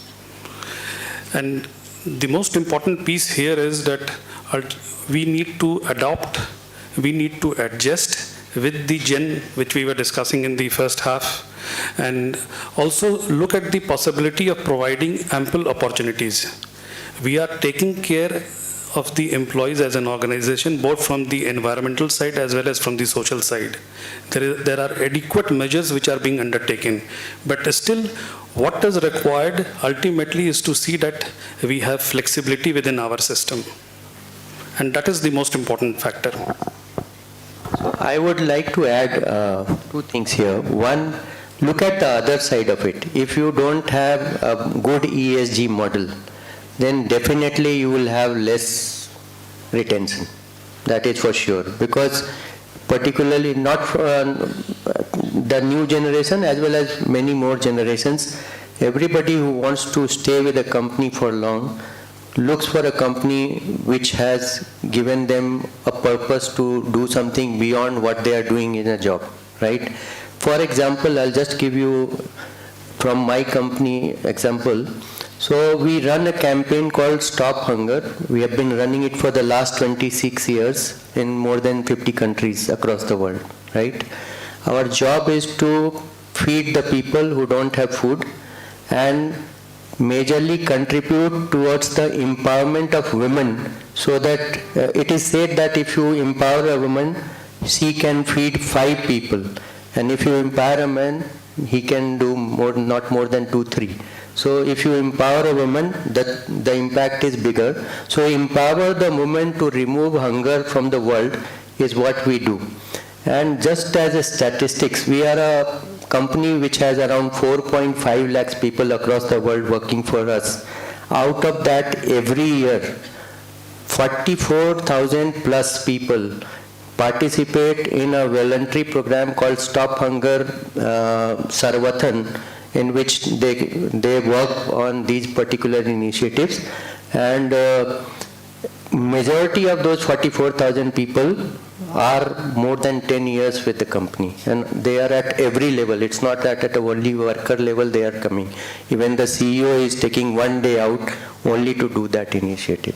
So there are proofs that if you do a good model, your talent will be willing to stay with you. But if you don't do it, there is a chance that they would not like to stay with you. Does that answer your question? Thank you. Anybody else? Only one question. बाकी को बुला लिया क्या? हाँ.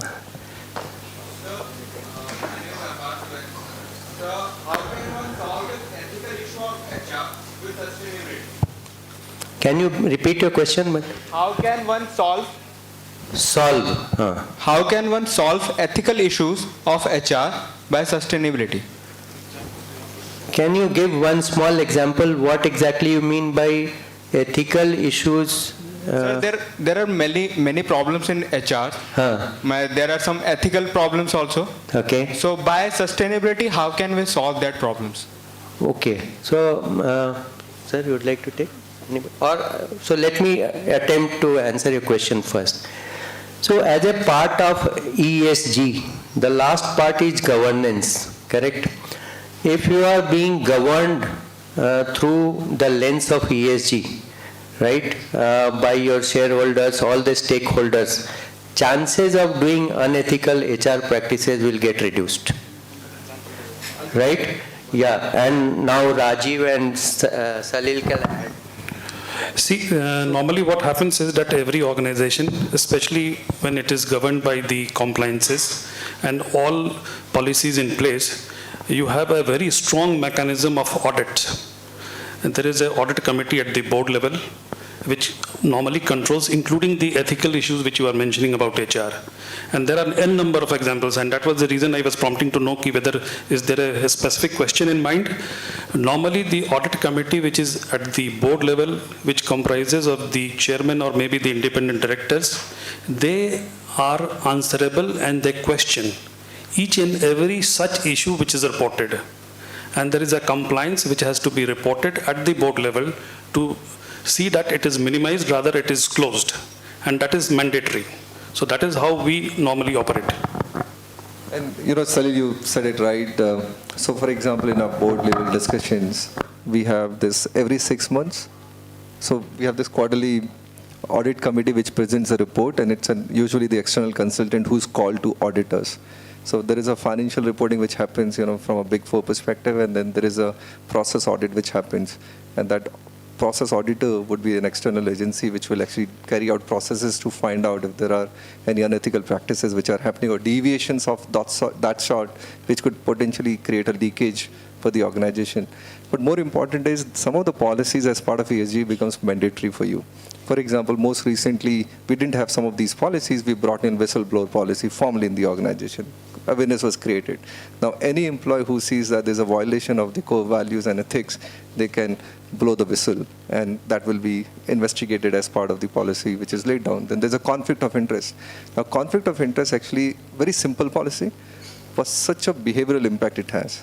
Now, for example, if somebody has referred me somebody from my known circle, I cannot hire that, or if I know somebody, I cannot hire that person in my team because my policy prohibits me to do so, which means that I may have a conflict of interest with that person. If that person happens to be my friend, for example, which means I could have a bias, inherent bias towards and against others, right?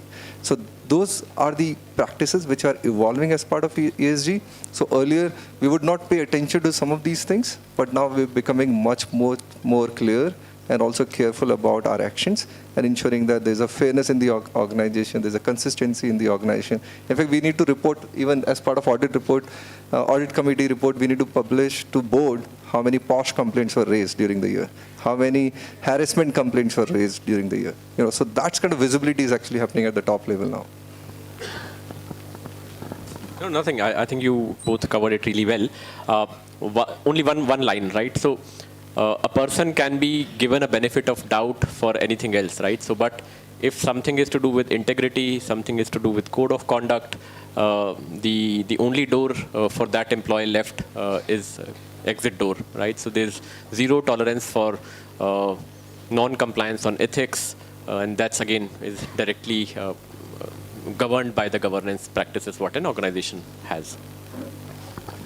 Thank you, sir.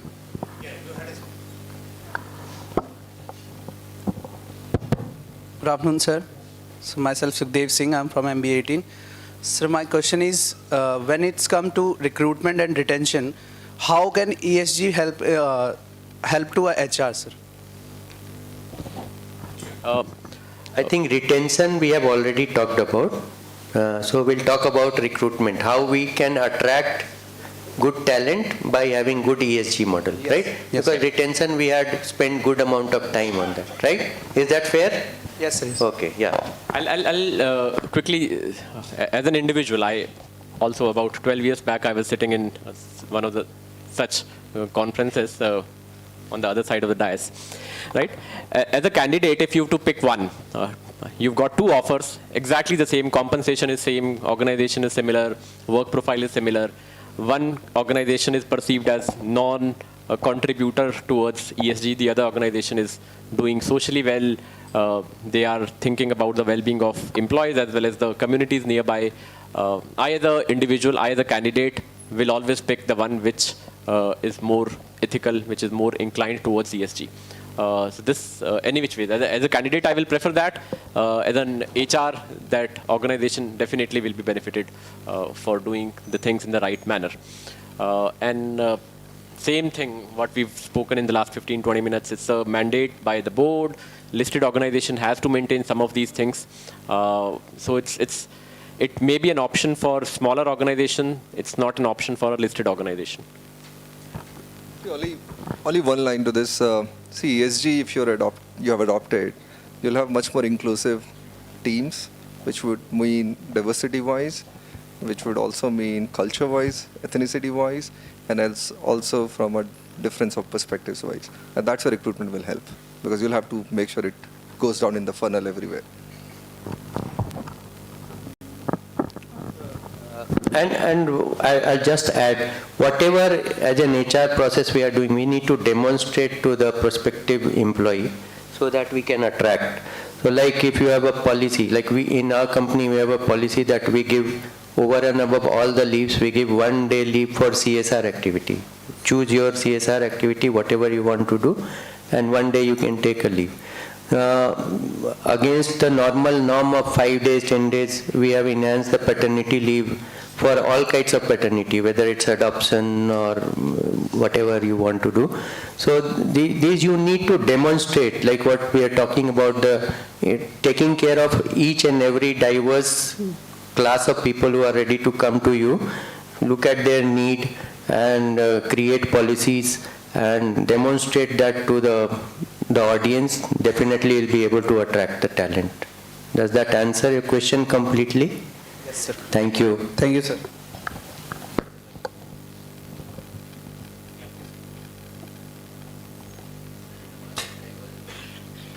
Diversity question पहली बार आ रहा है, अभी तक 3 लड़कों ने पूछा है. So my question is, how important is company culture to you, and what measures do you take to maintain your desired culture? Your question is, how important is company culture? Yes, sir. And how do we maintain it? How do we measure? So my question is, how important your company culture for you is, and what measure do you take to maintain your desired culture? Sir, आप start कर.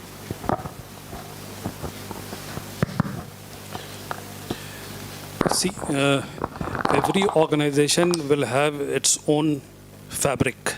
When I say fabric, it is the constituent of how do you operate, how do you create an environment, and what kind of culture you are trying to build in. And there is a legacy. For us, if we are 40 years old in the country, we have followed certain systems, certain guidelines, which may be, and as I mentioned earlier, that we were a public sector organization and then became a private undertaking. So we have the best of the both. And now it is for us to see that what do we want to continue with. We have a uniform, which we wear right from the managing director to the junior most operator, he or she has to wear. So that is part of the culture. We have a common canteen and a common food. So the managing director and forget the regular employee, a casual worker also sits on the same table, eats the same food. That's the second part of the culture. The third part, we don't have office cabins. So the Japanese, especially, they are very frugal by nature also, and in terms of operation also. So the Japanese culture has now overtaken everything else, apart from the Purana public sector wala culture. So that is something which we take a lot of pride in, and that is something which we nurture, and that is how we ask our future talent also to believe in. So as far as the question on culture is concerned, we are very clear about it, what we want to create, and now that it is 40 years of journey, and we are looking at the next 40 years. So next 40 years, the complete generation will actually move on. So there would be a new set of people, and we realize what is their requirement. So we have to build the culture accordingly.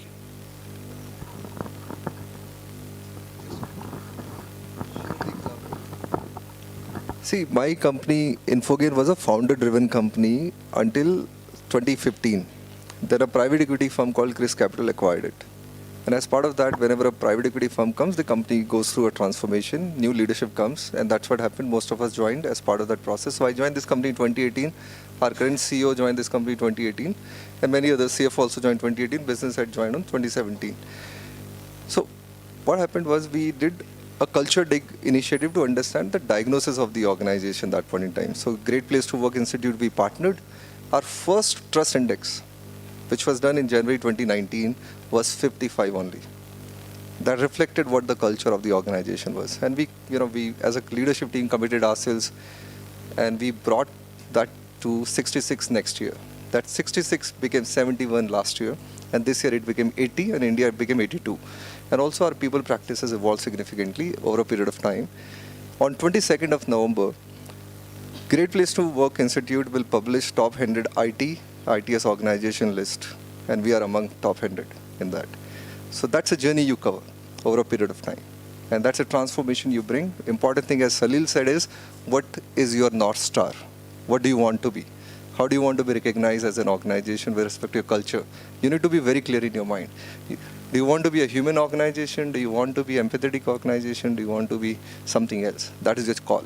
And then you actually work backward to define the path and behaviors which are essential to make it happen in the organization context, and associate the entire organization system processes around that to make it happen. And that's the way to culture transformation. Another simple start. Organizations which are perceived as not so good in terms of culture, and primarily startups these days which are very aggressive and focused on just getting the work done and not really too focused on the human aspect of it. Average tenure of an employee is less than 18 months in startups these days. And if you see the organizations which are perceived as best-in-class organizations in terms of culture, they have got average tenure of their employees as 8 years, 9 years, or 10 years, right? So more productive people are always the ones who have somewhat crossed that 18 months or 2 years of timeline is what we also believe, right? So more better the culture is, more productive the people will be. Does that answer your question? Okay. Anybody else? Any other questions? We are being told that sir wrap up कर दो. आपके पास कोई question है तो पूछ लो, नहीं तो हमें बोल रहे हैं जाने के लिए. No, sir, you are not asking me to leave. No. Yeah, I'm just kidding. So either we have done justice to the topic, that's why you don't have questions, or you were sleeping when we were talking. दो में से एक. हाँ जी. The last question for this session. Sir, my name is Vishal from MB19. Sir, since government signed this net zero carbon emission, that's why this ESG came. And sir, my question is कि sir, एक बार ये achieve हो गया, then company ये सब continue रहेगा या फिर सिर्फ ये goal achieve करना है इसलिए ये सब अभी focus में है? क्योंकि सर ये net zero carbon emission आया, उसी के बाद every company is looking forward in this ESG goal.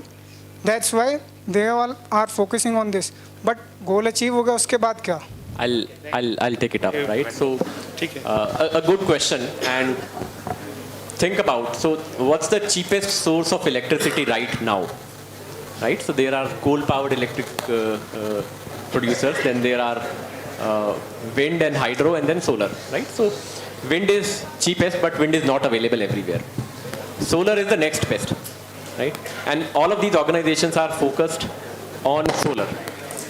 When it comes to electricity, when it comes to electric vehicle usage, right? So right now we are thinking that the incoming cost or the initial cost of an EV is much more which will have a much larger ROI of say 5 years, 6 years, vis-a-vis a IC vehicle, which will give you a 100% ROI in 2.5, 3 years. More and more we get into scale of these. So very soon, probably 2-3 years down the line, EVs will be at par as IC vehicles, right? And the running cost is much cheaper, right? While when I use a diesel car, that gives me 10 rupees per kilometer. When I use an electric car, it gives me 1 rupee per kilometer. So over a long run, definitely it makes a lot of business sense. So none of these organizations who are focusing into, say, delivering via electric vehicles or producing solar on their rooftops, none of that will vanish. With time, the production cost is going down, adaptability is moving up. This is a concept which is going to stay for a very long period, and I really doubt if anyone will go back into the usage of non-conventional products unless it's not business viable as such, right? So if someone has to run intercontinental trucks, they still may use diesel as a primary source of energy, but wherever distance is less, companies will always and always stay and stick to EV or say hydrogen based fuel, which might come up sometime down the line. Just to sum up quickly, number one, it's a very long journey, and we all know that we have plans up till 2050, 2070 in fact. Plus the journey started in terms of technology. और ये ज़रूरी है कि हम लोग we as HR professionals should understand 3 things very clearly. Number 1, know the numbers very well. Number 2, know the process very well. And number 3, know the context very well. This all I heard by somebody about 4 or 5 years back, and that is something which I feel is important. So coming to your question in particular, especially with regard to technology in this direction, see, we were all talking about diesel engines, diesel vehicles, then obviously there was a change and we graduated to CNG. Then now there is so much of halla around about EV, the technology, electric vehicle, and as if that is the answer. But the reality is that is not the answer. The reality lies somewhere else, because we have already gone a step ahead. The next step is hybrid. We are talking about hybrid, we have already adopted hybrid, we have adopted a smart hybrid. But even a smart hybrid is not the answer. Answer is strong hybrid, which is a combination of various fuels. And the latest is flex fuel. So we are now talking about flex fuels. The government has already entered into certain agreement with various private players in terms of creating flex fuels opportunities in the country. So that, as I said, it has to go a level by level, stage by stage, and it will take its time.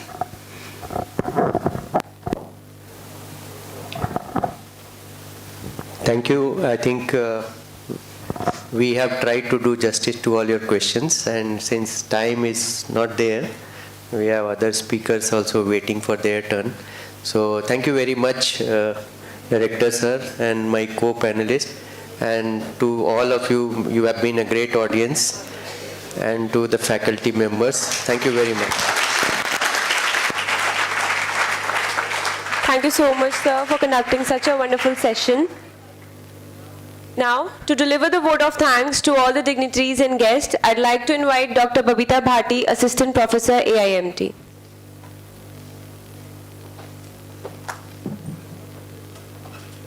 Namaskar. Emperor Ashoka inscribed edicts on the rocks and the iron pillars he had in his kingdom to safeguard the wildlife and the trees. King Akbar is known to keep and a very well-being keeping of his Navratnas and all his courtyards. Today we hear about all the practices which our eminent personalities have shared with us about how they are working towards the ESG concepts. Evidently, it's not something which is new, and we are having an old wine in a new bottle.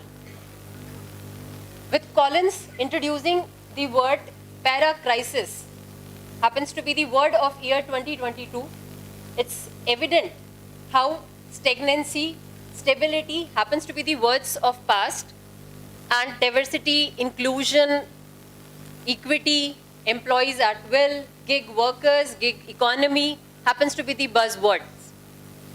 It's my esteemed privilege to extend the word of thanks to the second technical session eminent panelists, Mr. Sandeep Kumar, Head Operations Sodexo, Mr. Salil Bihari Lal, Chief Human Resource Officer Maruti, Mr. Pankaj Kalas, Head of People Operations Delivery, Mr. Rajiv Nathani, CVP and Chief People Officer Infogain. Thank you, sir, for your views and great insights you had on the topic. Adding to it, my sincere gratitude goes to Air Commodore Dr. J.K. Sahu for giving us this opportunity for arranging this HR conclave on this very timely issue. My heartiest thanks to Dr. Colonel Pandey for extending his constant support for making this event a great success. Thank you, Ms. Arshia Smile, CTPO AIMT, for bringing us to the exposure of such a great eminent panelist into the conclave. My faculty team, the non-teaching staff, and most of all, my lovely audience for having the patience and the questions even in the post-lunch session. Thank you all.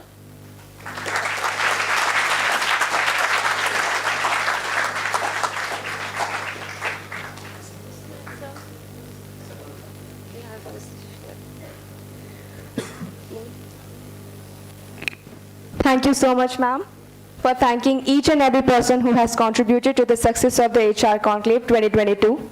Now, I request Air Commodore Dr. Jayant Kumar Sahu, Director AIMT, to felicitate our guests with a token of appreciation. Our session chair, Mr. Sandeep Kumar.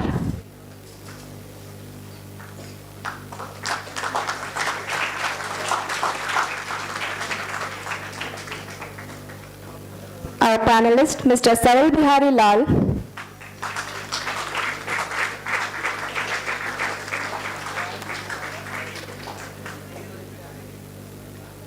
Mr. Pankaj Kalas.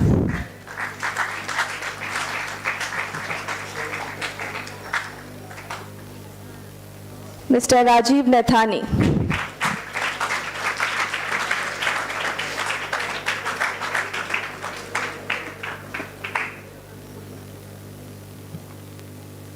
Thank you so much, sir. Now, I would request all the student coordinators to come up on the stage for photograph. All the student coordinators, please come on the stage. Yes, sir. Aditya.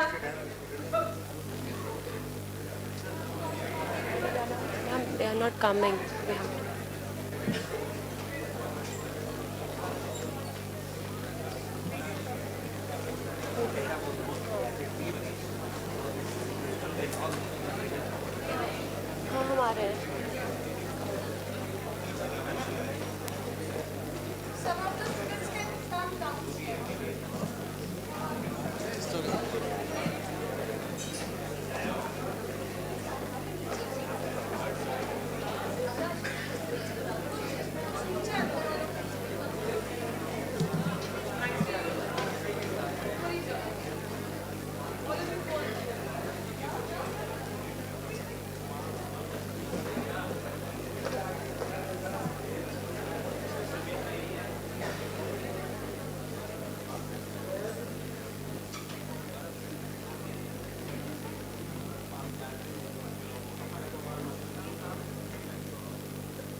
Thank you, sir.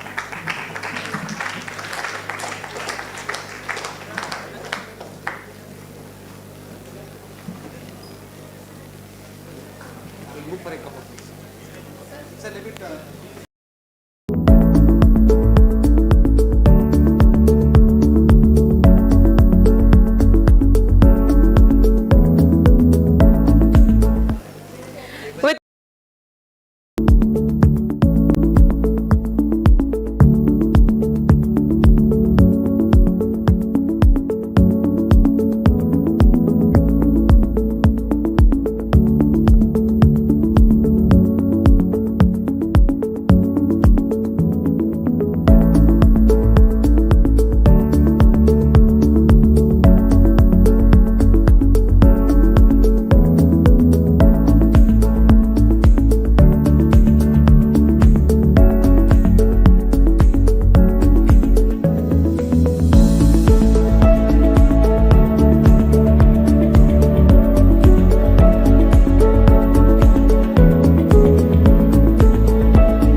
with us today.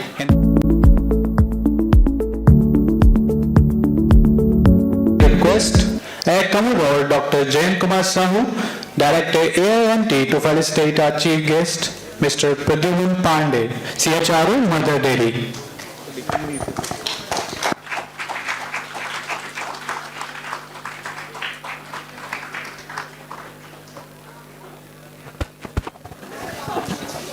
Now I request sir to felicitate our guest of honor, Dr. Irfan Rizvi, Professor of Leadership and Change Management at International Management Institute, New Delhi.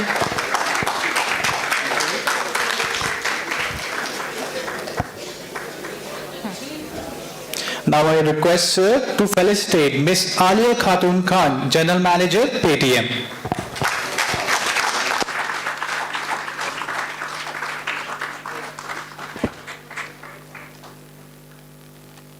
Thank you, sir.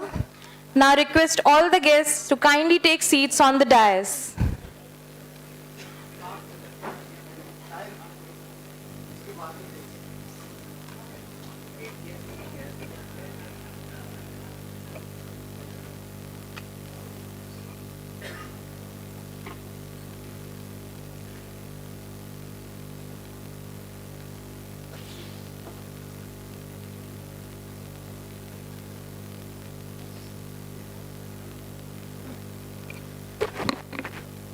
To deliver the valedictory address, it is our privilege to have Ms. Alia Khatun Khan, General Manager, Paytm, with us. Ma'am is a certified organization behavior and learning professional with over 16 years of experience in human resource across various renowned companies like Reliance and Make My Trip. Ma'am is a dynamic speaker with outstanding skills in leadership, communication, HR business partnership, learning management, leadership development, diversity culture. Ma'am is versatile and thoughtful professional with broad experience in varied industries. I request ma'am to kindly deliver the valedictory address.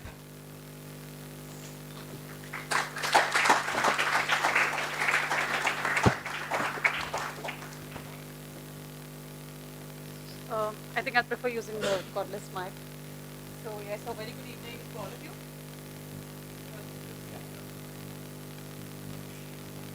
All right, okay. So a very good evening to all of you. Indeed a pleasure, even remotely, to be able to contribute a perspective, especially to the children of the army. So I think extremely gratifying, extremely overwhelming to be a part of this, first thing first. So yeah, as a part of, really insightful sessions, sir. Very well organized, such good personalities here, so much wisdom together, and the jovial Sutradhar did such a lovely job of the session. What I would, and now that we have very little time, what I would really, with whatever experience I've had over the years, would like to contribute to the young minds here is the perspective. Any academic institution, the gift of any academic institution, the gift of any pearls of wisdom that come from the leaders seated here is a perspective that you develop as a professional. Like my professor back in the years would tell me that when you're doing, and he would be like, I'm doing a master's in organizational psychology, sir, and I'm not doing an MBA, and how is it different? And we would be told that you bring diversity of perspective to the team that you're working in, and that's your individuality, and that's what you will bring. Now coming back to the concept of ESG, what is it?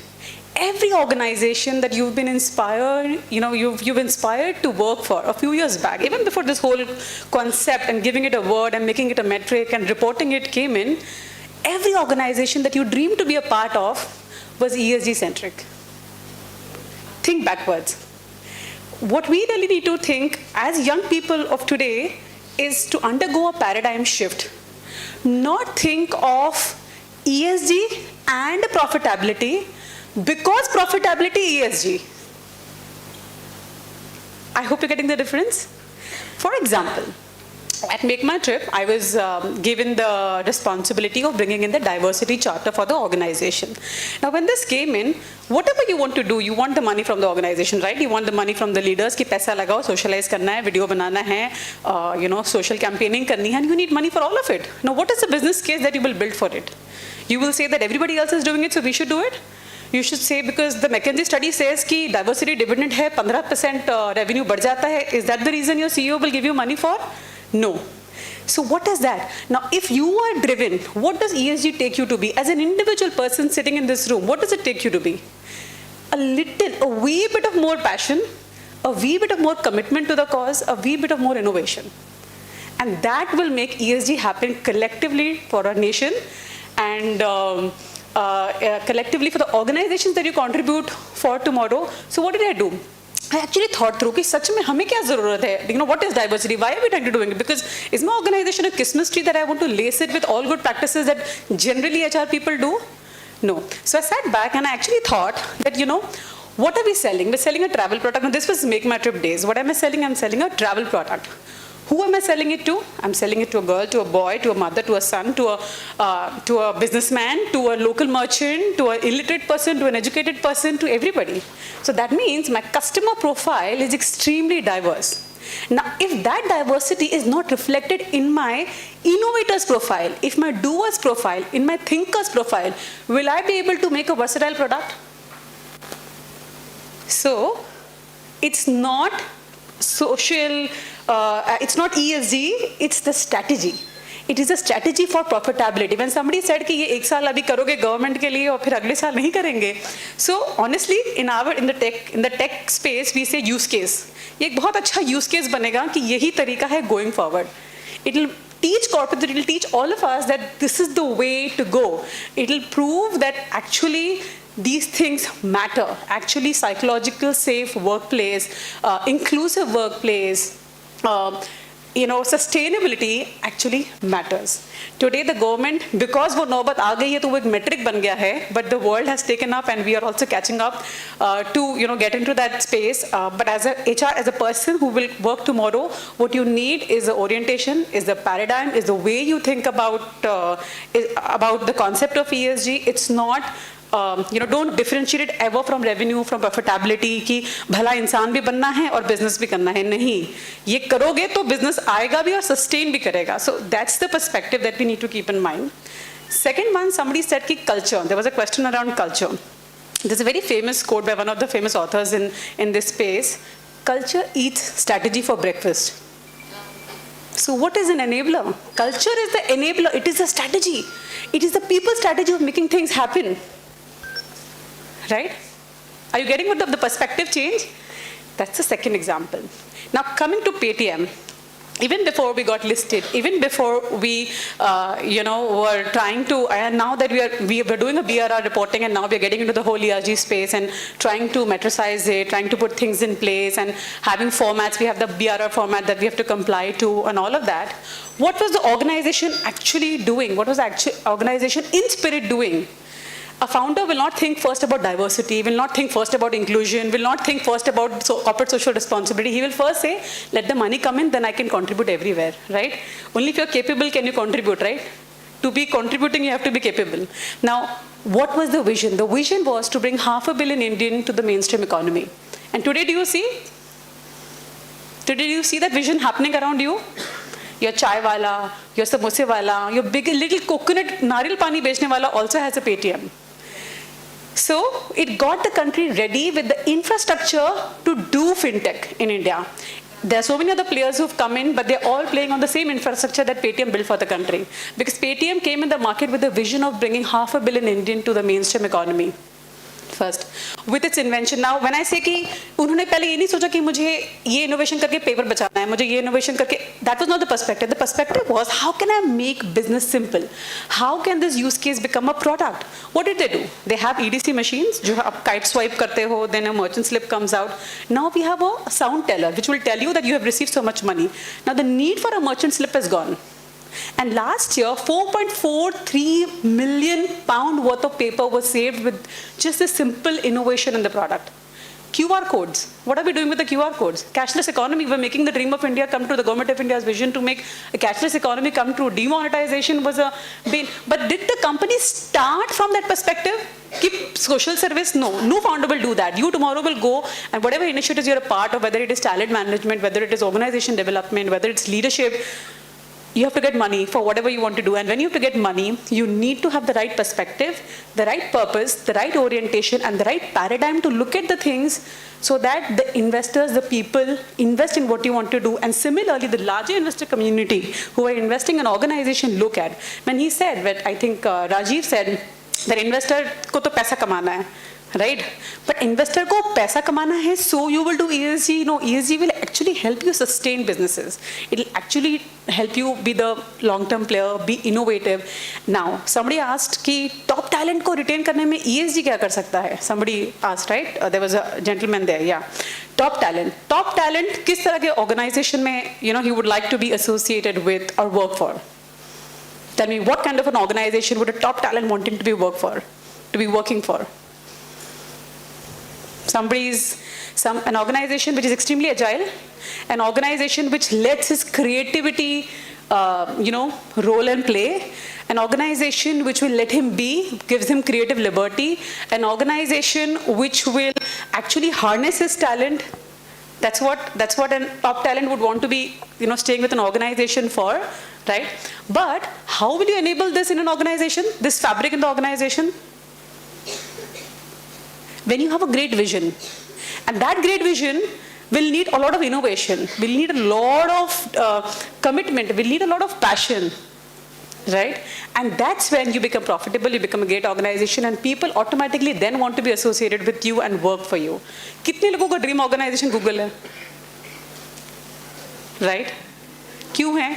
Because they're doing great work, they're doing innovation, they're doing so many, I'm not promoting Google, please. That's not the cause. But what I'm trying to drive, the point that I'm trying to drive here is that what enables is each individual sitting in this room, the perspective that you carry and the way you look at social initiatives. किसी ने पूछा कि ethics का problem, तो हम ethics को अलग होके सोच ही क्यों रहे हैं? Governance ने तो ethics को compulsory कर दिया है. Governance, ethics, मतलब moral police, तो we were established in the organizations. But because of ESG, these things will actually get institutionalized. And you are going to be a part of a workforce which will actually make this happen for India. So all the best for that, and thank you so much.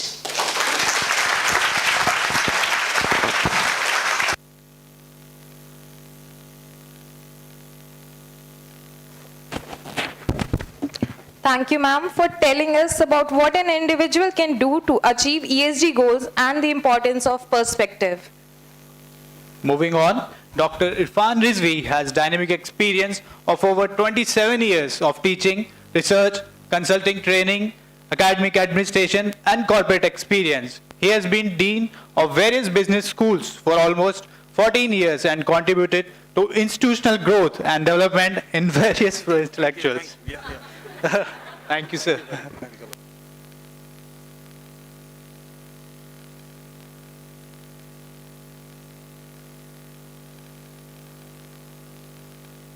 Yeah, now it's okay.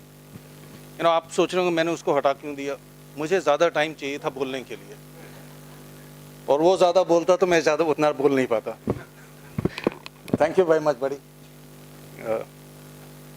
I mean, after listening to, I wanted to come little earlier, लेकिन वो Saturday कुछ ना कुछ हो ही जाता है, इसलिए देर से आया. वरना ये जो टॉपिक चुना गया है ESG, आज मेरे ख्याल से अभी Bombay HRD also doing a entire webinar on this, and huge, I mean, well-known, really eminent speakers. I mean, यहाँ पर वही लोग eminent हैं, मैं तो ordinary हूँ. तो ये जो बात है ना, कई बार मैं थोड़ा सा, I have a different perspective on things, and I always consider myself to be a rebel without cause, okay, and someone who is literally a devil. They say devil's advocate. I am a devil. तो मेरा सवाल हमेशा ये पैदा होता है कि अभी बड़ा अच्छा डिस्कशन था, किसी ने कहा आपके compliance और ethics. एक बहुत ज़रूरी चीज़ है, आप लोग सुबह से बैठे हुए हैं, मेरे ख्याल से must be a major torture. थोड़ा सा एनर्जी, बस वक्त जा ही रहा है, आपका भी नंबर आने वाला है और you will B through, but few things. तो कंप्लायंस और एथिक्स में जो है ना, ये कई बार लोग समझते हैं कि if we are compliant then we are ethical. एक मैं आपको एग्जांपल दूं, आप रोड पे ड्राइव कर रहे हैं और आगे चलते हैं आपको एक एक्सीडेंट हुआ दिखाई देता है जिसमें कि 2 लोग जो हैं ज़मीन पे पड़े हुए हैं और आसपास कोई नहीं है। आप रुकेंगे या आगे बढ़ जाएंगे? बड़ा अच्छा है, हर एक आदमी यही जवाब देगा, हम रुकेंगे। बट रियलिटी कई बार अलग होती है, ये भी सोचता है कि यार चक्कर में फंस जाएंगे, फिर पुलिस का चक्कर होगा, ये होगा वो होगा। आप अगर रुकते हैं तो वो आपका एथिक्स है, क्योंकि कोई कंपल्शन नहीं है, कोई कानून ऐसा नहीं कहता है कि आपको एक्सीडेंट कोई हुआ हो तो आपको रुक करके मदद करनी है। लेकिन अगर कानून आपको कहता है you have to stop over and then help, then this is compliance. So anything we do under compulsion of law, which is mandatory to us, if we do not do it, our license would be cancelled as an industry. We could be put behind bars as an individual. So compliance is more of what you call rule bound. हमको करना ही है. But when you look at ethics, ये बड़ी खूबसूरत चीज़ है. Ethics is morality bound, आपकी मर्जी है करिए या नहीं करिए। अब ये सवाल बड़ा पैदा होता है कि ये एथिक्स है क्या चीज़, किस चिड़िया का नाम है?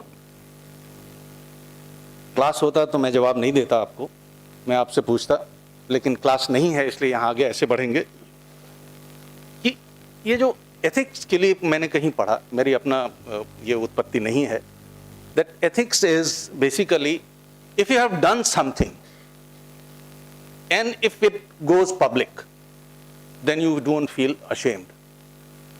कोई ऐसा काम जो आपने किया हो सिर्फ आपको मालूम हो, लेकिन अगर वो बाकी लोगों को मालूम हो जाए तो आप शर्मसार नहीं होंगे, you will not feel ashamed. वो है आपकी एथिक्स। तो कई बार ये आप सोचिए कि कई चीज़ें हम लोग करते हैं, आप लोग यहाँ पर बैठे हुए हैं, आर यू रूल बाउंड? अगर नहीं आएंगे तो अटेंडेंस नहीं मिलेगी, राइट? ये तो आप फिजिकली यहां पर प्रेजेंट हो सकते हैं because you are rule bound. Mentally आप कहां हैं? सबसे बड़ा सवाल ये पैदा होता है। तो coming back to what you have been discussing since morning, मेरा अपना मानना है कि कोई भी चीज जबरदस्ती किसी से लंबे समय तक नहीं करवाई जा सकती। तो किसी ने कहा कि someone, just a brilliant question it was, कि क्या ये अभी जो कॉप 2 और ये सब चल रहा है और हमने जो what was that, zero carbon का हमने कहा, अभी तो बहुत सारी चीज़ें हो रही हैं। तो मेरे पास कई सवाल हैं, तो ये बहुत बड़ा है कि क्या हम इसको सस्टेन कर पाएंगे, क्योंकि ये with due respect to, I have also been part of industry sir Pandey साहब, सो मैं when I am talking about it I am also aware of, एक ज़माने में बड़ा ISO का बहुत जोर था और हर एक आदमी ISO की तरफ, और फिर you know, all quality control, other measures. आज आप उतना सुनते नहीं है उसको, वो कहीं किनारे हो गया। तो जैसे कि हर सीजन के साथ फैशन बदलता है, तो कई बार ये भी खतरा लगता है कि ये भी कोई फैशन तो नहीं है कि हमने तो CSR भी कर लिया, अब तो CSR is not voluntary, it is mandatory. अब CSR में ये भी हो गया कि आप अपनी मर्जी से कंपनी नहीं खर्च कर सकती, सरकार बताएगी कि यहां पर खर्च करो। So is it corporate social responsibility, or is it one of the taxes which is to be used, determined by the government? तो voluntarism खत्म हो गया। और कोई भी चीज अगर voluntarily नहीं की जाती है तो वो सस्टेनेबिलिटी में बहुत बड़ा इशू है। जबरदस्ती आपसे कुछ भी नहीं करवाया जा सकता किसी से भी। So I'm just trying to reflect on what was discussed as we were sitting here.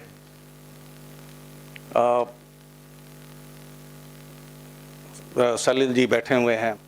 एक बहुत बड़ा मुद्दा आज की तारीख में जो हो रहा है कि वो पोल्यूशन का, इन्वायरमेंटल पोल्यूशन, और गवर्नमेंट कह रही है कि मेरी गाड़ी सड़क पे नहीं चलेगी। ऑड इवन आ गया तो मैं तो एकदम ऑड मैन आउट हो जाऊंगा। ओके, BS4 से BS6 स्टैंडर्ड सीधे हम लीफ फ्रॉग करने की कोशिश कर रहे हैं। कितनी कंपनीज कर पाएंगी, कितनी नहीं कर पाएंगी, उसकी कॉस्टिंग क्या होगी, उससे बिजनेस पे क्या इम्पैक्ट पड़ेगा। अभी तो पिछले 6-8 महीने में गाड़ियों की जो बिक्री हुई है वैसी तो कभी नहीं हुई थी, और वो भी हाई एंड गाड़ियाँ। हम जैसे छोटे लोग गाड़ी नहीं खरीद पाए, रईसों के पास जो है SUVs आ गई। So that's a different story.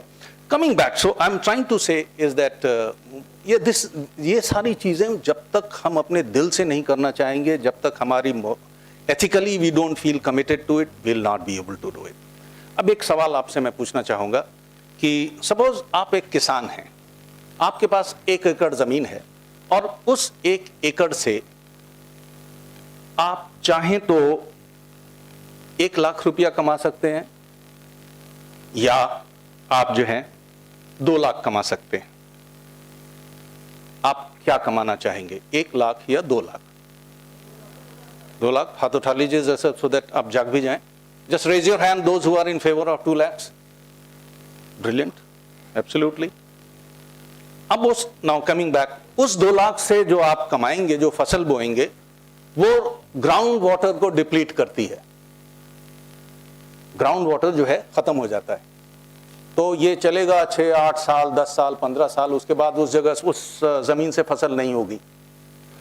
आपने तो 2 लाख कमा लिए, और 2-2 लाख करके जब तक ये जमीन आपकी फैलो नहीं हुई तब तक आपने खूब कमा लिए। उसके बाद दैट्स $1 million क्वेश्चन। सो कई बार we tend to operate fly by night operators.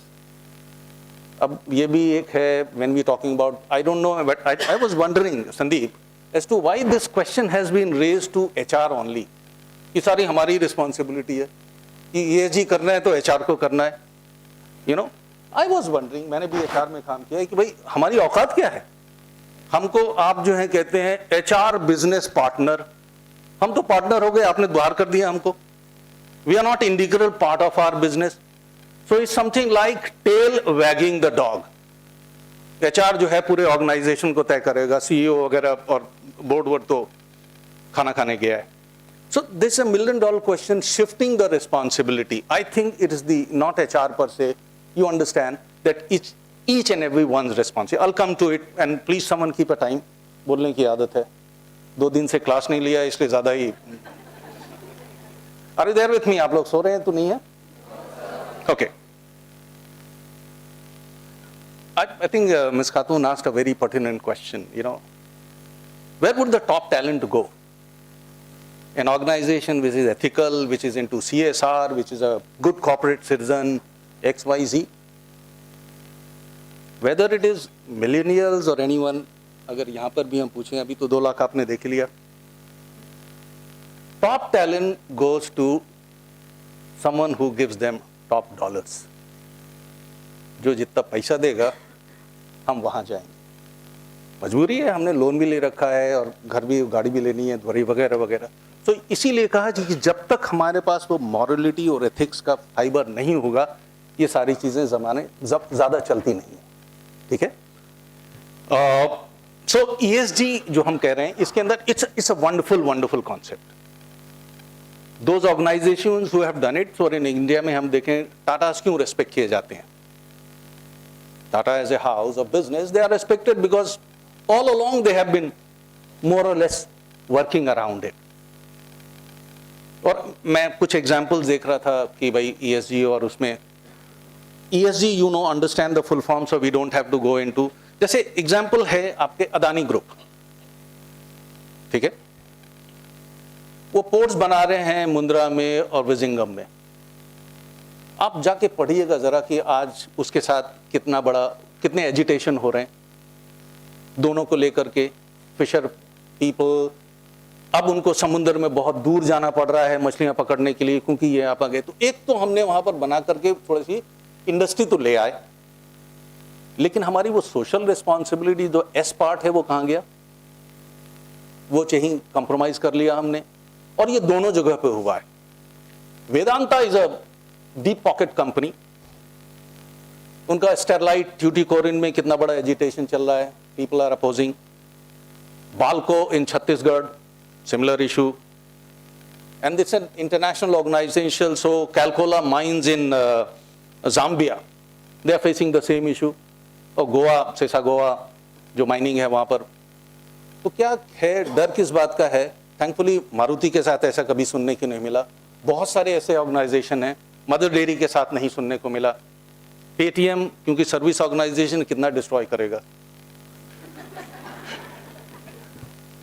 So there are, sorry, आप तो पेट भरते हैं लोगों का, so you are absolutely on the safe side. अच्छा खाना, हाइजीनिक खाना खिलाना, वो है, that's the ESG part. So coming back, ESG जो है, अब आप ये मत सोचिए कि कल को जब हम जॉब करेंगे तो हम जाके ESG के बारे में सोचेंगे. यू नो, जैसे CSR होता है, कॉर्पोरेट सोशल रिस्पॉन्सिबिलिटी, उसी तरह एक टर्म होता है ISR, individual social responsibility. ESG आपका जो है ISR है. अगर आज आप इन ESG से जुड़े नहीं रहेंगे, उसको हासिल नहीं करना चाहेंगे, तो कल कभी नहीं कर सकते. क्योंकि आज जो जमीन जिस धरातल पे है, that is a foundation which will help you grow better. So my suggestion is that आप उस वक्त को भूल जाइए, अभी से ESG की प्रैक्टिस करना शुरू करिए कि हम इसको कैसे ले आ सकते हैं. और HR के लिए कहा जाता है they should focus on the S part of it. तो उसी के लिए कहा गया कि all HR people should focus on dying not DIE, diversity, inclusion and equity, because if you don't die then you die. आप भी सोचना शुरू करिए कि आप जब क्लास में बैठते हैं, अपने दोस्तों से बात करते हैं, to what extent are you open to the idea of diversity? कि किसी आपको नीची निगाहों से नहीं देखते हैं कि वो कहाँ से आता है, किस तरह की लैंग्वेज बोलता है, उसको अंग्रेजी नहीं आती या हिंदी नहीं आती, कपड़े पहनने की तमीज़ नहीं है, वगैरह वगैरह. सो वो डिवर्सिटी आप एक्सेप्ट करने को तैयार नहीं है. जो इंक्लूजन है कि आप खुद लोगों को बुलाएं, जब तक कई बार लोग इनिशिएटिव नहीं लेते हैं, आते नहीं हैं. सो इंक्लूजन के लिए वो करना है हमको, ठीक है. ये सारी चीज़ें हमको आज ही करनी है. आज आप उसको करेंगे, कल को आप पुख्ता हो जाएंगे. You will be so solid, you will be so capable of practicing it, will become part of your DNA. Let's do that, okay? Don't wait for till I get a job, become a corporate executive and happen to join, HR, then ESG. No, wherever you are in the organization, actually ESG begins right at the top, at the board level. If that is not pushed, so someone said कि भाई आप इसको करोगे कम से कम talent तो retain रहेगा. That's a very strategic use of what you call ESG. इससे फायदा होगा, बिजनेस बढ़ेगा, अच्छा टैलेंट होगा. So that could be the outcomes of ESG, what you call the immediate outcome. But long-term outcome is the survival of the planet, and that's the basic idea. I would maybe pass it on to Ms. Arshia or someone.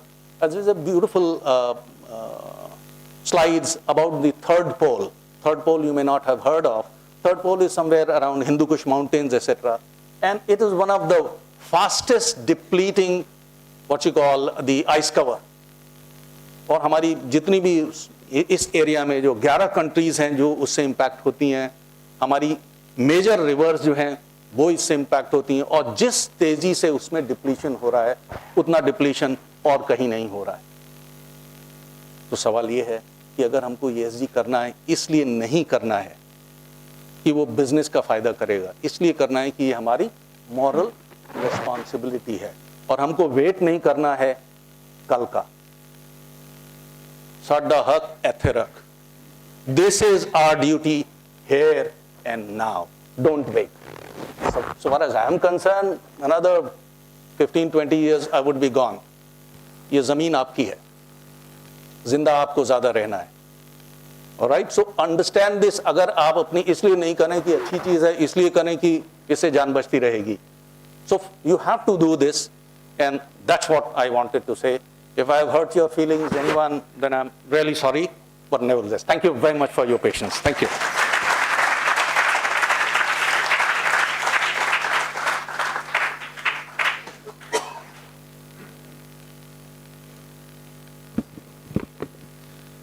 Thank you, sir, for your insightful words and motivating us at the same time. It is our privilege to have Mr. Pradyuman Pandey, CHRO, Mother Dairy, with us as chief guest for the valedictory session of HR Conclave 2022. Sir is an HR professional with over 30 years of experience in human resource management. Sir has working experience with both leading Indian and multinational companies. Sir has significant expertise in managing a wide spectrum of human resource management functions entailing talent acquisition, training and development, employee engagement, succession planning, and competency mapping. Sir is skilled in handling large workforces, maintaining a peaceful and amicable environment in the organization, and have sound experience in IR matters. May I request Sir to kindly grace the podium.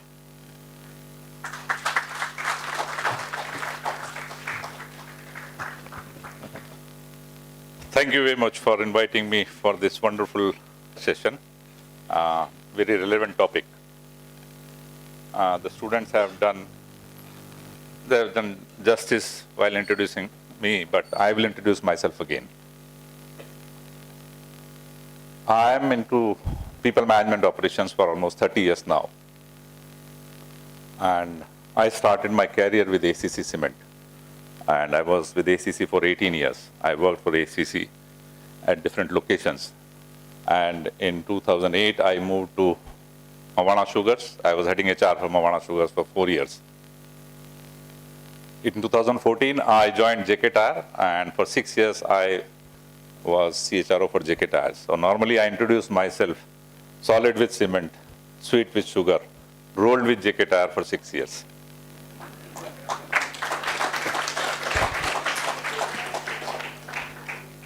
While I was rolling and running with JK Tyre, I think for running 6 years, I got health in my kitty and I joined Mother Dairy as CHRO. But the most important part of joining this organization was somewhere the point that this organization works beyond profit. Its purpose is beyond profit. It works for farmers. It works for the country. And that is when we talk about different organizations, the ESG part, when we go deeper into the point of going beyond profit, ESG as a framework helps you. And when we talk about ESG, you might have been hearing from morning that E stands for environment. Yes, as an organization, what's your impact on environment, that becomes important. I have been into manufacturing organization for 30 years. I have seen those efforts towards planet in different organizations. By reducing energy, by reducing water consumption, by reducing waste, these are the ways as an organization we contribute towards this planet. When we talk about social, yes, it is the organizational impact on the people, those who are connected with the organization, the employees, the stakeholders, even the vendors, those who are working for us. So how we are impacting with them, that becomes important. And there the point of focus for HR comes that even when we talk about safety of employees, that is part of ESG, my social responsibility. If I talk about my accident rates, if I talk about the lost time on accidents, that is social responsibility for me. Yes, the new terms which have come is, as rightly said, that inclusion, diversity, equality, those things have come. Diversity, I have been hearing that diversity is something, first step towards those bigger goals. When we say diversity is something like, it tends to be on numbers. So you invite people for a party, that they say it is diversity.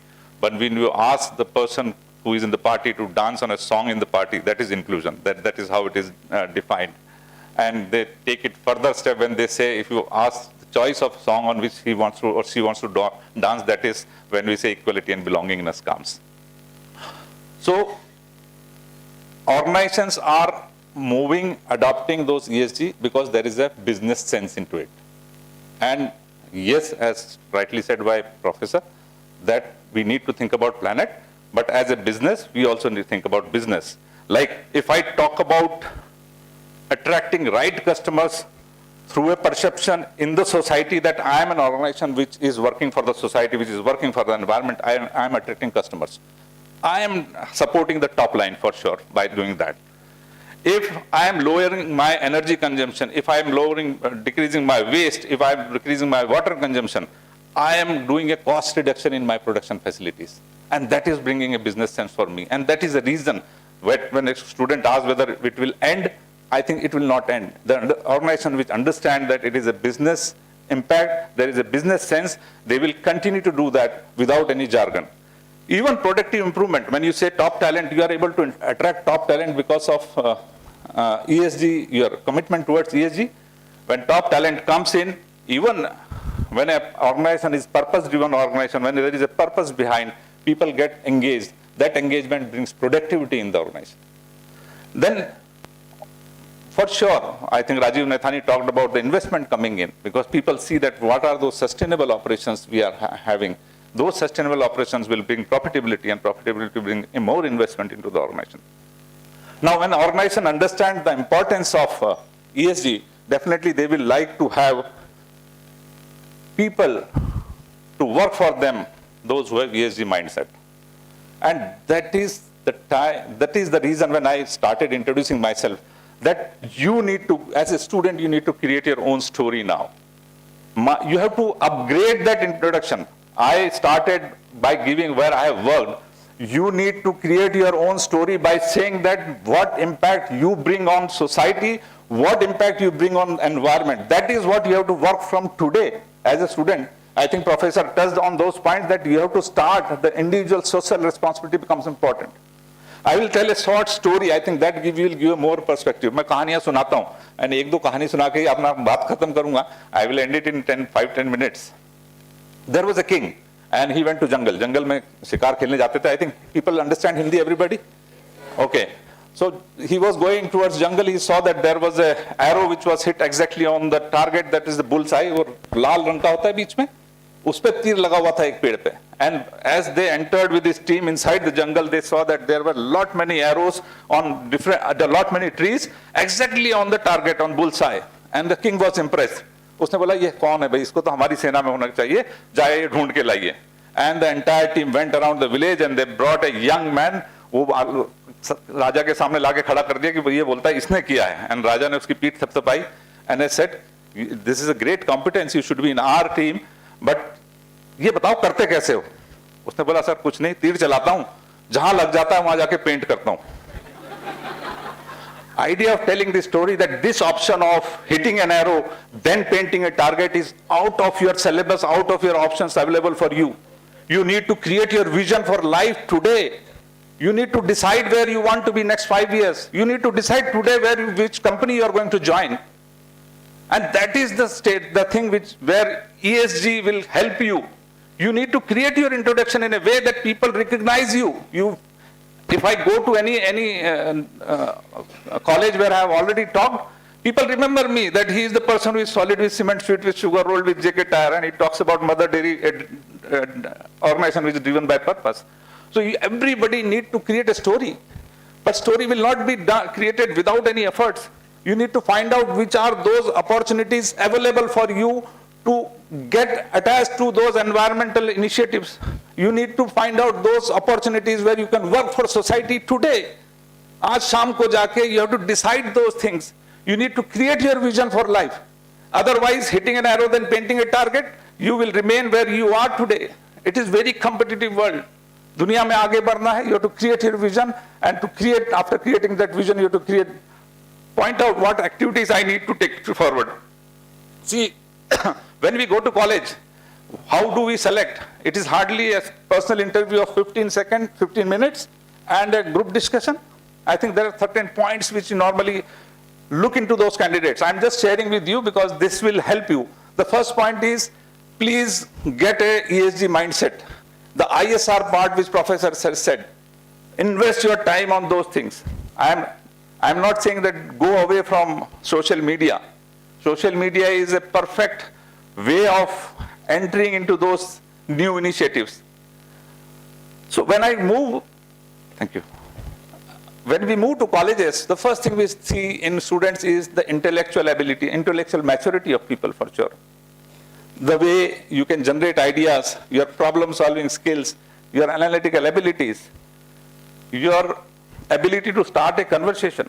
From where it will come? The only suggestion which I can give you to be successful is read books as much as you can, read as much as you can, read for pleasure. They say readers are leaders and leaders are readers. If you remember this, invest at least half an hour for reading something in a day. Otherwise, जब हमारी उम्र में आके पढ़ने की कोशिश करोगे तो सिर में दर्द हो जाता है. So that habit has to be inculcated. There are online options available, but better is you buy a book and start at least get a financial newspaper at least. Don't go only on headlines. Track a particular story which is coming there. Every day it brings more on that story. Start studying. Otherwise, you will not be able to succeed. It is a competitive world. The second thing which we look into students is the emotional maturity. Your self-confidence, the way you interact, the way you present yourself, and from where it will come? It will come definitely by participating in those co-curricular activities which your college organizes. So it's important. You need to be there. You need to grab the opportunities. No one will come and say, be part of this committee, be part of this committee. You need to grab that opportunity. That is second. And third, I think the most important thing is the social maturity. And when I talk about social maturity, it is your sensibility towards the your colleagues, the people around you. But now more things have been added into it. Your sensibility towards environment, your sensibility towards society, that is ESG, that is added into your social maturity. So when we look to, while selection, we look at those behavioral competencies, your creativity, your innovation, whatever is needed to help this society, help this environment. I think creativity, innovation, everything will be required. So you need to invest time. You need to go and find out and Google out what are those behavioral competencies which are important for me to succeed in life. I have pointed to that your inclination towards society and environment is one, but there is a list of behavioral competencies which you need to understand first. Then only you can develop. The successful person is the person who knows what are his strengths or what are his or her weaknesses. You need to build on your strength. You need to correct your weaknesses. That is how you have to, but you need to first understand what exactly those competencies are. The first thing, after going back, Google out what are those behavioral competencies. Top will come communication skills. Do you understand what communication skill is? You need to understand. You need to understand those behavioral indicators. What exactly will make me a good communicator? It is not only what you talk on the stage. It's all about your presenting skills, your listening skills. Many things is covered. You rate yourself on those behavioral indicators and then put efforts to develop. When I joined in 30 years back, I used to search for a dais to speak on a stage. कांपने लगते थे पाँव. But it was a practice which made me perfect that I am standing here, you are calling me to speak in your validatory function because I have practiced on those things. I prepare myself. Today also when I came, at least I have those papers, those things, the storyline is in my mind. So anything you do in life, it needs preparation. Even if you're an expert, you need a preparation, perfect preparation to go and speak and create a value for yourself, create a space for yourself. And then when you leave a space, people should remember you. That should be you have to create a perception about yourself. So when I talk about competency, one more story for you. There was a woodcutter and his son, उसका बेटा था. उसने बोला बापू से तो आगे निकल गए, लकड़ी काटना सीख गए हम. So why not to go and have a job? So he just said, this is the old way of doing a wood cutting job. So he joined a timber merchant. And every job comes with a target, and he also got a target कि भाई आपको पेड़ काटने हैं, हफ्ते के इतने पेड़ काटने हैं. The first week he was able to cut around 18 trees. Next week it came down to 12. Third week it came down to 10. He was a bit confused. उसने सोचा कि ये क्या हो रहा है? Then he गांव में होता है. He went to a sage, एक साधु के पास गया और उनसे जाके बोला कि भाई this is my problem. The first week the target I achieved was 18. The second it is going down. Am I losing my strength? The sage asked him, when was the last you sharpened your axe? आपने अपनी कब कुल्हाड़ी तेज करी थी? And he said, in this total achieving target, I forgot to sharpen my axe. Here, sharpening axe means you have to revisit your competencies each and every day of your life and see that how you are better than yesterday. That point, if you take, then only you will grow, then only you will take leap forward. And ESG and HR, as Professor was saying that why HR is being called, yes, it's everybody's responsibility. But as HR, we have that influence on people. We know people's aspiration, and we are in a better place to guide them, to engage the workforce in the direction where it should be. That is my job. And I think as HR, everybody has to talk about diversity, but I need to put all those framework in place that diversity is there, inclusion is respected, equality is talked about, belongingness is something which organization gives importance. So as HR, we do the job. We know that when we talk about being a strategic partner, but we somewhere forget that those transactional jobs which HR was doing for last several years are still important. It's my job to create that those transactional jobs are done with efficacy and efficiency, and that brings the trust of people on you, and that makes you a strategic partner. So I cannot say that these transactional jobs are not done by HR. It has to be done, but it has done in a better way with help of automation. That is where I always say.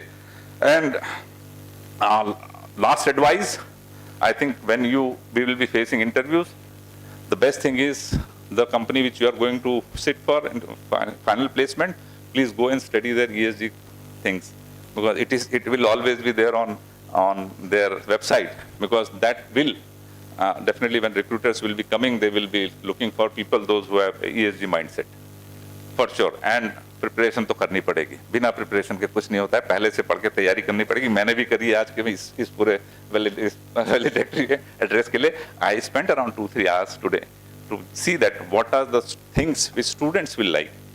ESG पे मैं भी बोल सकता था, I might have brought, but मेरे को लगा कि मेरे से पहले इतने एक्सपर्ट आगे होंगे जिन्होंने इतनी अच्छी बातें कही होंगी, बिकॉज दे आर एक्सपर्ट, उन्होंने सब बोल दिया होगा, तो मेरे को क्या बोलना है। So I did my own homework. So you have to do your own homework for every task. Without homework, you will not succeed.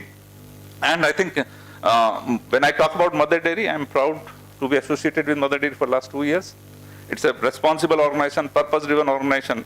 We do everything which is good for environment.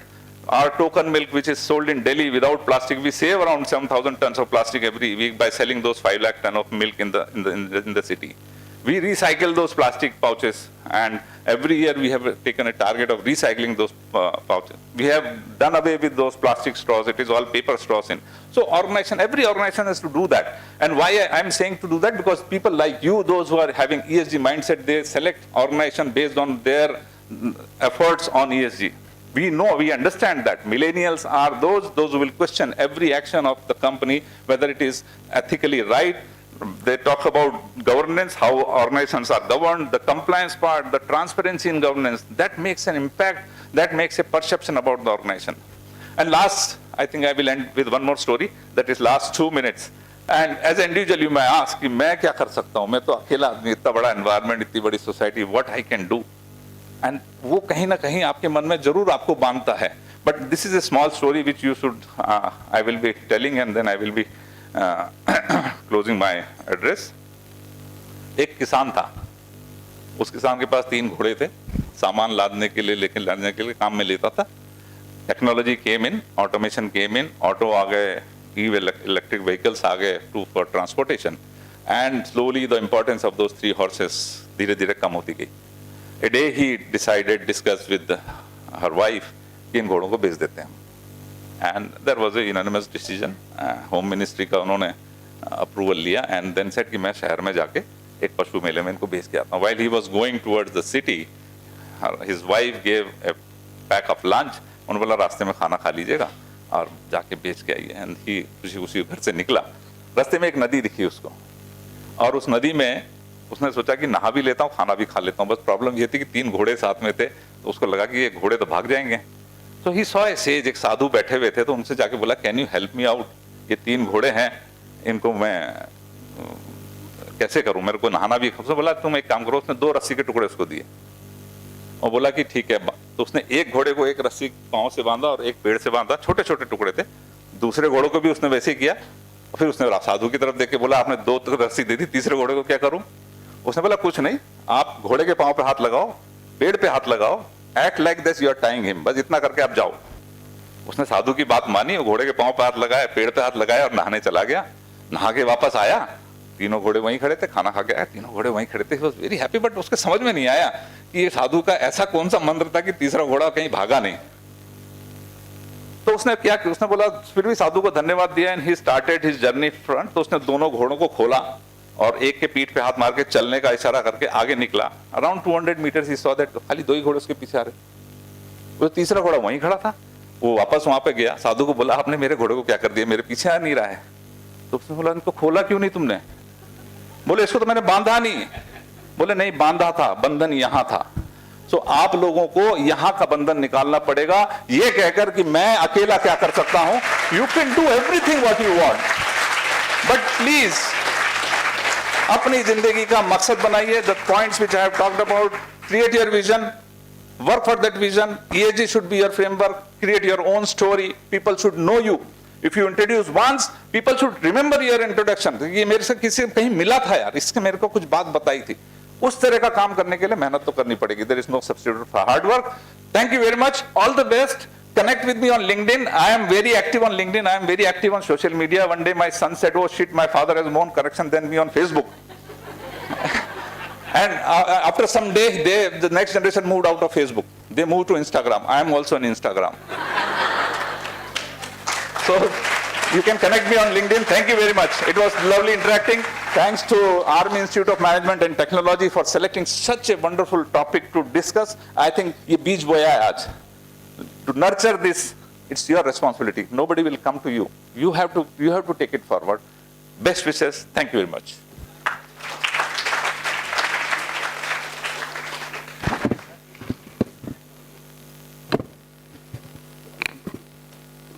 Be it anything, preparation is the key. Thank you so much, sir, for showing the path of vision.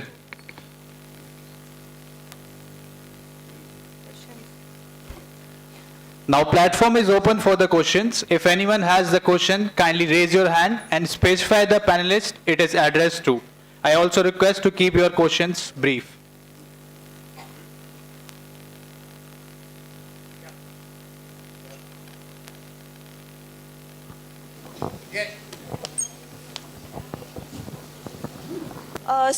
My question is to all of you sitting here, and I want to ask that what is the biggest challenge that your team has faced in the past year? Can I repeat it? Okay. So what is the biggest challenge that team has faced in the past year? Like your company has faced in the past year? So it used to be. I will not talk about what challenges I have faced or what my team has or my organization has faced, but as general, I think automation is something which is some where we are pushed towards automation, and there I think the responsibility of leaders is that you have to create that proximity at least should be maintained with employees, and that is the challenge. That because when automation is pushed in, when technology is coming in, the most important part is whether you are able to give the rationale behind bringing technology into the employees, those who are impacted by it. Normally what we do, we import technology, but we are not able to sell it to employees, and it becomes a failure. And that is a challenge. I think automation is helping out, but also the proximity with employees, that becomes important, and that is a challenge, how to maintain it. But I always say that as leaders, you need to have a mindset of accepting that every process can be digitized now. If that mindset is there, as a talent leader, if I can see that the mentoring discussions which were happening on coffee table, whether that can be happen on online platform. So you need to be open for anything coming in as form of technology. That was a challenge, because organization might have trained people, organization might have created those infrastructure, but it was difficult time when those sudden technology was pushed into the organization. Yes, ma'am. What are the challenges in your organization? So I wouldn't really talk about a challenge. The only thing is that how, like I spoke about the use case, something that you do and then it becomes a reality, and it gets proven that, okay, this is the way forward. So as an organization, we always struggled as a tech organization ki earlier in the days that how do we do flexibility, how can we allow flexibility, we are a growing organization, we have to report numbers, we want to get listed, and so much work to be driven in the organization. हम flexibility तो ला ही नहीं सकते, मतलब work from home was not even a concept. COVID came, flexibility happened and it worked. So I think what we see as a challenge, when these things get institutionalized, reporting ESG becomes institutionalized, complying to new regulations that come in, come to the forefront, a lot of challenges, दिमाग का बंधन जो होता है ना, I think it just opens up. So, yeah.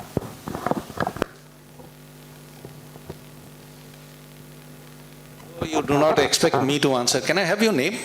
My name is Sonam. Sonam, since I don't come from the corporate entity और तो मैं तो मास्टर हूँ, घर की मुर्गी जो है दाल बराबर होती है. लेकिन अगर आप मुझसे ये जानना चाहें थे कि क्या चैलेंज है, so one of the biggest thing that I felt post COVID what has happened, that there is a high intensity of insecurity amongst people. Number one, this insecurity has made people more self-centered. Okay, and number three, probably because 2 years of WFH and XYZ, people have to some extent become lazy. Okay, and when I am saying these things, please do understand I work with students. Okay, तो ये चीज़ें हैं जो कि हमारे जैसे कुछ हद तक जंग लग गया है. We have got rusted. So these three things, and अभी आप जो बाकी जो चीज़ें से great resignation, quite quitting, लोग काम कर रहे हैं लेकिन उतना नहीं कर रहे हैं जितना कि कर सकते हैं, ये हमारे सबके साथ हो रहा है. और अगर हमको देखें अपने आप, so if we look at ourselves or maybe look at the organizations that we would be working for and look at larger perspective in terms of society and nation, I think these few things we need to start giving up. So it's more introspective from my side as to what extent have I become like that. And my suggestion is please have a look at yourself also, that are you inflicted by these three things, insecurity, some degree of laziness and so forth. Thank you. Ma'am, I have a question to you. Can I ask? Yeah, sure, please go ahead. Okay, ma'am, can you please tell me how do you deliver the negative feedback of the people? Okay, so, negative feedback. Now, what is negative feedback? What is the concept of feedback in the first place? I'm like working in an organization where many people criticize. Yeah, definitely. So, if I want to give, so I would rather call it constructive feedback. Okay, what is the objective of feedback? The objective of feedback, आपने पढ़ा होगा in OB or subject, is to reinforce a behavior, either to increase the frequency of that behavior or decrease the frequency of that behavior. So feedback is a reinforcement. But what is the intention of the reinforcement? To drive performance. Now when I give a negative feedback, but I give the feedback, so I'm going into a model here instead of giving you a Gyani sort of answer.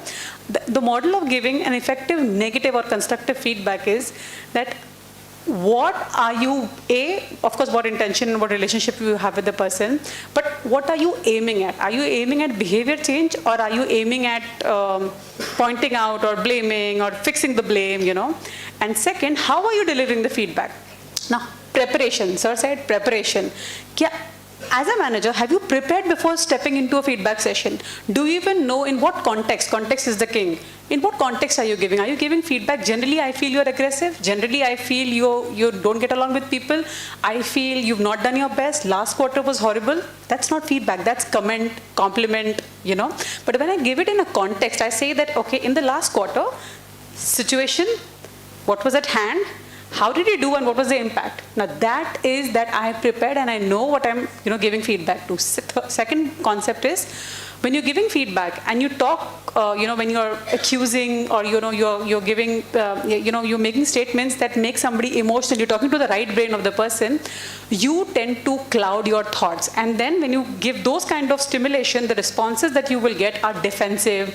Either I will withdraw or I will attack. Right? That's what with an argument or a debate or something of that sort. But when I'm giving feedback objectively, when I'm giving examples, when I'm giving instances, which takes a lot of preparation, like Sir said, when I'm coming into a session, a feedback session, I know what numbers I'm talking about. I know my context. I know the examples. If I'm saying you're aggressive, then I have instances. For example, I want to give you a feedback that you are usually late. Now, if I say that you're always late, that doesn't work. But I say, you know what, XYZ, you coming in late in review meetings usually makes X person step in your place, and that impacts the group. Now, what am I doing? I'm not pointing out you as a latecomer, but I'm actually pointing out the consequences of your behavior on the situation in general. So I'm not doing any labeling, any stereotyping. I'm just highlighting the consequence of your behavior and how you're getting perceived by us, right? So that makes the person less defensive. It talks to the left brain of the person. So my stimulation is to the left brain. My left brain, what it does, the rational brain, it brings out more constructive arguments, more logical arguments, more data-driven, more rational thoughts. Maybe I may counter still, but I will counter number with number. It may less likely to be getting detracted into an argument and more over debate. So there are various models as you progress, you would know. But if you say negative feedback, and if you tell your brain, I'm giving constructive feedback, automatically your brain will help you give it better. One practical suggestion on this. कोई भी कड़वी गोली दो मीठी गोली के बीच में देना है. So you need to know what are the positives of the person first, because it's very difficult to find out those positives. So you have to pitch in between two मीठी गोली, एक कड़वी गोली आप दे सकते हैं. Thank you, sir. Thank you, ma'am.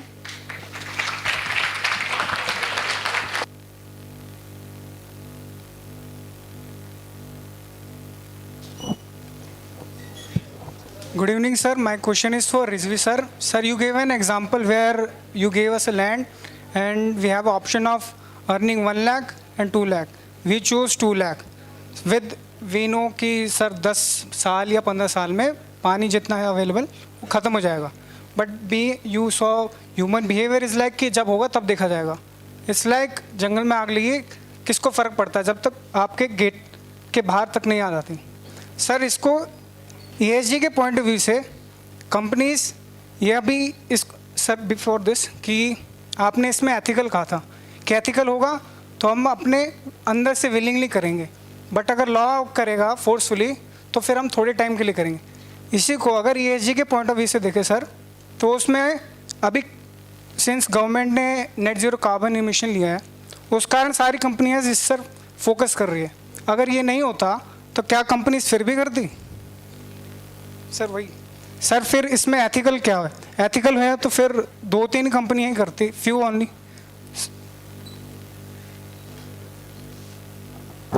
आपने सवाल पूछा. Your name sir? Sir Vishal Sharma. Vishal, you have asked the question, you have answered it also beautifully. Okay, so you have made my task very easy.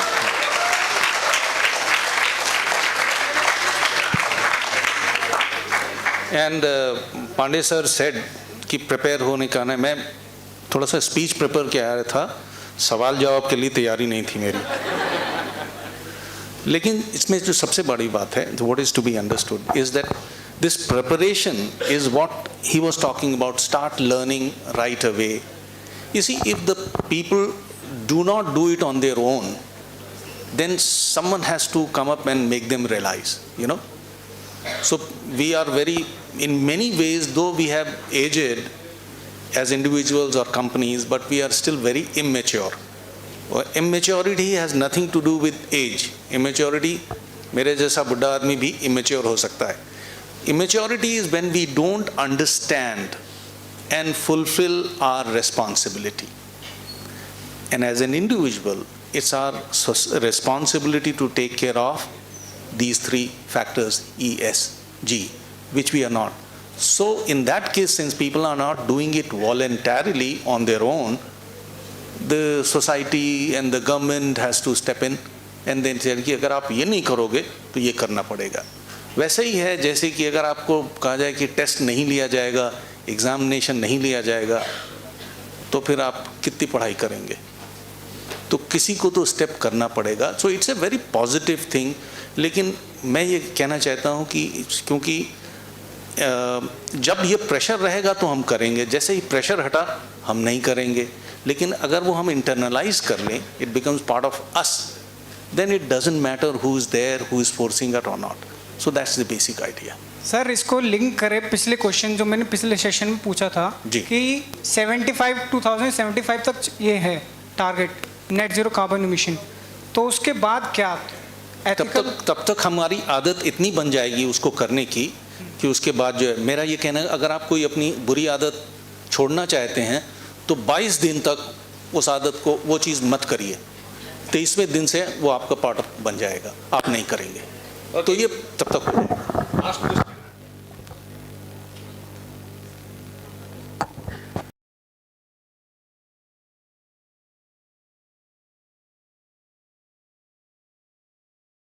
About the advantages of ESG and what are the goals.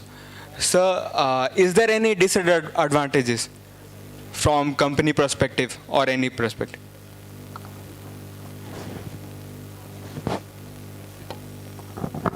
I wouldn't say disadvantages, but I would definitely say it takes a bit more passion, takes a lot more innovation and a lot more determination to make it happen. So disadvantages to, you will yet to see, हाँ अगर disadvantages हम उस metric के report करने के चक्कर में करेंगे कि भर के प्लास्टिक की बोतलें बनाएंगे और फिर बोलेंगे कि 30% रिसाइकल कर दिया तो फायदा नहीं, 70% तो तुमने अभी भी कर दिया हिसाब किताब. So if we do it only for the sake of compliance, if the way the government will also drive it, if it's done only from the sake of compliance reporting, then things don't change. But larger funds, if the more ESG compliant organization, international funding, all of this, सब कुछ economy है, सब कुछ economy, ये हमें समझने की बहुत ज़रूरी है. It's not a social drama, it's a socio-economic drama, right? So when we see the benefits coming, I think the challenge or the disadvantage bit will get taken care of. A quick retort before you. आपने कभी injection लगवाया है? Yes sir. हाँ जी? Yes sir. तो बड़ा दर्द होता है? Yes sir. लेकिन क्यों लगवाया? जरूरी था. हाँ, जरूरी था बस. क्योंकि इंजेक्शन जो है is the best way to reach the medicine in your body. Alright? तो अगर किसी अच्छी चीज को करने के लिए थोड़ी सी तकलीफ भी उठानी पड़े ना, it's worth it. Sir medicine से भी सही हो सकता था, बट पैसे थे तो इंजेक्शन लगवाया. तो वही चीज़ है, कंपनी की कॉस्टिंग भी तो बढ़ेगी. मैंने कंपनी एस्पेक्ट में पूछा, कॉस्टिंग भी बढ़ सकती है शायद. शॉर्ट टर्म बढ़ेगी. I think costing, if you talk about, like I gave example of manufacturing industry, it is not increasing my cost. It is in fact helping me to reduce costs. It is helping me to improve productivity. It is helping me to bring profit in the organization. So you have to think in those lines that how, like if ESG is creating a motivation in the organization, it is helping to create productivity. More talent getting attracted, it is getting more benefit for the organization. So that is how. Thank you, sir. When we were not at all, aware citizen, global citizen, वो जो ज़माना था industrialization का पूरा, जहाँ पे हमने ये सब चीज़ें कभी सोची भी नहीं थी, वो context था कि meeting the demand सर पे खड़ी है, ठीक है, opportunity है and we have to meet it, and all of this was just kind of not even considered. But today it's a tertiary market. You have 10 producers for the same product. तो अब competition product पे होगा, अब competition दूसरे factors पे होगा, ना कि केवल उस एक साबुन बनाने वाली कंपनी हिंदुस्तान लीवर को कोई competition नहीं था, right? तो socio-economic environment भी बदल रहा है. So that's also all connected. And his thing where he said कि 1 लाख रुपए और 2 लाख रुपए, and connecting it to what Pradyuman sir said कि as HR professional याद रखो तुम्हारा numbers, तुम्हारा प्रोसेस और तुम्हारा कॉन्टेक्स्ट. तो जब आप एज अ इंडिविजुअल, अब आपके लिए एप्लीकेशन क्या, किसान की बात भूल जाओ, लेकिन अगर आप इन 3 चीज़ों को याद रखते हो और आप सोचते हो कि देख पर हेक्टर यील्ड तुम्हारी इस साल निकल जाएगी इतनी, बट अगले 3 सालों में वो कैसे डिप्रिशिएट होगी. सो आपको अपना नंबर्स पता होने चाहिए, आपको अपना प्रोसेस पता होना चाहिए, आपको नॉलेज होनी चाहिए, और वो तब आएगी जब आपका कमिटमेंट एकदम अंतिम चरण पे हो कि ये. So it's the answer is not social activism. Okay, the answer is being committed कि ये ही तरीका है और कोई तरीका ही नहीं है.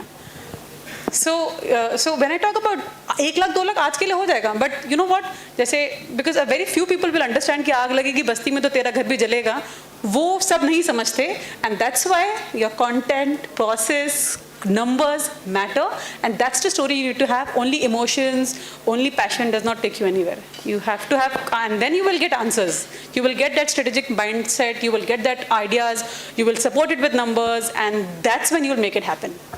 This answer deserves.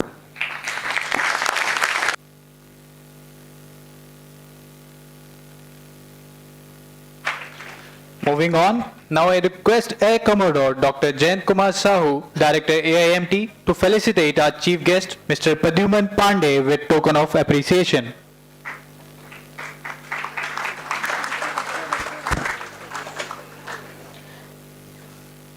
Now I request Sir to felicitate our guest of honor, Dr. Irfan Rizvi, with a token of appreciation. Now I request Sir to felicitate Miss Alia Khatun Khan, General Manager Paytm, with token of appreciation.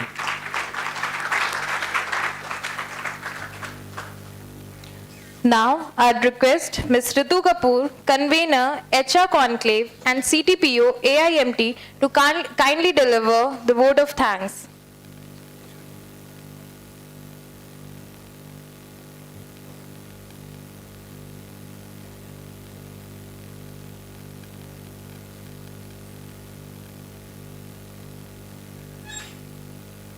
Good evening, our esteemed Chief Guest, Mr. Pradyuman Pandey, CHRO Mother Dairy, Guest of Honor, Dr. Irfan A. Rizvi, Professor of Leadership and Change Management, IMI Delhi, Ms. Alia Khatun Khan, General Manager, Paytm, and our guests from the second session, Director AIMT, Air Commodore Dr. Jayant Kumar Sahu, Conclave Convener, faculty colleagues and my dear budding professionals. Well, it's indeed been a very, very long day for you all. And it's been a day of being very patient listeners as well as a lot of learning that you have. There are a lot of takeaways for you all. So it won't take much time and won't make this vote of thanks long. HR Conclave 2022 has been a collection of minds, their experiences and learning. The entire deliberations have indeed added valuable knowledge in the young professional minds as well as the experienced. ESG represents the three pillars of any sane world. We all have existed in the framework of it and have always known the relevance. But the famous human that we are, down the line, ESG became irrelevant. COVID was a rude awakening from our slumber, a mirror to what we have become rather than the needed change for sustainability. Hearing the minds, I can safely say that we all have regathered our thoughts and surely have realized the importance of synergy between businesses and ESG goals. As Pandey sir said, that it is very important that we become individually responsible and then only ESG will follow. So that's a request from to everybody. Therefore, on behalf of Army Institute of Management and Technology, I deem it a great honor to propose a vote of thanks to all those who have helped us in making the HR Conclave a resounding success. I would like to propose a humble vote of thanks to our chief guest, Mr. Pradyuman Pandey, for gracing today's conclave with his presence and sparing his valuable time for this event. Thank you, sir, for your words on how to make Gen Z ESG sensitive and its relevance to corporate and needs, your individual needs. Like sir mentioned that you need to, before your interview, you need to actually monitor the company's ESG policies. So this is very, very important. Deep felt gratitude for our guest of honor, Professor Irfan A. Rizvi, for accepting our invitation promptly and giving the scholar's perspective. It's always a pleasure to hear you, Professor Rizvi. I would like to thank Ms. Alia Khatun Khan for sharing her experience with Make My Trip and Paytm, now Paytm, and her emphasis on diversity. And following the thumb rule that those who adapt faster become productive faster. So this is what diversity brings in you. I would like to express my profound gratitude to Director AIMT Air Commodore Dr. Jayant Kumar Sahu for his constant guidance and support. Registrar Colonel Rajendra Pandey for round-the-clock admin support.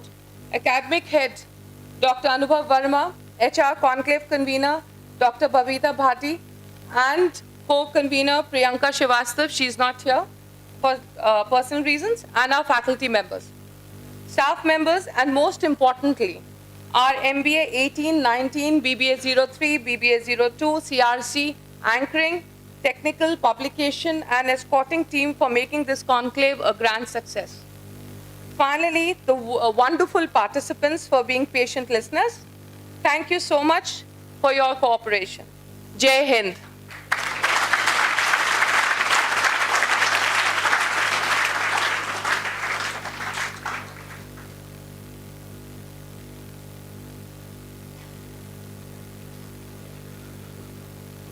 Thank you, ma'am, for your inspiring words.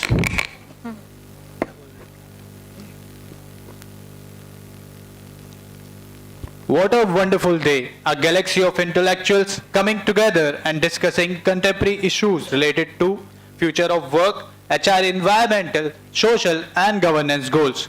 We have marked this a memorable day in the history of AIMT. With this, we have come to the end of HR Conclave 2022. Thank you so much for joining in. Now I request all the faculty members to kindly come on stage for the group photograph.